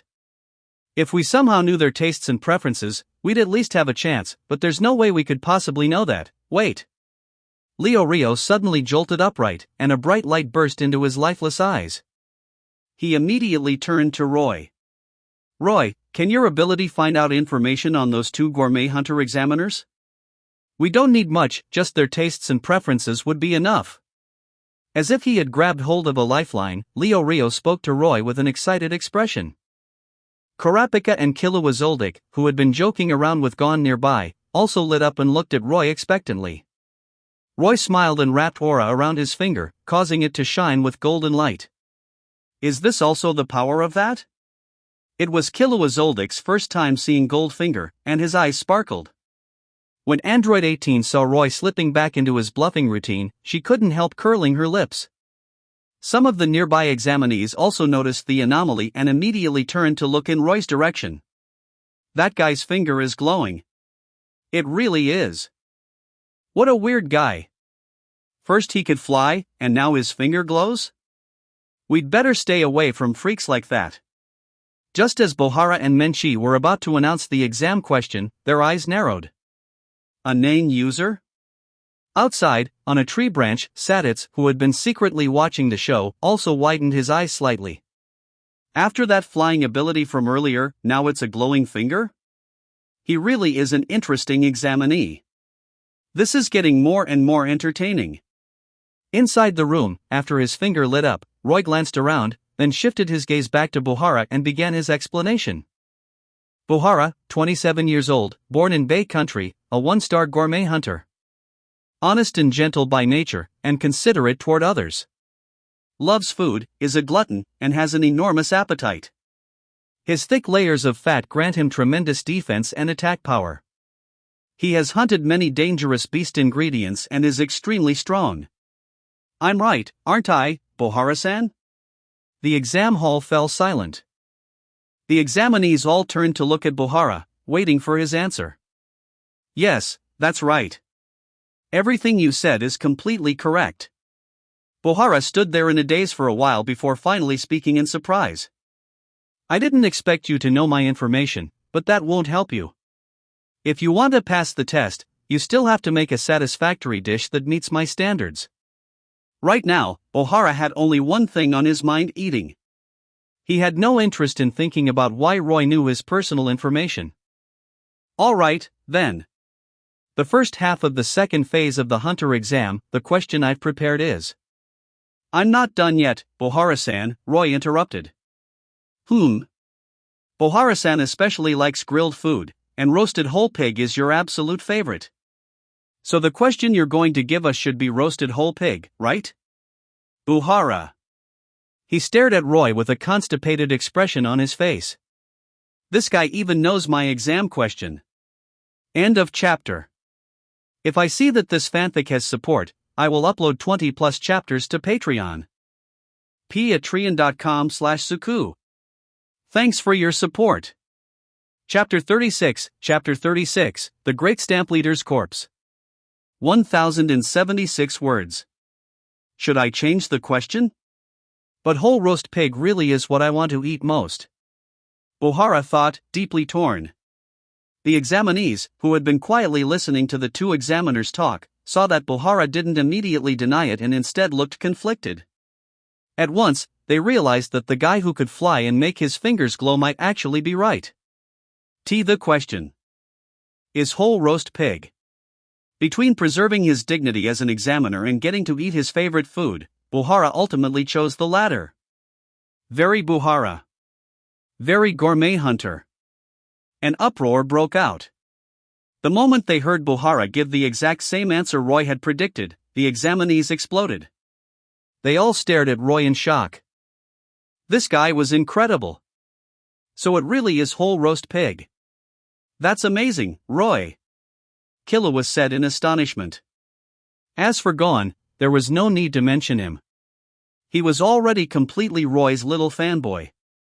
Beside them, Leorio's confidence instantly shot up when he saw that Roy had gotten everything right. Kurapika, meanwhile, clenched his fist tighter. He yearned even more for the power of such a mysterious nen ability. He had already decided that the moment the exam ended, he would throw himself straight into developing his own ability. Menchi, who had been watching the whole time from the side, was also clicking her tongue in wonder. Wait, one whole roast pig each? Hanzo suddenly reacted. He felt there might be a problem with that question. The image of every examinee turning in one whole roast pig was almost too much to imagine. With that fat examiner's build, he might be able to eat a lot. But if it's whole roast pig, and there are over 100 people here, that's hard to say, Kurapika analyzed. But Roy already said it, didn't he? That fat examiner has an enormous appetite and must be able to eat a ton. Right, Roy? Leorio asked, full of confidence. That is, if we're talking about normal whole roast pigs. What do you mean? If it were normal-sized pigs, then with Mr. Bohara's appetite, eating more than 100 of them would indeed be easy. But since these pigs live in the Milsey wetlands, of course they're not ordinary pigs. Then what are they? Leorio suddenly had a very bad feeling. In the Milsey wetlands, there's only one kind of pig, the great stamp, which is said to be the most ferocious pig in the world. They're highly destructive, carnivorous, and weigh around 1 ton on average, sometimes even more. 1 ton?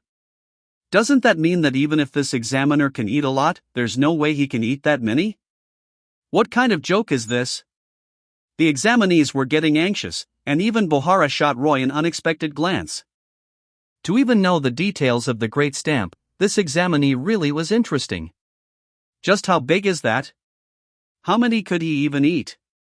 Rio felt that was pushing it. Like this big.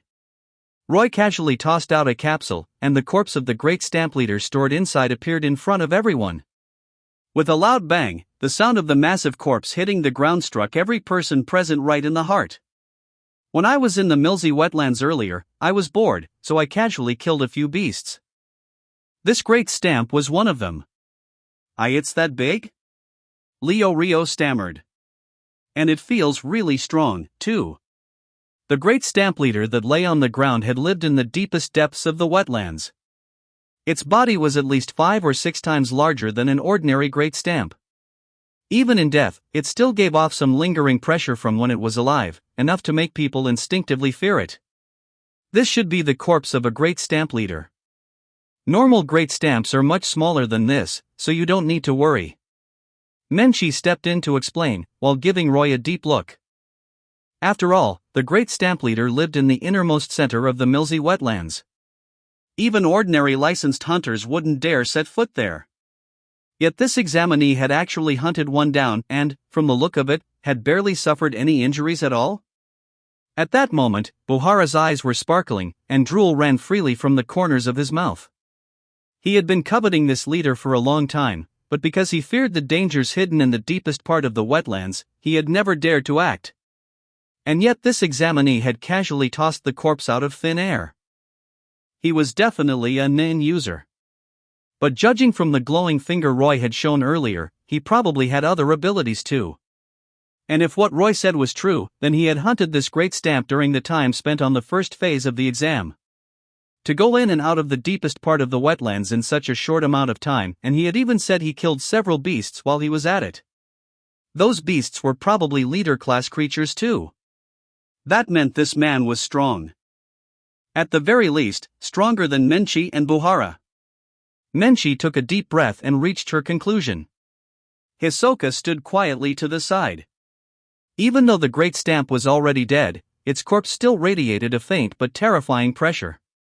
The great stamp was known as the most ferocious pig in the world. How could such a creature have really been hunted so easily by a few examinees in the original story? The ones that had been caught were merely the weakest members discarded by the herd. Hisoka licked his lips. His eyes, when he looked at Roy, were now filled with delight and desire. I thought he was only a slightly ripe green apple, but who knew he'd actually be this red and tempting? It makes me unable to resist. I can only apologize to Illumi. Illumi was also thinking to himself nearby. This person really is strong. It looks like asking Father and the others to kill him isn't realistic for now. Forget it. This deal is way too unprofitable.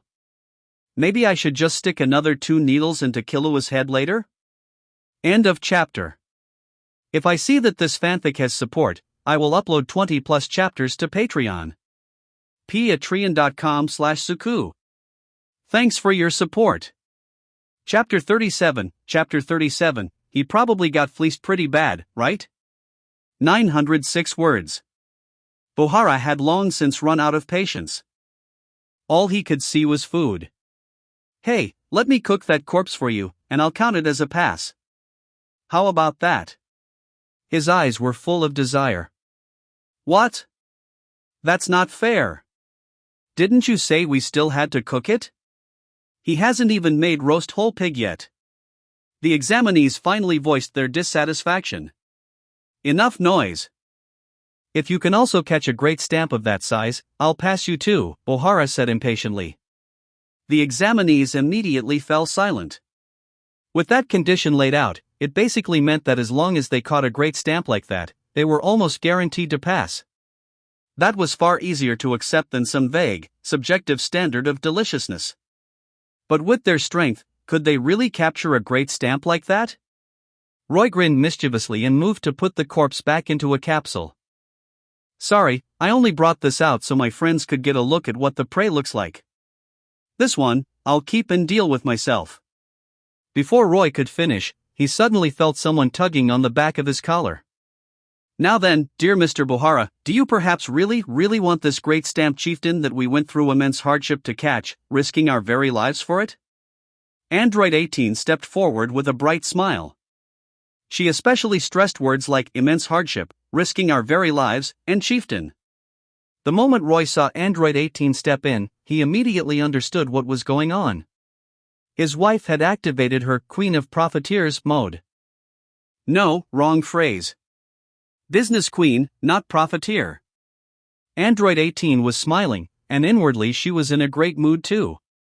I didn't expect that right after catching prey, we'd be able to sell it off so quickly. These rare beasts really do have a market. Lucky. Watching Android 18 haggle enthusiastically with Bohara over the price, Roy shrugged. Let's go, gone. Now that the test question has been announced, let's go find some prey first.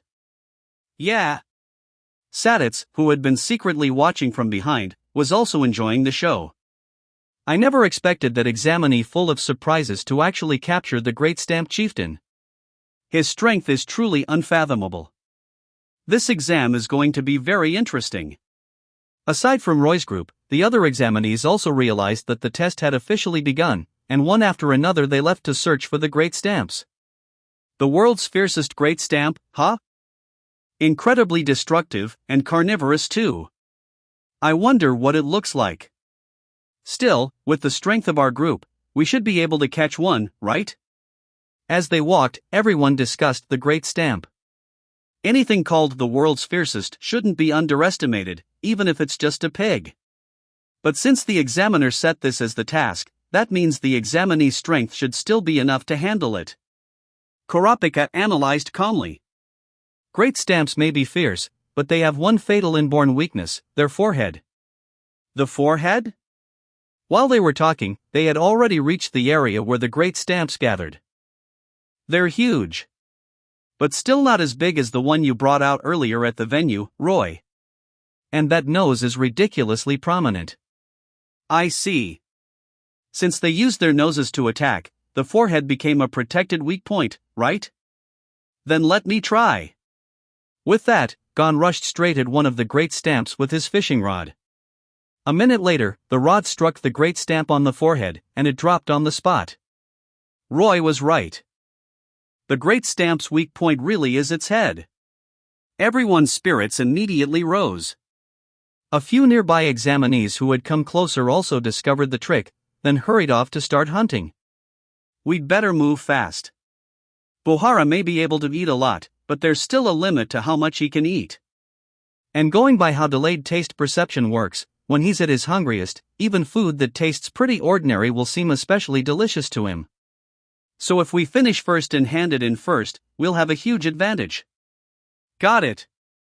Time passed quickly. Everyone had caught their own great stamp and started cooking. Roy, however, returned to the venue ahead of the others. He did not make roast whole pig. He knew that with the understanding between him and Android 18, passing Bohara's test was absolutely not going to be a problem. For a gourmet hunter, there was no way he would let top-tier cuisine slip through his fingers. When Roy returned to the venue, the first thing he saw was Android 18's radiant expression. Then he saw Bohara's face, full of lifeless despair, yet mixed with excitement and delight. It was an unbelievably conflicted expression. As for Menchie, who was standing to the side, she was also staring at Android 18 with a strange look on her face. It seemed Android 18's bargaining skills had left a very deep impression on both Bohara and Menchie. He probably got fleeced pretty badly, right? The corpse of the great stamp chieftain was no longer there, so it looked like the deal had gone through and Bohara had put it away. End of chapter. If I see that this fanfic has support, I will upload 20+ chapters to Patreon. patreon.com/suku. Thanks for your support. Chapter 38. What kind of dish is it, exactly? 977 words. When Roy returned, Android 18 gave him a reassuring look. Sure enough, with the Great Stamp's leader as their bargaining chip, both of them passed the first round without any suspense. As for how much profit Android 18 had squeezed out of it in the process, Roy did not care. For him now, money was already just a number. He simply did not care about it. As long as Android 18 was happy, that was enough. Later, the examinees gradually returned to the site one after another, each carrying their roast whole Great Stamp. Bohara took a bite from each one and casually declared it delicious. I really want to eat the leader roast whole pig. At that moment, Bohara especially wished the exam would end as soon as possible so he could go back and properly cook the Great Stamp leader he had paid such a huge price to obtain. Because of that, every roast whole pig dish presented to him received the same verdict from him. Delicious. After hearing the answer he wanted, Leo Rio clenched his fist and swung it in satisfaction. Beside him, Gon and Kurapika also looked delighted. They had passed the first round as well. Bohara tossed the last bone onto the mountain of bones beside him, then patted his already full and slightly bulging stomach. Even though he still had not eaten the leader yet, he had at least enjoyed a huge meal, so he was fairly satisfied. Clang, clang, clang. All right, that's the end of it. Bohara has finished eating 70 roast whole pigs. Menchi struck a gong that had appeared from who knew where and announced the final result. Hanzo's mouth twitched. This monster. This guy is barely even human. What kind of body structure does he even have? They had thought that, even with the chief examiner's huge frame and enormous appetite, he would at most be able to eat 30 or 40. No one had expected him to devour 70 in one sitting. People who can become hunters really are amazing. Gon stared at Bohara for quite a while and could not help letting out a sigh of amazement. Amazing is one thing, but I definitely don't want to end up looking like him. Killua put both hands behind his head. As a member of a family of assassins, if he wanted to carry out assassination missions properly, then he needed to maintain a good physique. So that was why second brother had gone down the wrong path. When I ran away from home, I even managed to stab him so easily. Thinking that, Killua became even more determined to maintain his figure. The amount he just ate was obviously far larger than his body volume. A normal person couldn't possibly do something like that. But since he's a gourmet hunter, and a hunter, that means. Kurapika analyzed. It's probably that. Leo Rio also referred to Nin with the vague phrase that. Oh, so it was that? Gon suddenly understood. Again with that? Aya, what the hell is that, exactly? Killua grabbed his hair in agony. For someone as insanely curious as he was, this was pure torture. Clang, clang, clang. Menchi walked up to all the examinees with the gong in hand and struck it once, producing an extremely loud sound. In the roast whole Great Stamp cooking test, 72 people have passed, Menchi announced in a raised voice. First of all, congratulations on passing the first round. But unlike Bohara, I'm not so easygoing. My standards are extremely strict. Menchi paced 2 circles at the front while glancing at Roy and Android 18. Hey, Roy, what's this examiner's profile like? What kind of food does she like? The moment Menchi finished speaking, Leo Rio immediately leaned close to Roy and asked in a low voice. Menchi, a 1-star gourmet hunter. Her contributions to food culture are highly recognized, so she was awarded the distinction of 1-star hunter at the age of 21. She's stubborn, willful, and extremely proud. She's very strong, and her standards for food are incredibly demanding. Once she gets angry, her standards go even higher, especially when it comes to taste. In other words, this examiner is probably going to be very difficult to deal with, Kurapika said in a low voice. While Roy and the others were talking here, Saditz, standing behind the bushes farther back, was also muttering to himself about the situation at the venue, casually leaking Menchi's information out loud. What he said was more or less the same as Roy's explanation. Then what kind of food does she actually like? She doesn't have any particular favorite food, Roy said. But with how willful she is, if it's a cooking question, she'll probably make us prepare some specialty dish from a remote country, or from some regional cuisine that most people have never heard of. No way. Leo Rio had barely finished speaking when Menchi said over there. Listen up, all of you. The final cooking question of the second phase is sushi. Sushi? Sushi? Leo Rio was instantly struck by a bad feeling. He had never even heard of this dish before. Every examinee frowned and repeated the word once, each in a different tone, but all with the same confusion as they tried to guess what kind of dish it was. What kind of dish is that, exactly? Hisoka stopped spinning the card in his hand, and Illumi, disguised as Gitaraker, tilted his head, making a series of cracking sounds. Only one bald ninja reacted differently. When he heard the question, he froze for a moment, then a look of delight appeared on his face. Soon after, he suppressed the joy and his expression returned to calm. End of chapter. If I see that this fanfic has support, I will upload 20+ chapters to Patreon.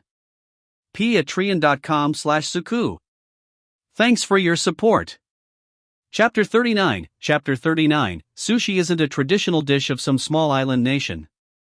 972 words. If you looked closely, though, you could still spot a hint in his flickering eyes. Fantastic. I never expected the test topic to be a traditional dish from my homeland. I've got this exam in the bag. While the examinees were still guessing, Menchi finally gave them the answer at just the right moment. Judging by those confused looks on your faces, I suppose it's no surprise you don't know. This is a traditional national dish from a small island nation to the east. A traditional national dish from a small island nation? Amazing, Roy got it right again. Gon said happily. Yeah, but honestly, I wish he hadn't. Leo Rio grumbled. What the hell is a traditional national dish supposed to mean? But even if we don't know, Roy definitely does, right? Gon said. That's true. Roy, you know what sushi is, don't you? Roy smiled and stepped forward. Excuse me, examiner, but I need to interrupt for a moment. Sushi isn't actually a traditional dish of some small island nation. The moment Roy stepped in and even contradicted the examiner, every examinee immediately fell silent. They all watched him carefully, trying to pick up any clues about sushi. Sushi actually originated in an ancient Eastern civilization. It was only later introduced to that island nation, where it was further refined and popularized. As for why it flourished there instead, that's simply because the mainland civilization had too many kinds of cuisine. Sushi was just one inconspicuous food among countless others. Menchi froze for a second, then asked, "How do you know that so clearly?" Because, strictly speaking, that ancient civilization is my homeland. Menchi understood at once and nodded. I've learned something. When it came to food, gourmet hunters approached it with the utmost seriousness. That's nonsense. It's obviously a traditional food from my homeland, the bald ninja screamed inwardly in protest. But one look at Roy, who clearly wasn't someone to provoke, and he immediately swallowed those words back down. I'll just show you later what real sushi looks like. Next, Menchi led the examinees to the cooking stations inside the room. Inside, the knives, preparation tables, rice, and other tools had all already been set out. Some of the examinees even noticed, in the corner, the corpse of the great stamp chief that Roy had brought out earlier. This is where you'll be making the dish. The most basic tools and ingredients are already laid out before you. I've also prepared the rice you absolutely need for sushi. And here's the biggest hint I'll give you, among all forms of sushi, I only recognize nigiri sushi as a valid finished product. Menchi stood there with one hand on her hip, looking openly excited for the upcoming test. All right, we're about to begin. The exam ends when I decide I'm full. Until then, you can make as many pieces of sushi as you want. After giving all the hints she intended to give, Menchi officially announced the start of the test and found a sofa to sit on. Most of the examinees could only fumble around cluelessly with the rice and knives. Some even directly squeezed the rice into balls, having no idea what they were supposed to do with it. At the same time, many pairs of eyes kept drifting toward Roy. Roy, do you know how nigiri sushi is made? Gon had developed a very good habit. Whenever he didn't know something, he asked Roy. After all, there didn't seem to be anything Roy didn't know. Roy noticed that many other people were holding their breath as well, their attention fully fixed on him. So naturally, his mischievous streak surfaced again. There are many kinds of sushi, Roy began.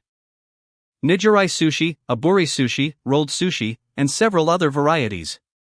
Rolled sushi is made by laying a sheet of roasted seaweed over a small bamboo mat, spreading a layer of vinegared rice on top, adding fillings in the center, rolling it into a long cylinder, and then cutting it into smaller pieces. Common fillings include seaweed, shredded meat, cucumber, corn, and other side ingredients. As for aburi sushi, that's when the topping used for nigiri sushi is quickly seared with a torch. It's generally used for sushi with fattier cuts of meat, because once the fat caramelizes, it gives off a distinctive aroma.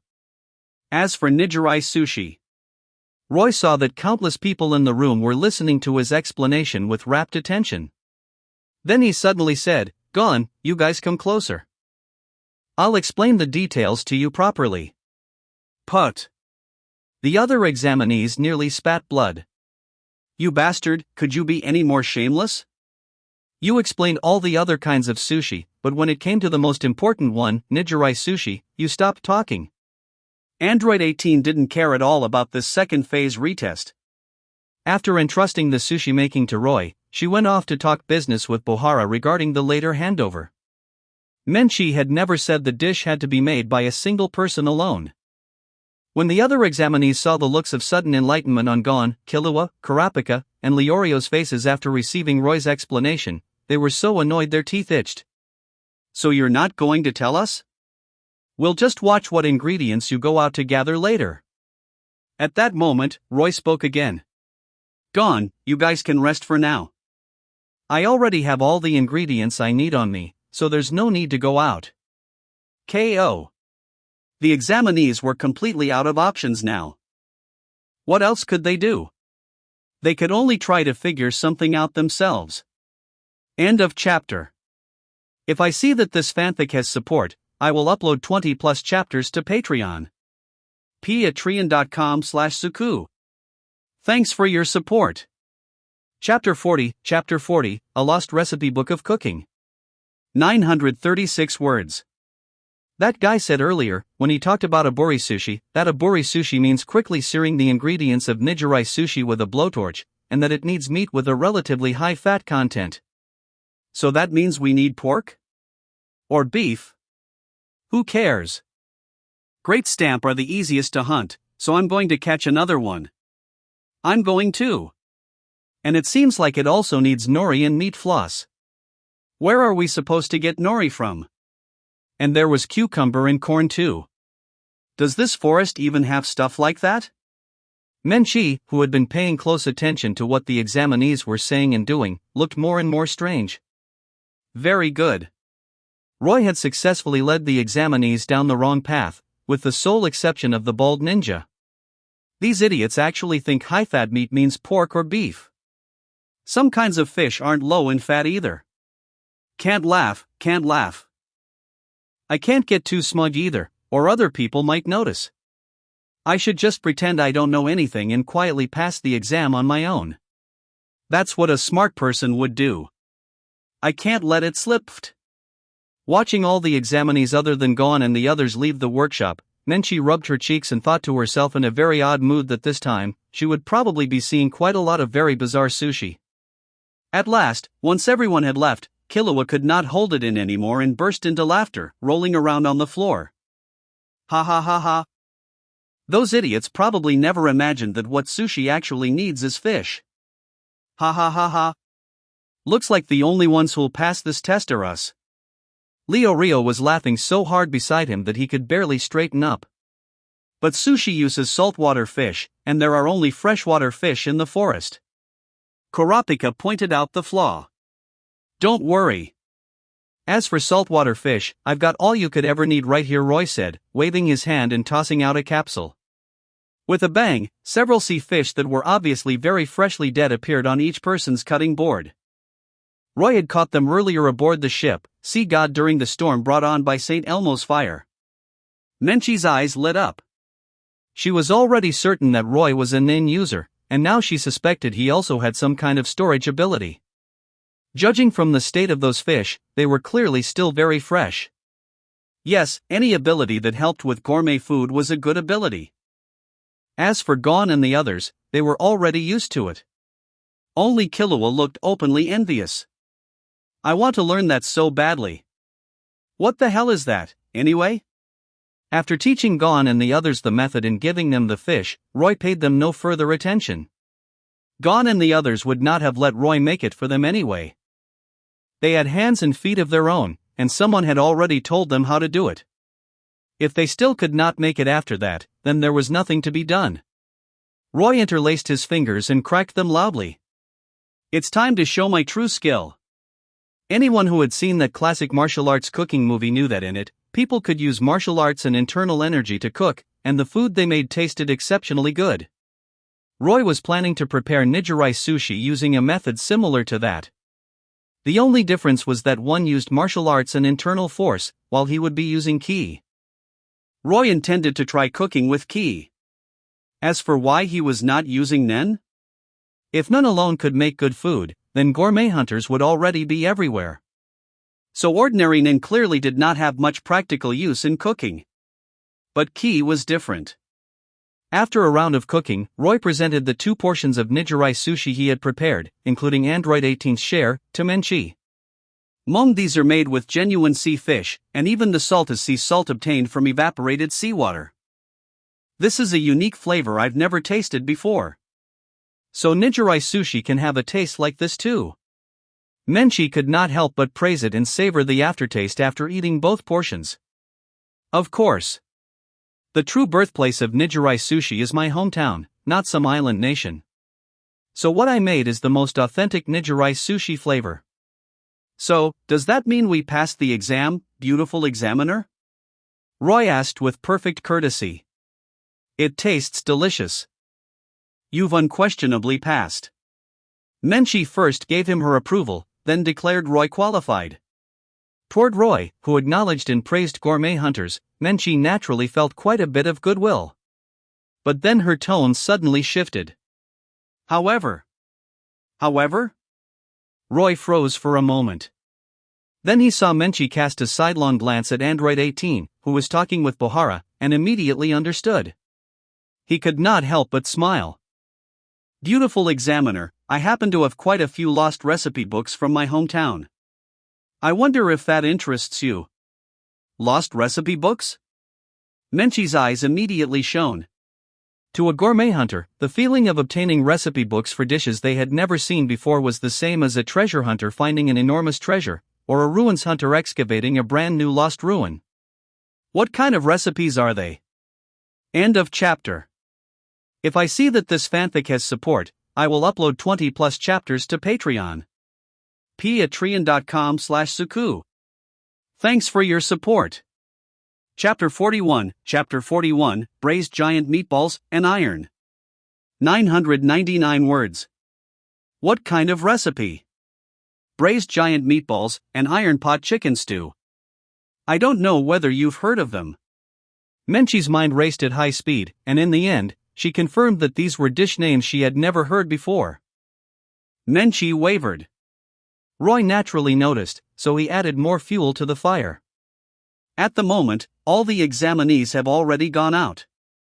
Gon and the others here are all my friends, so they won't say anything. You should know these are 2 recipes for dishes that have never appeared before. I can guarantee the authenticity of both recipes. One of them, braised giant meatballs, uses pork as its main ingredient. You can absolutely hunt a great stamp in the Milsey wetlands to verify whether it's real or not. Could it be that this beautiful lady examiner has no interest in trying a novel new dish? I guarantee it'll be absolutely delicious. Alright, you 2 pass. Faced with unknown new recipes, Menchie did not hesitate in the slightest and surrendered on the spot. Pleasant doing business. Roy then naturally told her the specific cooking methods for those 2 dishes.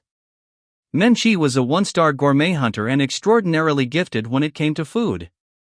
The moment she heard the recipes, she immediately realized that Roy was not lying. Both sides were satisfied. After passing, Roy spoke with Android 18 and with Gon's group, who were still struggling with sea fish, then headed outside to bask in the sun. The moment he stepped out, Roy used his aura to sense the surroundings. First, naturally, he discovered Sadits hiding on a tree branch and squatting there to watch the show. Then he sensed the movements of the various examinees. Roy had already memorized the aura of several important examinees earlier, so now it was immediately clear who was where. However, what made Roy laugh helplessly was that not a single examinee had gone to the riverside to catch fish. No, there was still one, the bald ninja, the only examinee besides Roy who also knew how to make nijiri sushi. Looks like everyone except him went to catch great stamps or some other kind of prey. Seems I really managed to lead this entire batch of examinees astray. I wonder how many bizarre versions of nijiri sushi are about to appear. Menchi will definitely be even more furious, won't she? As the chief culprit behind all this, Roy felt absolutely no guilt. Instead, he found a warm sunny spot and watched the examinees' performance with great enjoyment. After a while, the examinees gradually returned to the factory building one after another. Every single one of them came back carrying grotesque animal carcasses. Some had brought weird giant frogs from the Milsey wetlands. Some had brought strange birds that flew through the sky. But most of them had brought great stamps. Looks like they had been thoroughly led off course.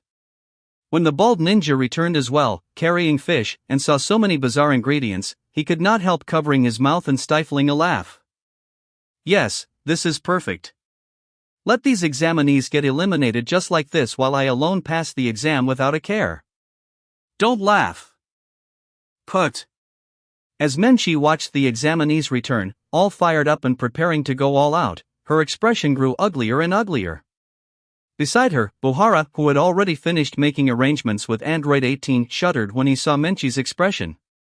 He could not help sighing and silently observing 3 seconds of mourning for the examinees. After all, Menchi's personality was extremely stubborn, and she was incredibly strict when it came to cooking. In some respects, stubbornness was the same thing as rigidity and obstinacy. Nijiri sushi's main ingredient was fish, yet these examinees were using all sorts of bizarre ingredients instead.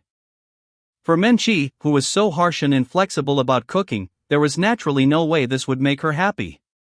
So when Gon, Leorio, Kurapika, and Killua presented their finished nijiri sushi to Menchi, they were the first to run straight into the muzzle of the gun and naturally received her completely unreserved criticism. Leorio's nijiri sushi was even more unfortunate. Because the rice he shaped was crooked and misshapen and looked awful, Menchi did not even bother tasting it. She flung both the dish and the plate away without a second thought. Then came the grand exhibition of all the examinees' bizarre nijiri sushi creations. It also had to be said that these examinees were astonishingly gifted in their own way. Even Buhara felt his heart pounding in alarm when he looked at what they had made, so there was no need to mention Menchi. After mercilessly berating them, Menchi did not taste a single one of their dishes. That continued until the bald ninja presented his own dish. By then, Roy had already had enough sunshine and leisurely returned to the cooking venue. But just as he arrived at the entrance, he discovered that all the examinees who had returned to the exam site were now charging out again. Roy thought for a moment and more or less understood what had happened. What nonsense are you spouting to me? If you want to make nijiri sushi properly, even a professional chef would need at least 10 years of practice. Do you even understand that? Sure enough, the moment he walked in, Roy saw Menchi grabbing Hanzo by the collar and spraying spit everywhere as she yelled at him. Looks like Hanzo and his big mouth spilled the method for making nijiri sushi again. Roy walked forward. Roy, you're back? Gon greeted him. Did you all pass? Roy responded, then exchanged a glance with Android 18, who was standing to the side acting like a quiet beauty. And the moment the exam was mentioned, Gon lowered his head. End of chapter. If I see that this fanfic has support, I will upload 20+ chapters to Patreon. patreon.com/suku. Thanks for your support. Chapter 42, Chapter 42, you're welcome to come again next time. 1055 words. This FIC is now on Patreon, check it out and if you like it, I'd appreciate your support. Thank you so much. Start of the chapter. No. The examiner said what we made tasted awful, so we failed. We actually got off pretty easy, Killua cut in. Leo Rioasans was so ugly the examiner just threw it away on the spot. Leo Rio got hit by a completely undeserved stray shot and took critical damage to the heart. That examiner is way too weird. Why the hell is the test about cooking? Who says a hunter has to know how to cook? And we obviously made the correct nigiri sushi exactly the way it was supposed to be done, but she still rejected us just based on the taste and appearance. That's completely unreasonable. Leo Rio was far from the only one thinking that. Among the examinees Roy had seen sprinting around outside earlier, some had clearly already built up quite a bit of anger. Where is your heart? Where exactly is your heart? Over there, Menchi was still clutching Hanzo and unleashing a full-blown sermon, nearly talking him into a daze. While Menchi kept rambling on and on, the examinees returned one after another, each carrying a large fish in hand. At first, Gon's group of 4, Killua included, had managed to make sushi that at least barely met the standard in appearance, but the taste did not pass, so they were defeated in the first round. Later, Hanzo also let slip the method for making nigiri sushi. By then, almost all the examinees had returned to the venue, and after observing for a while, every single one of them presented their own sushi. Hanzo also took the opportunity to finally free himself from Menchi's endless lecturing. Terrible. Is this nigiri sushi or a rice ball? There's barely any meat. No good. The rice is packed too tightly. It looks awful. Make it again. Doesn't taste good. Failed. Although every examinee had presented sushi that looked fairly decent, the taste was clearly mediocre at best. And Menchi had fallen back into her old picky habits, so more and more people were judged unqualified. Bohara saw Menchi becoming harsher and wanted to say something to remind her, but he was afraid of getting beaten up by her, so all he could do was stand there hesitating. Because they had Roy as their anchor, and because Nin itself gave them a baseline of confidence, Gon and the others were not as anxious about the exam as they had been in the original version. Instead, they all stood to one side calmly and watched the situation unfold. Judging whether someone passes an exam based solely on taste is completely unreasonable, Kurapika said, shaking his head. At the rate Menchi was going, there was no way she could select hunters who were truly suitable. That's why the Hunter Association definitely won't just ignore this. Roy looked toward Saditz, who was standing by the entrance shaking his head, and pulled out his phone. Gon and the others followed Roy's gaze. That person is? Saditz-san? Yeah, it's him. That distinctive little mustache makes it obvious. He seems to be calling someone on his phone. He's probably calling the Hunter Association. Right, the Hunter exam can't be allowed to go on like this. The moment they saw what Saditz was doing, Gon and the others immediately felt relieved. Inside the venue, after Menchi had tasted sushi from practically every examinee, she poured herself a cup of tea and began sipping it slowly. My apologies, but I'm full already, Menchi said with a light smile after blowing on her tea. What is that supposed to mean?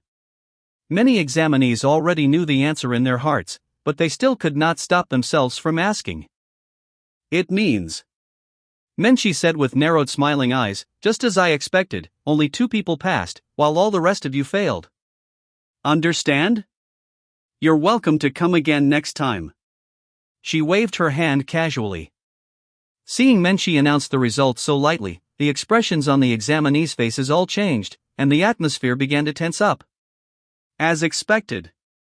Bohara sighed inwardly. He had known it would end like this. There was no way the examinees would accept it. And the facts proved Bohara right. The examinees began to stir. No one was willing to be eliminated for something this absurd.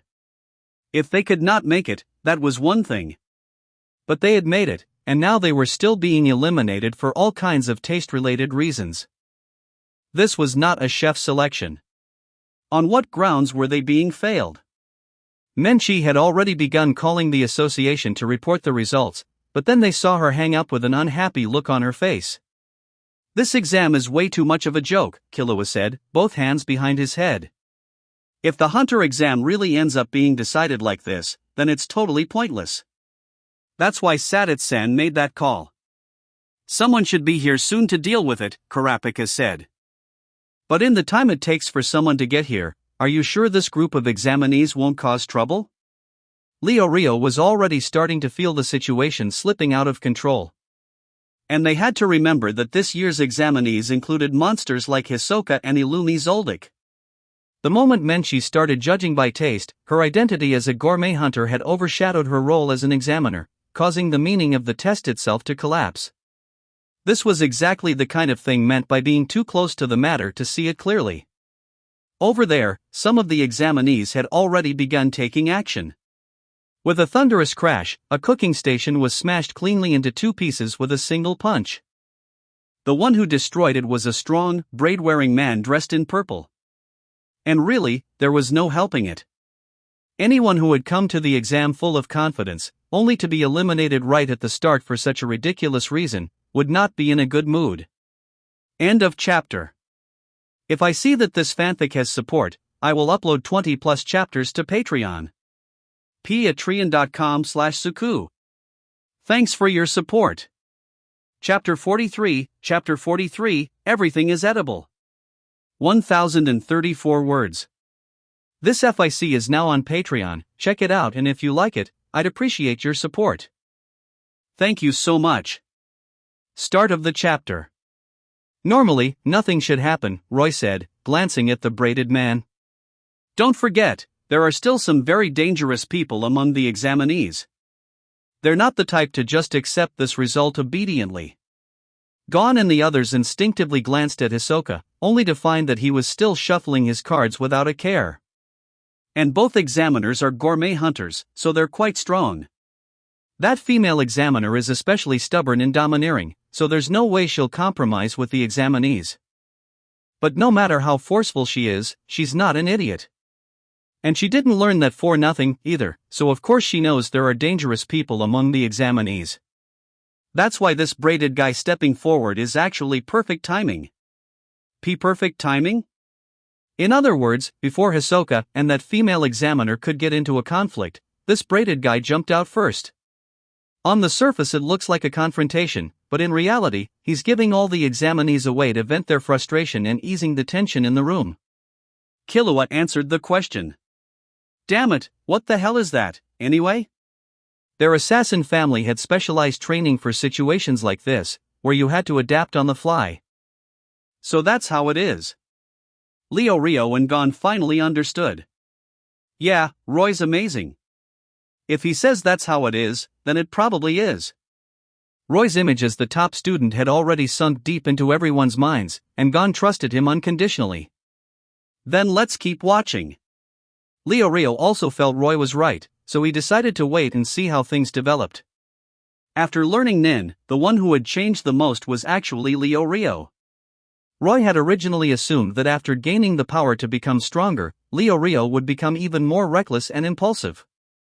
But unexpectedly, he had calmed down instead. Maybe it was because once he gained confidence in himself, he no longer became as impatient as he had in the original story. After all, in the future, he would become a doctor. Watching the examinees arguing noisily with Menchi, Roy smiled faintly. It's been a while since I loosened up my muscles, too. Crushing people one-sidedly doesn't give me the satisfaction I deserve. Once Netero gets here, I'm sure he'll be delighted to have an opponent he can fight with his full strength for once.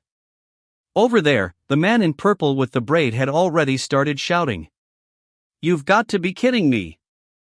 I didn't come here to apply for a chef's job, the braided man roared, fist clenched, his face full of anger. What he said was exactly what the failed examinees were thinking. Judging from these two tests alone, this felt more like a gourmet competition than a hunter exam. They were actually using flavor as the standard for whether someone passed or failed. In an instant, the examinees' emotions were set ablaze. Complaints rang out one after another, and some of them even started mocking gourmet hunters. The whole venue immediately turned as noisy as an open-air market. With so many examinees backing him up, the braided man became even more confident and said coldly, "We refuse to accept this result." Don't tell me every single hunter who earns a license has to learn how to cook first? The moment he finished speaking, waves of agreement rose and fell all around him. All of them were dissatisfied with both the test content and the judging standards. It was as if the advantages and disadvantages had been decided from the very start. For example, people who were good at cooking could pass easily, while those who were bad at it could never pass no matter how hard they tried. A test like this simply made no sense. Listening to the complaints from all those examinees, even Roy, who had already passed, found himself somewhat agreeing. After all, making a dish that a top-tier gourmet hunter like Menchie would actually find delicious was something even a master chef might not be able to pull off, let alone the vast majority of examinees, who valued combat ability above all else. Rather than studying cooking, it made far more sense to spend that energy training their bodies and making themselves stronger. That way of thinking was exactly why there were so few gourmet hunters. As she listened to the uproar from the examinees, Menchie's gaze gradually turned dangerous. Once Menchie gets picky about food, she just never stops, Bohara said, rubbing his head in frustration. How had things ended up like this? Bohara crossed the distance in a single stride and stopped right in front of the braided man. Instantly, the examinees fell silent. Hold it, Bohara. Can you stay out of this? Menchie's hands remained behind her back the whole time. Roy could already sense the pressure building around her. How could I do that? If I make a move, this guy might just lose an arm or a leg at most. But if you make a move, he'll end up as a dish. Bohara sounded utterly helpless. You can turn a person into food? Gon asked, full of curiosity. Then I really want to see that. Killua was very interested in all the different methods and styles of killing. Humans, in the end, are just another kind of mammal. The only difference is that they possess a level of intelligence other animals don't. Members of the same species killing each other happens in every group. And in the eyes of some extreme lunatics, humans are actually considered delicious food. Things like stir-fried woman's tongue or spicy sautéed man's kidneys do exist. In fact, among people like that, there's even a saying that gets passed around. Roy said this with a completely serious expression. What saying? Gon and Leorio both felt a chill run through their bodies. Everything is edible. End of chapter. 200 Power Stones equals 1 extra chapter. Check out my Patreon to read 20 plus chapters ahead. patreon.com/suku. Thanks for your support. Chapter 44, Bohara feels very wronged. 1030 words. This FIC is now on Patreon, check it out, and if you like it, I'd appreciate your support. Thank you so much. Start of the chapter. Gon and Leorio looked toward Menchie, who was holding a knife behind them, with utterly horrified expressions. They truly could not understand those lunatics who ate people. Of course, gourmet hunters are officially recognized, so naturally they're not like those psychos hiding in the shadows, Roy explained. Even so, it was hard to erase the shock they had just felt. Menchie naturally noticed the strange looks Gon and the others were giving her. Menchie? What was wrong with this group? Why were they suddenly looking at her so strangely? At that moment, inside the testing grounds. Bang! In the next second, the braided man was sent flying by Bohara and embedded straight into the wall. The noisy examinees instantly came to their senses. That examinee who had passed earlier, the one who seemed to know a lot, had said that gourmet hunters were very strong. For a moment, everyone fell silent, but that silent resistance was only growing more intense. Seeing the scene finally quiet down, Menchie calmed herself as well. Then, just like in the original story, Menchie told the examinees to wait for 1 hour. She headed to the Milsey wetlands, saying she would bring back a final parting gift for the examinees before they left.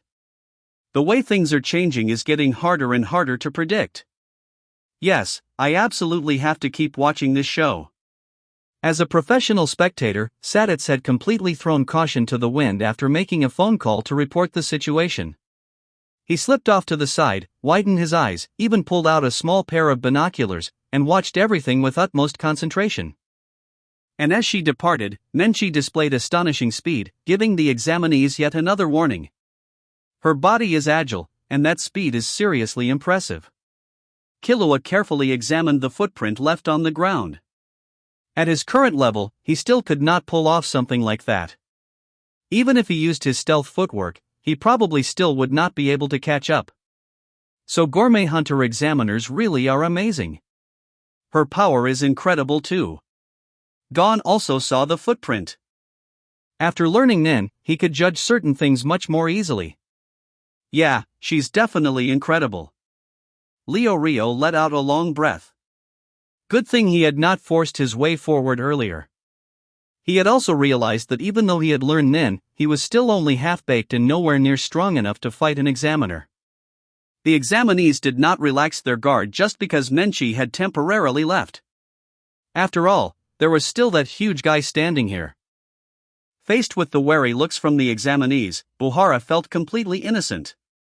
Menchi had caused all of this, so why was he the one taking the blame? While the examinees' side had fallen quiet during Menchi's absence, far away at the Hunter Association. On Netaro's side. How do you plan to handle this? It looks like they've turned off their phones over there. The short beans held the phone with a worried expression. Earlier, when Menchi had reported the final result to the Hunter Association, she had stubbornly insisted on her own judgment and then turned her phone off. That girl has always been extremely competitive. Unless there's a reason that truly convinces her, she won't change her mind so easily. Chairman Netaro, dressed in white clothes with blue stripes, stood on one leg while holding up a glass of juice with the other foot and drinking from it, his attitude as relaxed as ever. But the reason she gave is far too subjective. The purpose of the exam is to test the examinee's powers of observation and attention through cooking. Judging by taste alone really won't convince anyone. Secretary Beans, on the other hand, was dressed in a neat, well-fitted little suit. On his plump green face was a trace of concern. There's no point saying that now. Hunters are full of eccentric people. If people like that are the ones serving as examiners and grading others, then of course they won't hand out points easily. In fact, our committee usually respects the examiner's decisions. Wasn't there even a year before when not a single examinee passed the whole exam? But this time, the problem seems to be with Menchi. Chairman Netaro used his foot to set the glass on the table, then slowly walked toward the rooftop where the airship was docked. Since the problem did not lie with the examinees, the Hunter Association naturally could not just ignore it. Beans followed behind Netaro and took out his phone to begin making arrangements.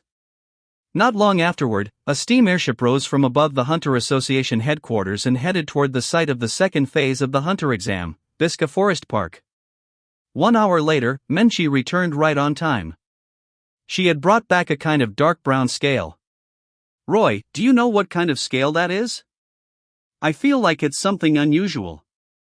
Gon's curiosity was still as strong as ever. Roy casually explained. A big horned bear, a creature that lives in the deepest part of the Milsey wetlands. It's violent by nature and bloodthirsty, and its defining feature is the dark brown horn on its head. The prey a big horned bear hunts sends most of its nutrients into that horn. So the longer the horn, the darker its color, and the sharper its tip, the stronger it is. Because most of the nutrients are concentrated in the horn, the scales on the horn are extremely valuable. Whether for gourmet cuisine or medicine, they're exceptionally rare materials. As Roy explained things to Gon and the other examinees were also listening closely with perked ears. Beside him, a gleam gradually appeared in Android 18's beautiful eyes, but after she glanced at Menchi, it quickly faded away again. End of chapter. 200 Power Stones equals 1 extra chapter. Check out my Patreon to read 20 plus chapters ahead. patreon.com/suku. Thanks for your support. Chapter 45. Chapter 45. You can't keep shearing the same sheep forever. 1020 words. This FIC is now on Patreon, check it out, and if you like it, I'd appreciate your support. Thank you so much. Start of the chapter. Just look at this examiner. She came back completely unscathed from deep inside the Milsey wetlands, a place that already eliminated more than half the examinees. And the scale she brought back has an especially deep coloration. That makes it very clear that this bighorn bear was absolutely no weakling. At the very least. Roy swept his gaze across the examinees around him. The number of people here who could obtain a scale from a creature like that is fewer than 5. And this scale is still so intact, with almost no damage at all. That means. Roy did not continue, but every examinee understood what it implied if what he said was true. For a moment, nearly everyone looked at Menchie with open wariness. Gourmet hunters really were strong. She really was strong, but. Roy thought about the bighorn bear leader's corpse lying quietly inside one of his capsules, the one he had taken down in a single blow. At that moment, Roy remembered something and looked toward Android 18. Android 18 simply shook her head. The two of them began speaking in voices too low for the others to hear. Should we sell that leader's corpse to Menchie? No. Why not? I don't like that woman. Roy. All right. A woman's thoughts really were impossible to guess. As for Bohara, Android 18 had just finished negotiating the deal for the great stamp leader with him, and he had probably already been squeezed pretty hard. It would be a little too shameless to keep bullying an honest man. Besides, you could not keep milking the same source forever. Menchie was very satisfied with Roy's explanation and with the way the examinees were looking at her. So then, I'll let you witness a dream dish so exquisite that gourmets all over the world would drool at the sight of it, hornscale sprinkled rice. Once you've seen it, you can all go back where you came from. Even after Roy's explanation, the examinees still showed no reaction as they looked at the bowl of hornscale sprinkled rice in front of them. In their hearts, there was no way a single bowl of rice would make them give up their pursuit of a hunter license. Although Roy's earlier explanation had already established how powerful a gourmet hunter could be, there were still hard-headed idiots who believed in their own strength and refused to accept it. That included Braided Man. What followed was naturally a friendly exchange between an examiner and the examinees. Then those stubborn fools were knocked down one by Menchie, ending up sprawled all over the ground. Menchie, that's enough. Saditz had originally just been watching from the sidelines, but once he saw signs that Menchie might actually go too far, he could not ignore it anymore. He had no choice but to go from spectator to performer. By now, no one should still doubt whether Menchie is strong enough to serve as an examiner, right? No matter what decision she makes, I, as the examiner for the first phase, have no authority to interfere, Saditz said. Then don't object. No matter who says what now, I absolutely will not change the results of this phase. Listen carefully. What I'm testing in the second phase is not just the level of your martial strength.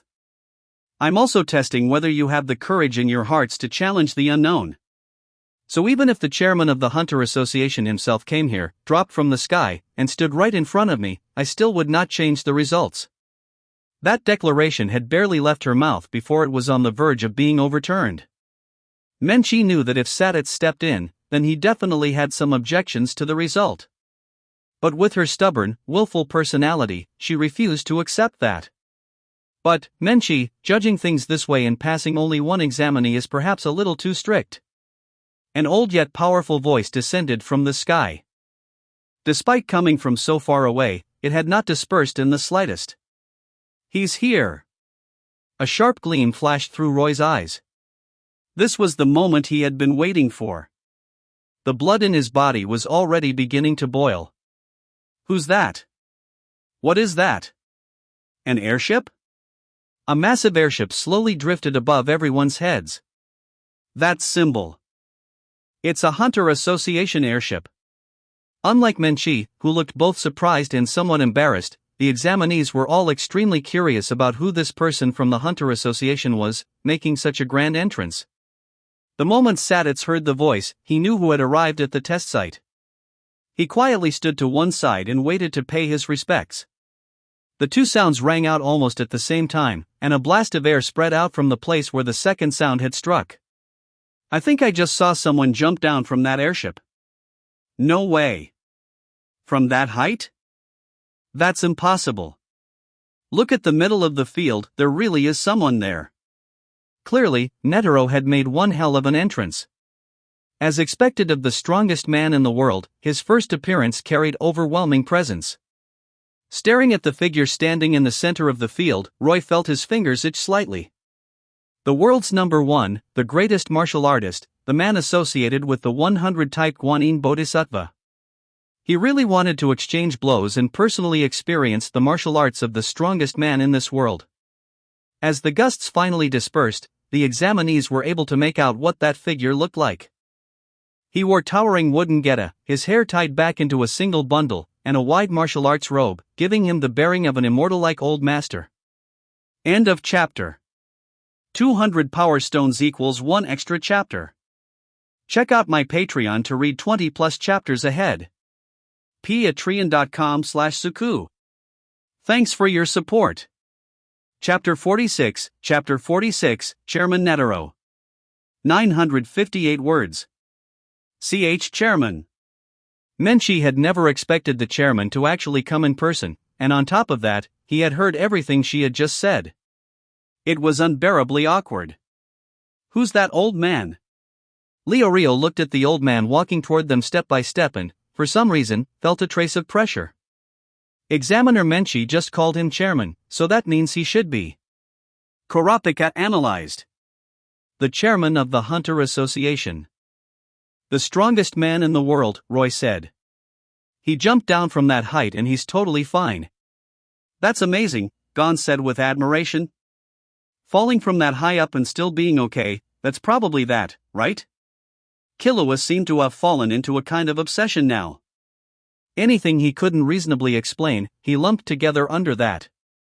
Still, he was basically right. Very soon, the examinees also guessed Netero's identity, and the noise gradually swelled. Chairman. Saditz respectfully gave a gentlemanly bow from the side. Chairman. Buhara, who had been quietly standing by the whole time, also bowed. Chairman, I never thought you would really come in person. Menchi no longer had the confidence she had shown on the testing grounds earlier, or on the phone before that. Instead, she looked restrained and at a loss, completely different from before. Netero responded, then fixed his eyes directly on Menchi's ample chest and stared without restraint. What a dirty old man. Noticing where Netero's gaze had landed, Android 18 clicked her tongue in disdain. Then she noticed someone looking at her as well. She turned her head and found Roy smiling at her, silently mouthing a phrase. Not as big as yours. Android 18 understood it. Her face instantly turned red. You're impossible. At that moment, Netero gave a light cough and said, though I am the chairman of the Hunter Association, in most cases I count as someone working behind the scenes. I only come out once in a while when disputes arise and need to be handled. With just that, he immediately set the tone, placing himself in a background role and leaving Menchi plenty of dignity and authority as an examiner. Oh, right. Menchi, Chairman Netero said. Yes. Menchi instinctively straightened her back and answered loudly. While walking toward Menchi, Chairman Netero seemed to sense something. His eyes swept directly toward Roy. After seeing him, his gaze deepened for an instant, but he did not stop and simply continued toward Menchi. The strong always had certain special instincts. Then came Netero's admonishment, followed by Menchi's process of self-reflection. She looked nothing like she had when she was boldly making that declaration earlier. Which just goes to show, you can say whatever you want at the dinner table, but don't make reckless declarations. The reversal, when it came, was immediate. So, after engaging in a profound round of self-reflection and self-criticism, then let us do this. We will conduct another culinary test. I also hope you will remain at your post and continue presiding over matters here. However, there is one condition: the new challenge must be one that you, in your capacity as an examiner, personally demonstrate and take part in together with the examinees. What do you think of that proposal? Netero swiftly came up with a method that would neither embarrass Menchi nor undermine the fairness and reasonableness of the Hunter Association, while also ensuring that the examinees would have no complaints. Menchi also felt there really was no better solution than that, and it would conveniently allow her to make up for her earlier mistake. As for the other examinees, they had already heard everything clearly from the side. They could not help rubbing their hands together, eager to retake the test at once. As for Gon and the others, because they had long since guessed that this kind of result was likely, their emotions did not fluctuate too much. Of course, being able to take the test again still made them happy. I believe this method should be enough to convince everyone, Chairman Netero said.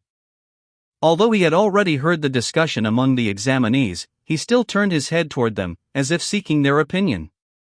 Fine by me. No problem at all. I agree. I'm satisfied. The examinees were fired up, each calling out their own opinion. However, just as the retest was about to be finalized, Roy gave a light cough and stepped forward. Facing the eyes of everyone present, Roy smiled and said, "What if I don't agree?" The result of this test was not that no one had passed. There had been 2 who passed. So if the 70 who failed wanted fairness, then the remaining 2 who had passed would inevitably feel that they were the ones being treated unfairly. So what if you don't agree? This is Chairman Netero's decision.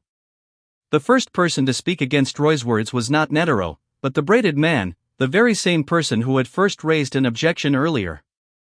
Perhaps because he had taken the credit for turning the test result around and made it his own, the braided man had gotten somewhat swollen with self-importance and dared to cut in before Netero could speak. Roy suddenly turned to look at the braided man, his gaze as sharp as a hawk's, and said, "Did anyone ask for your opinion?" At that one glance, the braided man felt as though he had been locked onto by some terrifying beast. He staggered back several steps in fright, cold sweat soaking through his clothes in an instant, his face unable to hide its fear. End of chapter. 200 Power Stones equals 1 extra chapter. Check out my Patreon to read 20 plus chapters ahead. patreon.com/suku. Thanks for your support. Chapter 47. Chapter 47. The request is for the world's strongest chairman to fight me at full power. 963 words. Roy had only targeted the braided man, so to the other examinees, the braided man's somewhat exaggerated reaction looked a little ridiculous. The braided man's body went stiff, then slowly began to tremble. He wanted to force himself to speak. He wanted to suppress the reaction that even he himself found disgraceful. But no matter how hard he tried, he could not withstand Roy's gaze. In the end, he could only lower his head helplessly and avoid Roy's eyes. After crushing that fool who did not know his place with a single look, Roy stopped paying attention to him and turned to Netero. Menchi looked calm on the surface, but inwardly she was cheering for Roy non-stop. She already had a very favorable impression of this examinee who had kept speaking up for gourmet hunters. Naturally, she found that braided man who had been shouting the whole time and clearly belittling gourmet hunters thoroughly unpleasant. Is that so? Netero scratched his head and gave Roy a few extra glances. From the moment he arrived, he had already sensed something faintly unusual. This examinee was definitely not ordinary. You can be counted as passed without taking part in the retest. How about that? No, Roy said seriously. Then what do you want? Netero asked with interest. Roy cast a casual glance at the examinees and said, "Giving them another chance isn't impossible, but that would be too unfair to me. So how about this? I have one request. Satisfy that request." What request? My request is this, Chairman Netero, the strongest man in the world, please fight me with everything you've got, Roy said flatly. Oh? Netero was genuinely surprised. As soon as those words came out, most of the examinees revealed mocking expressions. Challenge the chairman, and even ask him to go all out? Are you dreaming? Sure, you're knowledgeable and your methods are strange, but that doesn't mean your strength is the greatest. You are the first examinee in history to dare propose such a condition, Netero said meaningfully. Knowing that he was currently the #1 man in the world and still daring to make such a demand, either this fellow was fearless because of ignorance, or he truly had overwhelming confidence. But Netero had already had a vague feeling earlier, and now he was even more certain. This man standing before him was absolutely not the former. For a moment, Netero could feel his own body trembling ever so slightly. It was desire. It was anticipation. It was the joy of finally meeting an opponent who might be able to fight him with his full strength. Are you agreeing, or not? Roy said with a smile. He had also sensed the same restlessness in Netero. Since something like this has never happened before, I do find it rather interesting. Netero stroked his beard and said, however, even though I am the chairman of the Hunter Association, I cannot make such a decision so rashly. Even though he had already agreed completely in his heart, he still restrained himself and put on a show of reluctance. So, if you can get the examiners and the other examinees to agree, then it's not impossible. If you really have that kind of strength, then a small condition like this should not be enough to trouble you. Hearing Netero's words, the examinees who had been sneering all froze. Still, as long as they refused, that would be enough. Then again, even agreeing did not really matter. If this guy wanted to throw his life away, that was his business. As long as it did not interfere with their chance to retake the test, it was fine. I agree. Almost the instant Netero finished speaking, Menchi agreed without the slightest hesitation. What happened to your dignity as an examiner? The other examinees screamed inwardly. Roy took several steps forward and came before the other examinees. How about this, he said. Anyone who disagrees, step forward. Even if it's just one person, if you can stand in front of me and say the 3 words I disagree, then I'll give up my right to set the condition. The moment he finished speaking, many examinees stepped forward without hesitation. In less than 5 seconds, nearly 20 examinees had come out. Among them were the Amori brothers, as well as Tanpa. Some stepped out just for the sake of opposing him. Some did it out of their nasty nature, simply wanting to disgust people. Some were just irritated by how arrogantly Roy was acting. And some stepped out because of the condition Roy had set. Part of them did so because they thought Roy's condition was far too easy. Just say the words I disagree. They were all fellow examinees taking the same test. Who was he looking down on? It was not like he was obviously stronger than all of them. As for examinees like Illumi and Hanzo, they were people with absolute confidence in themselves. They did not bother stepping forward to object. As long as they got another chance to retake the test, that was enough. The rest merely watched coldly from the sidelines. Gon's group of 4, along with Android 18, did not move at all. They did not know why Roy had proposed such a strange request. But as his companions, they chose to trust him unconditionally. He. Hisoka, who had appeared from who knew where, stood by a tree. Seeing the situation unfold, he could not help licking his lips. This is getting a little exciting. Just how ripe, is that fruit? It might already be perfectly ripe, End of chapter. 200 Power Stones equals 1 extra chapter. Check out my Patreon to read 20 plus chapters ahead. patreon.com/suku. Thanks for your support. Chapter 48, The Battle Begins. 978 words. Among the people Roy knew relatively well, only the Amori brothers joined the group opposing him. As for the braided man, he had already been completely crushed, so there was no way he would step forward again. Everyone who disagrees is here, right? Roy swept his gaze over them casually. Hearing Roy's words, that group of examinees let out cold sneers, just about to say that they disagreed. But in the next instant, it was as if an unimaginably terrifying beast had fixed its eyes on them. Every hair on their bodies stood on end, and their mouths opened soundlessly. Including the 3 brothers, every single one of them widened their eyes. Breathing gradually became difficult, and their bodies grew unbearably heavy. Their hands and feet turned cold, and they trembled from head to toe. What was going on? Beads of sweat rolled down every face. Roy looked at them and said flatly, "Looks like no one can say it." They gritted their teeth and opened their mouths, but no matter how hard they tried, they could not speak. They could not even offer the slightest resistance. The moment they tried, the invisible pressure bearing down on them became even stronger. Killua, who had been watching the spectacle from the side, suddenly narrowed his eyes. Judging from the expressions and movements of those examinees, he was reminded of how he himself had looked when facing his big brother. So they're facing Roy's that too? Once the second exam is over, I absolutely have to ask Roy properly about that. I have to know what it is. I have to learn it. After patiently waiting for quite a while, Roy clapped his hands. Then it's settled. What a pleasant decision.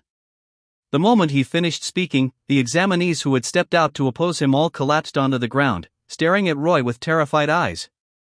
The examinees who had not stepped forward could not understand what had happened. Mostly because the Amori brothers' reactions had been far too exaggerated, they could not help but glance over at the braided man, who still had his head lowered in silence. When only one person had that kind of reaction, it looked ridiculous. But when many people reacted that way, it became something entirely out of the ordinary. In the tests that followed, they absolutely had to stay far away from Examinino. According to the conditions Netero had given, both requirements had now been fulfilled. And since the rules had been set, Netero was the sort of man who followed rules. What was more, Roy could feel it clearly, Netero was even more impatient than he was. Netero let both hands hang naturally at his sides and lifted one leg, assuming a stance like a golden rooster standing on one foot. Since no one objects, I accept. I can fight you. However, Netero's eyes were as calm as the sea. If you are too weak, you may not even be able to take a single punch from me. In that case, this match would be completely meaningless. Please rest assured. There's no need for that concern at all. Roy stepped forward, and a powerful aura began to gather around him. Netero's eyes lit up. His intuition had been right. Someone with this kind of strength definitely had the qualifications to face him. Without even turning his head, Netero kept his gaze fixed tightly on Roy and called out, Menchi, Sadits, Bohara. Take all the examinees to the site for the retest. We'll head over afterward. Roy did the same. Kurapika, take Gon, Leorio, and Killua onto the airship. I'll come find you afterward. As for Android 18, she had already silently taken her place off to the side, prepared to stand by for Roy. Under Bohara and the others' guidance, the examinees boarded the airship one after another. Kurapika looked at Roy, as if he wanted to say something, but in the end, he simply nodded. Leorio wore a serious expression completely unlike his usual self as he grabbed Gon by the hand and led him toward the airship. And even Gon, for once, said nothing.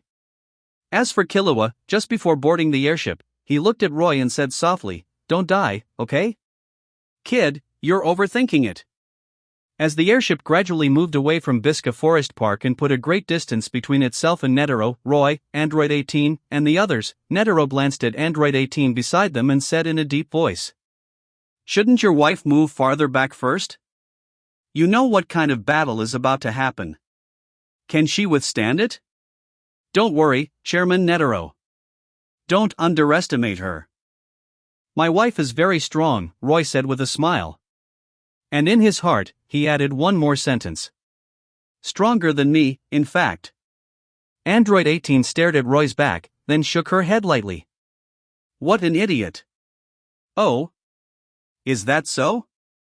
Netero gave Android 18 a rather surprised look.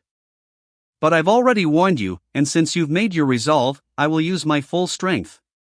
If anything unexpected happens, don't resent me. Don't worry, Chairman Netero.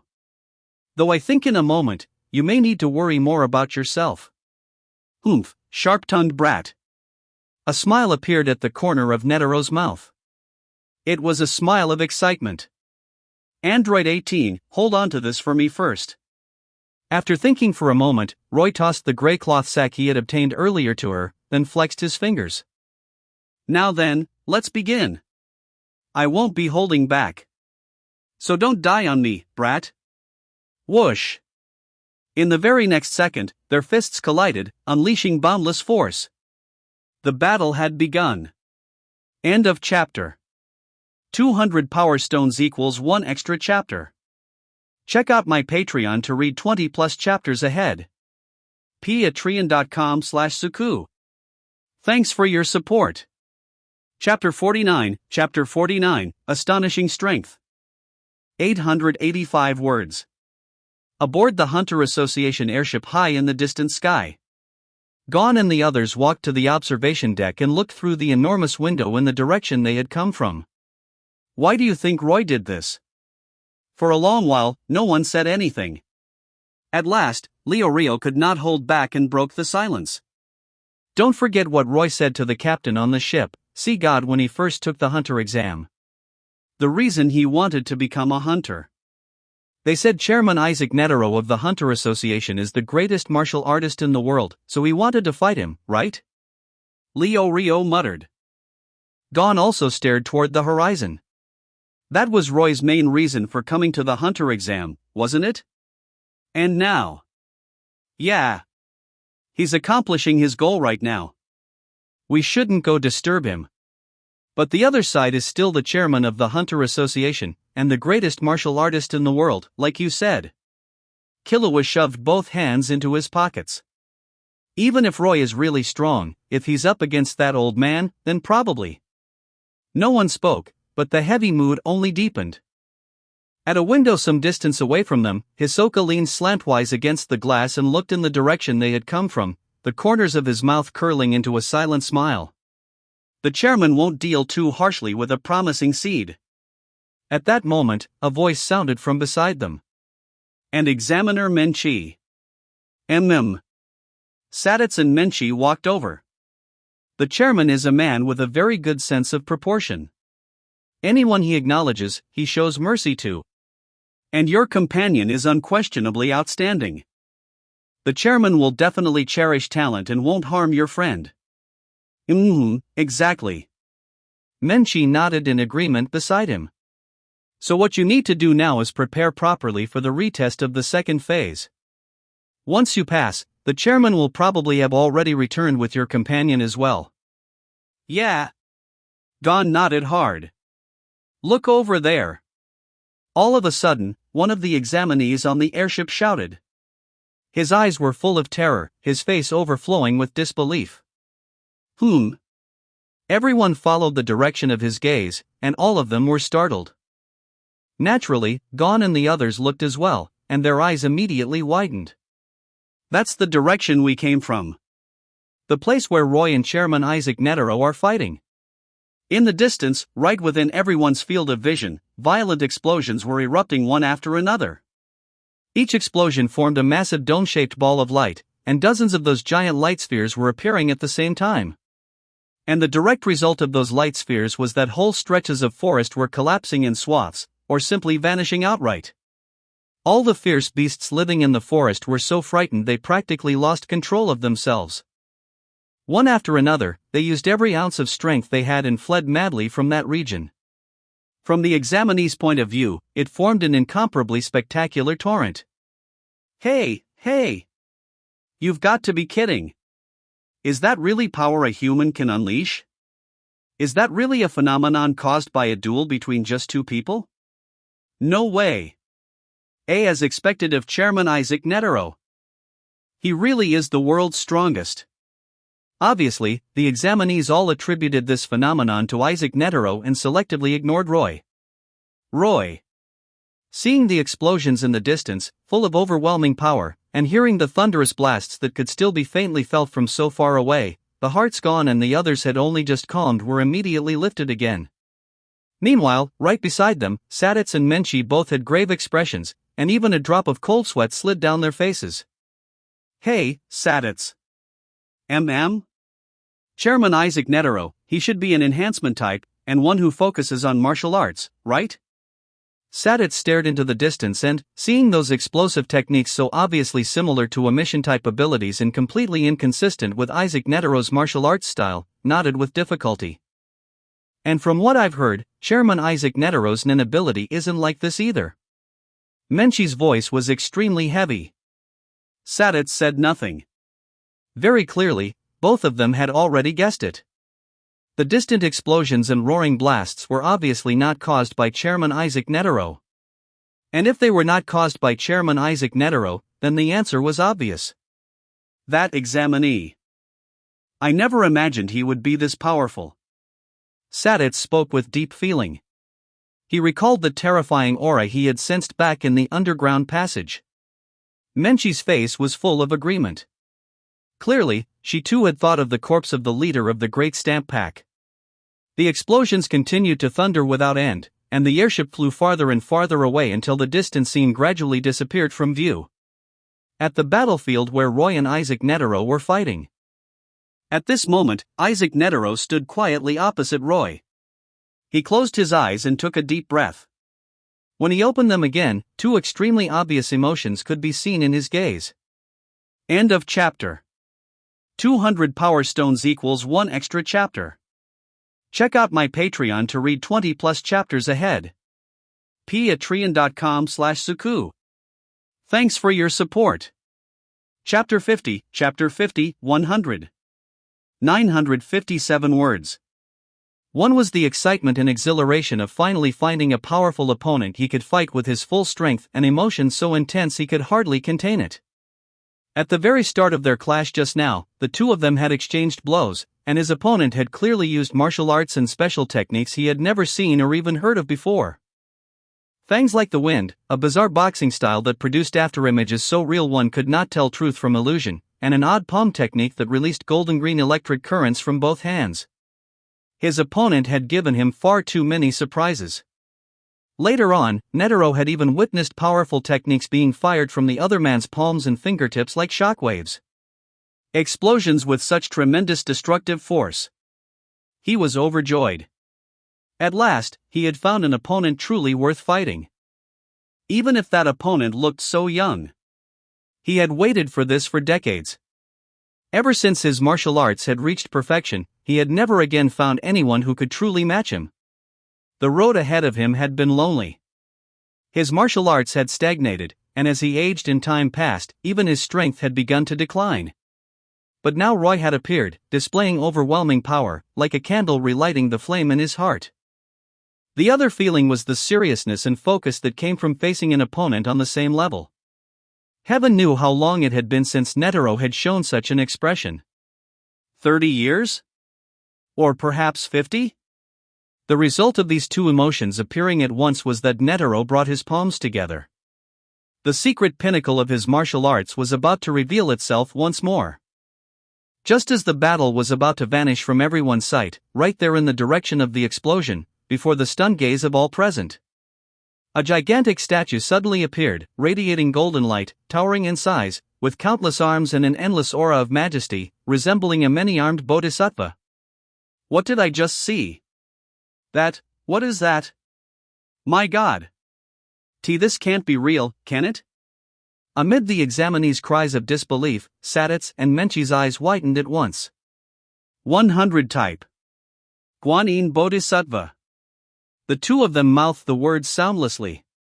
Chairman. Did he just go all out? Menchie's voice trembled slightly. She simply could not believe it. At first, she had thought that examinee merely wanted to ask the chairman for some guidance, but who would have imagined it would turn into what looked like an evenly matched battle? Earlier, back at the Hunter Association, they had already heard some rumors about Chairman Netero's ability. Neither Menchie nor Sadet's had ever seen the chairman's ability with their own eyes, but they had vaguely heard of it.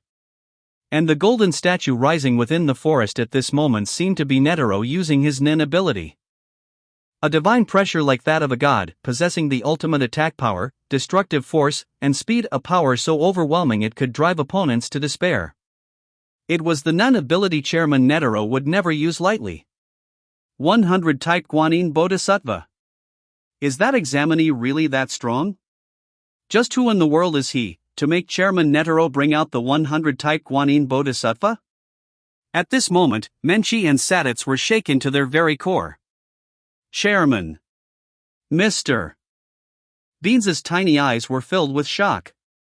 As Netero's secretary and the one who oversaw many of the Hunter Association's affairs, he knew very well what Netero's ability was and just how strong he truly was. And for someone to force the chairman to bring out the 100 type Guanyin Bodhisattva, that examinee was absolutely formidable. At the very least, he was on the same level as that someone from the Zoldyck family the chairman occasionally mentioned, the one with the horse something, ha something name. The moment the 100 type Guanyin Bodhisattva appeared, the airship flew into a bank of clouds, and no one could see what was happening anymore. For a time, the entire airship sank into an eerie silence. Killua licked his already chapped lips and said in disbelief. Hey, no way. Don't tell me this is also power brought by that? As he spoke, a trace of fervor flashed through his eyes. This kind of overwhelming power, enough to shake heaven and earth, was something everyone yearned for. Don's pupils widened slightly as well. Roy never showed it before, so he's actually this strong. Ha! That nearly scared me to death. First an explosion, then a giant statue? Roy really gave us one hell of a surprise. Seriously, just how many bizarre things are stored inside his gold finger? Rio was the first to recover his composure, but the sweat still running down his forehead revealed just how unsettled he truly was. Kurapika, on the other hand, who was usually the calm one, had lost his usual composure. So this is the kind of overwhelming power Nin can display? If it's power like this, then the spiders, those who slaughtered my clan, must also possess terrifying strength. I always thought Roy's gold finger was only a support-type ability. Now I see I was wrong. An ability itself is neither good nor bad. What matters is whether it suits the user, and how the user wields it. If Goldfinger were in someone else's hands, maybe at most it would only be used to access information or reference materials. But in Roy's hands, it can unleash power on this scale. I need to develop my Nin ability sooner. I need to become stronger. End of chapter. 200 Power Stones equals 1 extra chapter. Check out my Patreon to read 20 plus chapters ahead. patreon.com/suku. Thanks for your support. Chapter 51, the second round retest ends. 940 words. Kurapika's hands clenched so tightly that his knuckles cracked, and his eyes gradually began to change color. Those few fleeting images just now had delivered an enormous shock to every examinee, making them realize just how small they were, and how vast the world truly was. Some felt a heavy weight in their hearts and remained silent. Some had their eyes shining brightly, their fighting spirit surging. Others collapsed straight to the ground, clutching their heads and muttering incoherently. All kinds of reactions could be seen, each different from the next. Seeing the examinee's condition, Menchi shrugged. Looks like the second phase retest is going to eliminate quite a few more people. How could she and Saditz not have been deeply shaken as well? But both of them were strong-willed people, and their minds would not be so easily thrown into turmoil. On the other side, once everyone's emotions had gradually settled down, Rio let out a deep breath and said, "Even though I have no idea what happened or why something like that appeared, there's no doubt that Roy should be fine. At the very least, he has the strength to protect himself." Yeah.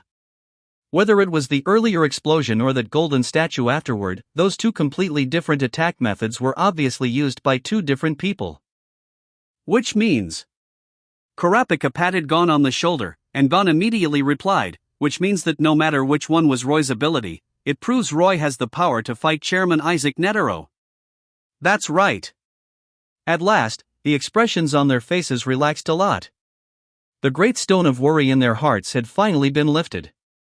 Nearby, Killua Zoldyck still stared blankly in the original direction with lifeless eyes. That huge explosion, that powerful golden statue, were all of those caused by that? He looked at Gon and the others, whose moods had clearly lightened, and gradually his fists tightened as his eyes grew firm. No matter what, I'm going to learn that. No matter what. At that moment, over by the window, Hisoka's eyes were filled with frenzied desire. Emission type, enhancement type, or manifestation. A powerful explosion, a powerful statue, are these your abilities? His fingers moved unconsciously as he muttered to himself without stop. I thought he was just a fairly ripe apple, but who would have thought he was the king of fruits? That amount of aura, that kind of overwhelming presence, the two of them are probably much stronger than I am, aren't they? Illumi Zoldyck supported his chin with one hand, reflecting on the earlier explosion and statue. This power feels a bit stronger than grandfather's.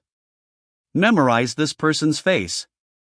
If there's ever an assassination job on him in the future, father and grandfather should take it together. If that still won't be enough, then we don't take the job. The Zoldyck family had never cared how strong a target was. They only cared about the money, only about whether the client could pay the price required to kill the target. But killing was a business. And business could not be run at a loss. Hisoka, meanwhile, continued to toy with the playing cards in his hand.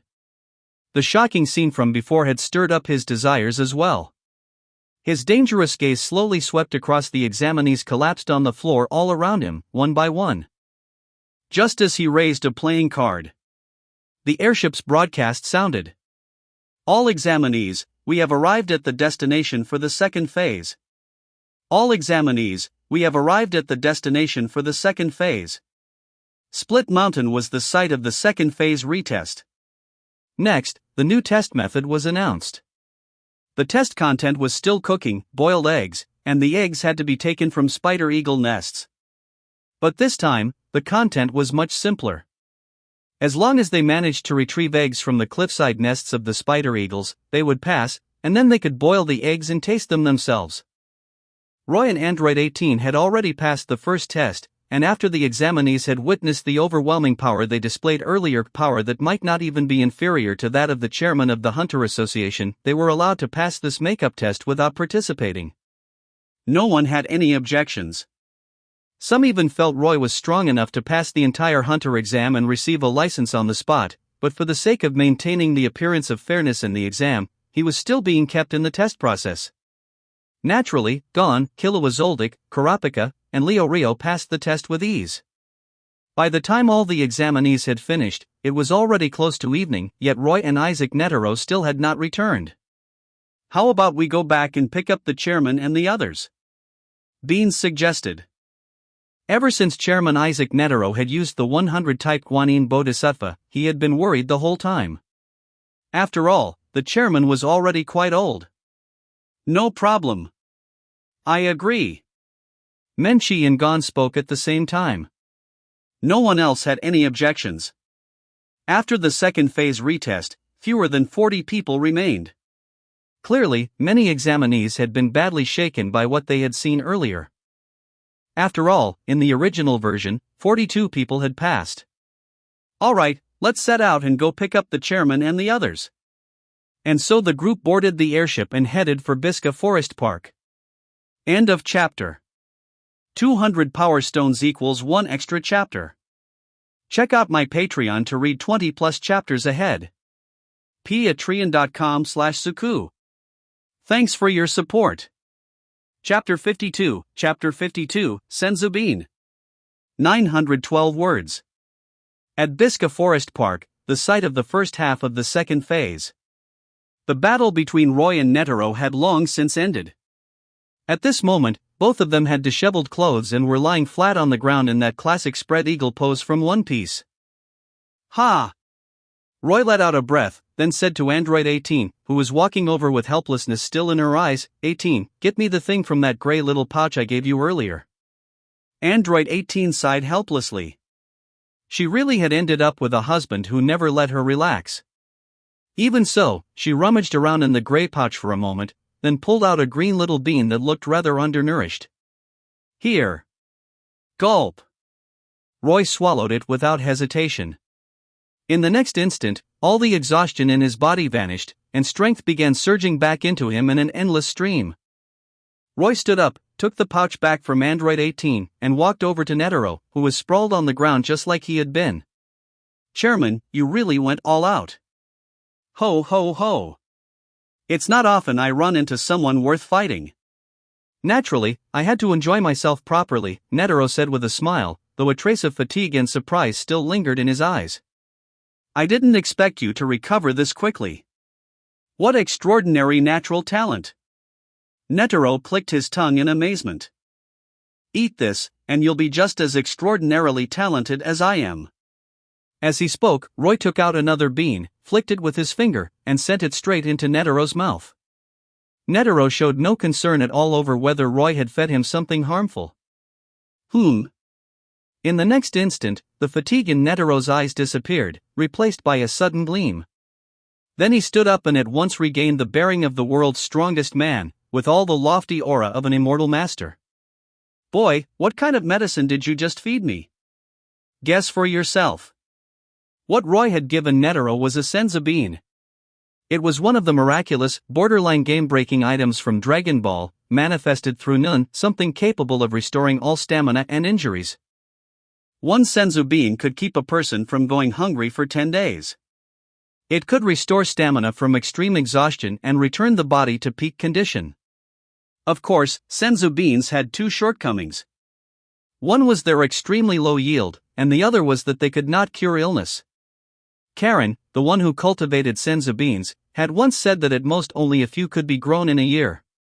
And Senzu beans could not cure disease, all they could restore were stamina and injuries. Back then, Goku's heart disease had been caused by an external virus invading his body, and the Senzu bean had failed to heal him. It could not expel the virus from the body, so naturally it could not cure Goku's heart illness. Inside Roy's little gray pouch, there had only been 10 Senzu beans in total. Now that he had used 2, 8 remained. Netero was worth spending 1 Senzu bean on. As for whether Netero would become suspicious of anything, Roy simply did not care.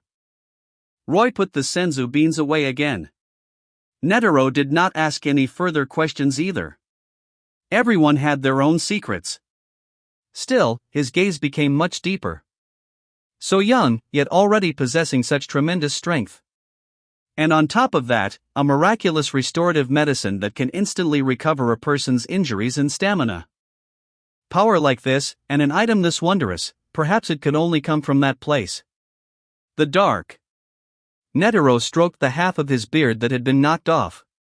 Then he looked over at Android 18, who was tugging on Roy's ear while Roy wore an eager, ingratiating smile, and suddenly began to doubt his own speculation again. Well, never mind. I'll have Beans gather some information on him later. His name seems to be Roy, was it? The sky gradually darkened, and the airship flew back to where it had originally been. The moment the airship landed and the hatch opened. Chairman! Beans shouted anxiously. Then his cry came to an abrupt stop. Gon, Killua, Saditz, and Menchi all came out as well, and what they saw next struck them as absurd. Roy and Netero had somehow gotten hold of a small wooden table from who knew where. On top of it sat quite a few snacks, and the two of them were each holding a cup of fragrant tea, savoring it at leisure. As for Android 18, well, she was brewing the tea. Beans. Menchi. Saditz. Gon's group of 4. Looks like we were worrying for nothing. Still, fortunately, neither of them seemed hurt. Everyone silently let out a sigh of relief. As long as they were fine, that was what mattered. Yo, you're here. Roy waved at them. Gon and the others walked over to Roy. Roy, it's great to see you're okay. Gon was genuinely delighted. Meanwhile, Beans, Menchi, and Saditz walked over to Netero. Chairman, are you all right? Beans still looked a little worried. After all, Netero really was rather old. I'm fine. Netero waved his hand with a cheerful smile. End of chapter. 200 Power Stones equals 1 extra chapter. Check out my Patreon to read 20 plus chapters ahead. patreon.com/suku. Thanks for your support. Chapter 53, I lost 900 words. Menchi and Saditz, meanwhile, keenly noticed that half of Chairman Netero's beard had been blown off, and a large patch of his hair was gone as well, while Roy, standing beside him, looked completely unharmed. Did the chairman lose? Shock filled Menchi and Saditz's eyes, but then they immediately shook their heads inwardly. How could the chairman possibly lose? When they looked at Netero again, though, they found him grinning from ear to ear, as if he had just gone through something that made him incredibly happy. Did he win? Netero looked refreshed and full of energy. Even the examinees could feel the vigorous vitality radiating from him, so they could not help but guess as much. The true outcome of a battle was not determined by appearances, but by the methods both sides used, and I lost, Netero admitted openly with a cheerful smile. Exactly, that was the point. Victory and defeat could not be judged by appearances, but by... Wait? What did he just say? Chairman! Beans and the others cried out. That's right, I lost. A loss is a loss. There's nothing wrong with admitting it. As an outstanding martial artist, Netero had always followed his heart in all things and carried himself with complete frankness.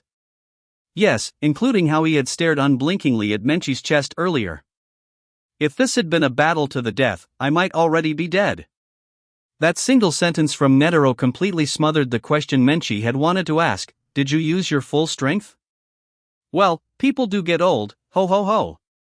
For someone who could make even the chairman feel the threat of death, this guy.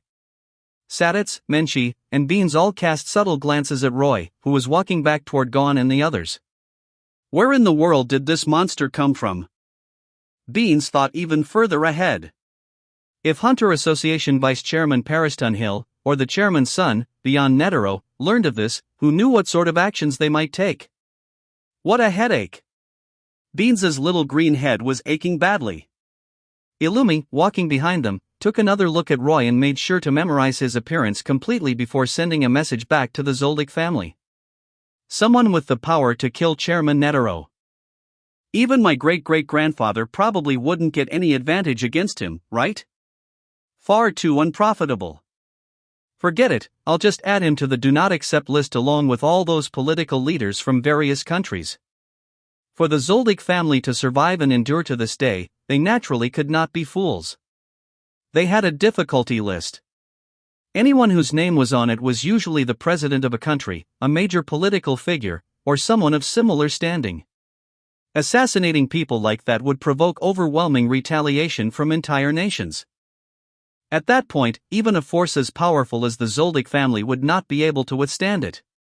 A single tiny poor man's rose could flatten their family estate.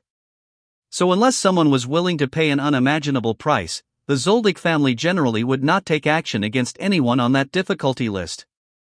And because the cost was far too great, no one ever placed such orders, so over time, that list gradually turned into a do not kill list instead. Anyone who made it onto that list, aside from major political figures, represented a person whose strength had earned the Zoldyck family's acknowledgement. Hisoka had already completely calmed down. After witnessing Roy's true strength, there was no way he would foolishly try to pluck that apple anymore. As someone born in Meteor City who had made it this far, what he relied on was not merely his perverse desires. Roy walked toward Gon's group, and Gon was the first to rush up to him, stars sparkling in his eyes. Wow, Roy, I never imagined you were this strong. Gon said happily. He was genuinely happy for his companion. Kurapika and Leorio also nodded. At that moment, Killua came over too. Hey, Roy and Ikki, how exactly did you learn that? Just tell me already. Killua's eyes were full of longing. Roy glanced at him. You know that I'm capable of learning a lot of information and background details, right? Yeah. Killua did not understand what Roy was getting at. Then naturally, I also know that your name is Killua, but your family name is Zoldyck. Your full name is Killua Zoldyck. Zoldyck? Gon looked puzzled. Back when they had first met, Roy had already mentioned that name. At the time, Gon had assumed it was just an ordinary surname, as ordinary as his own, Freaks.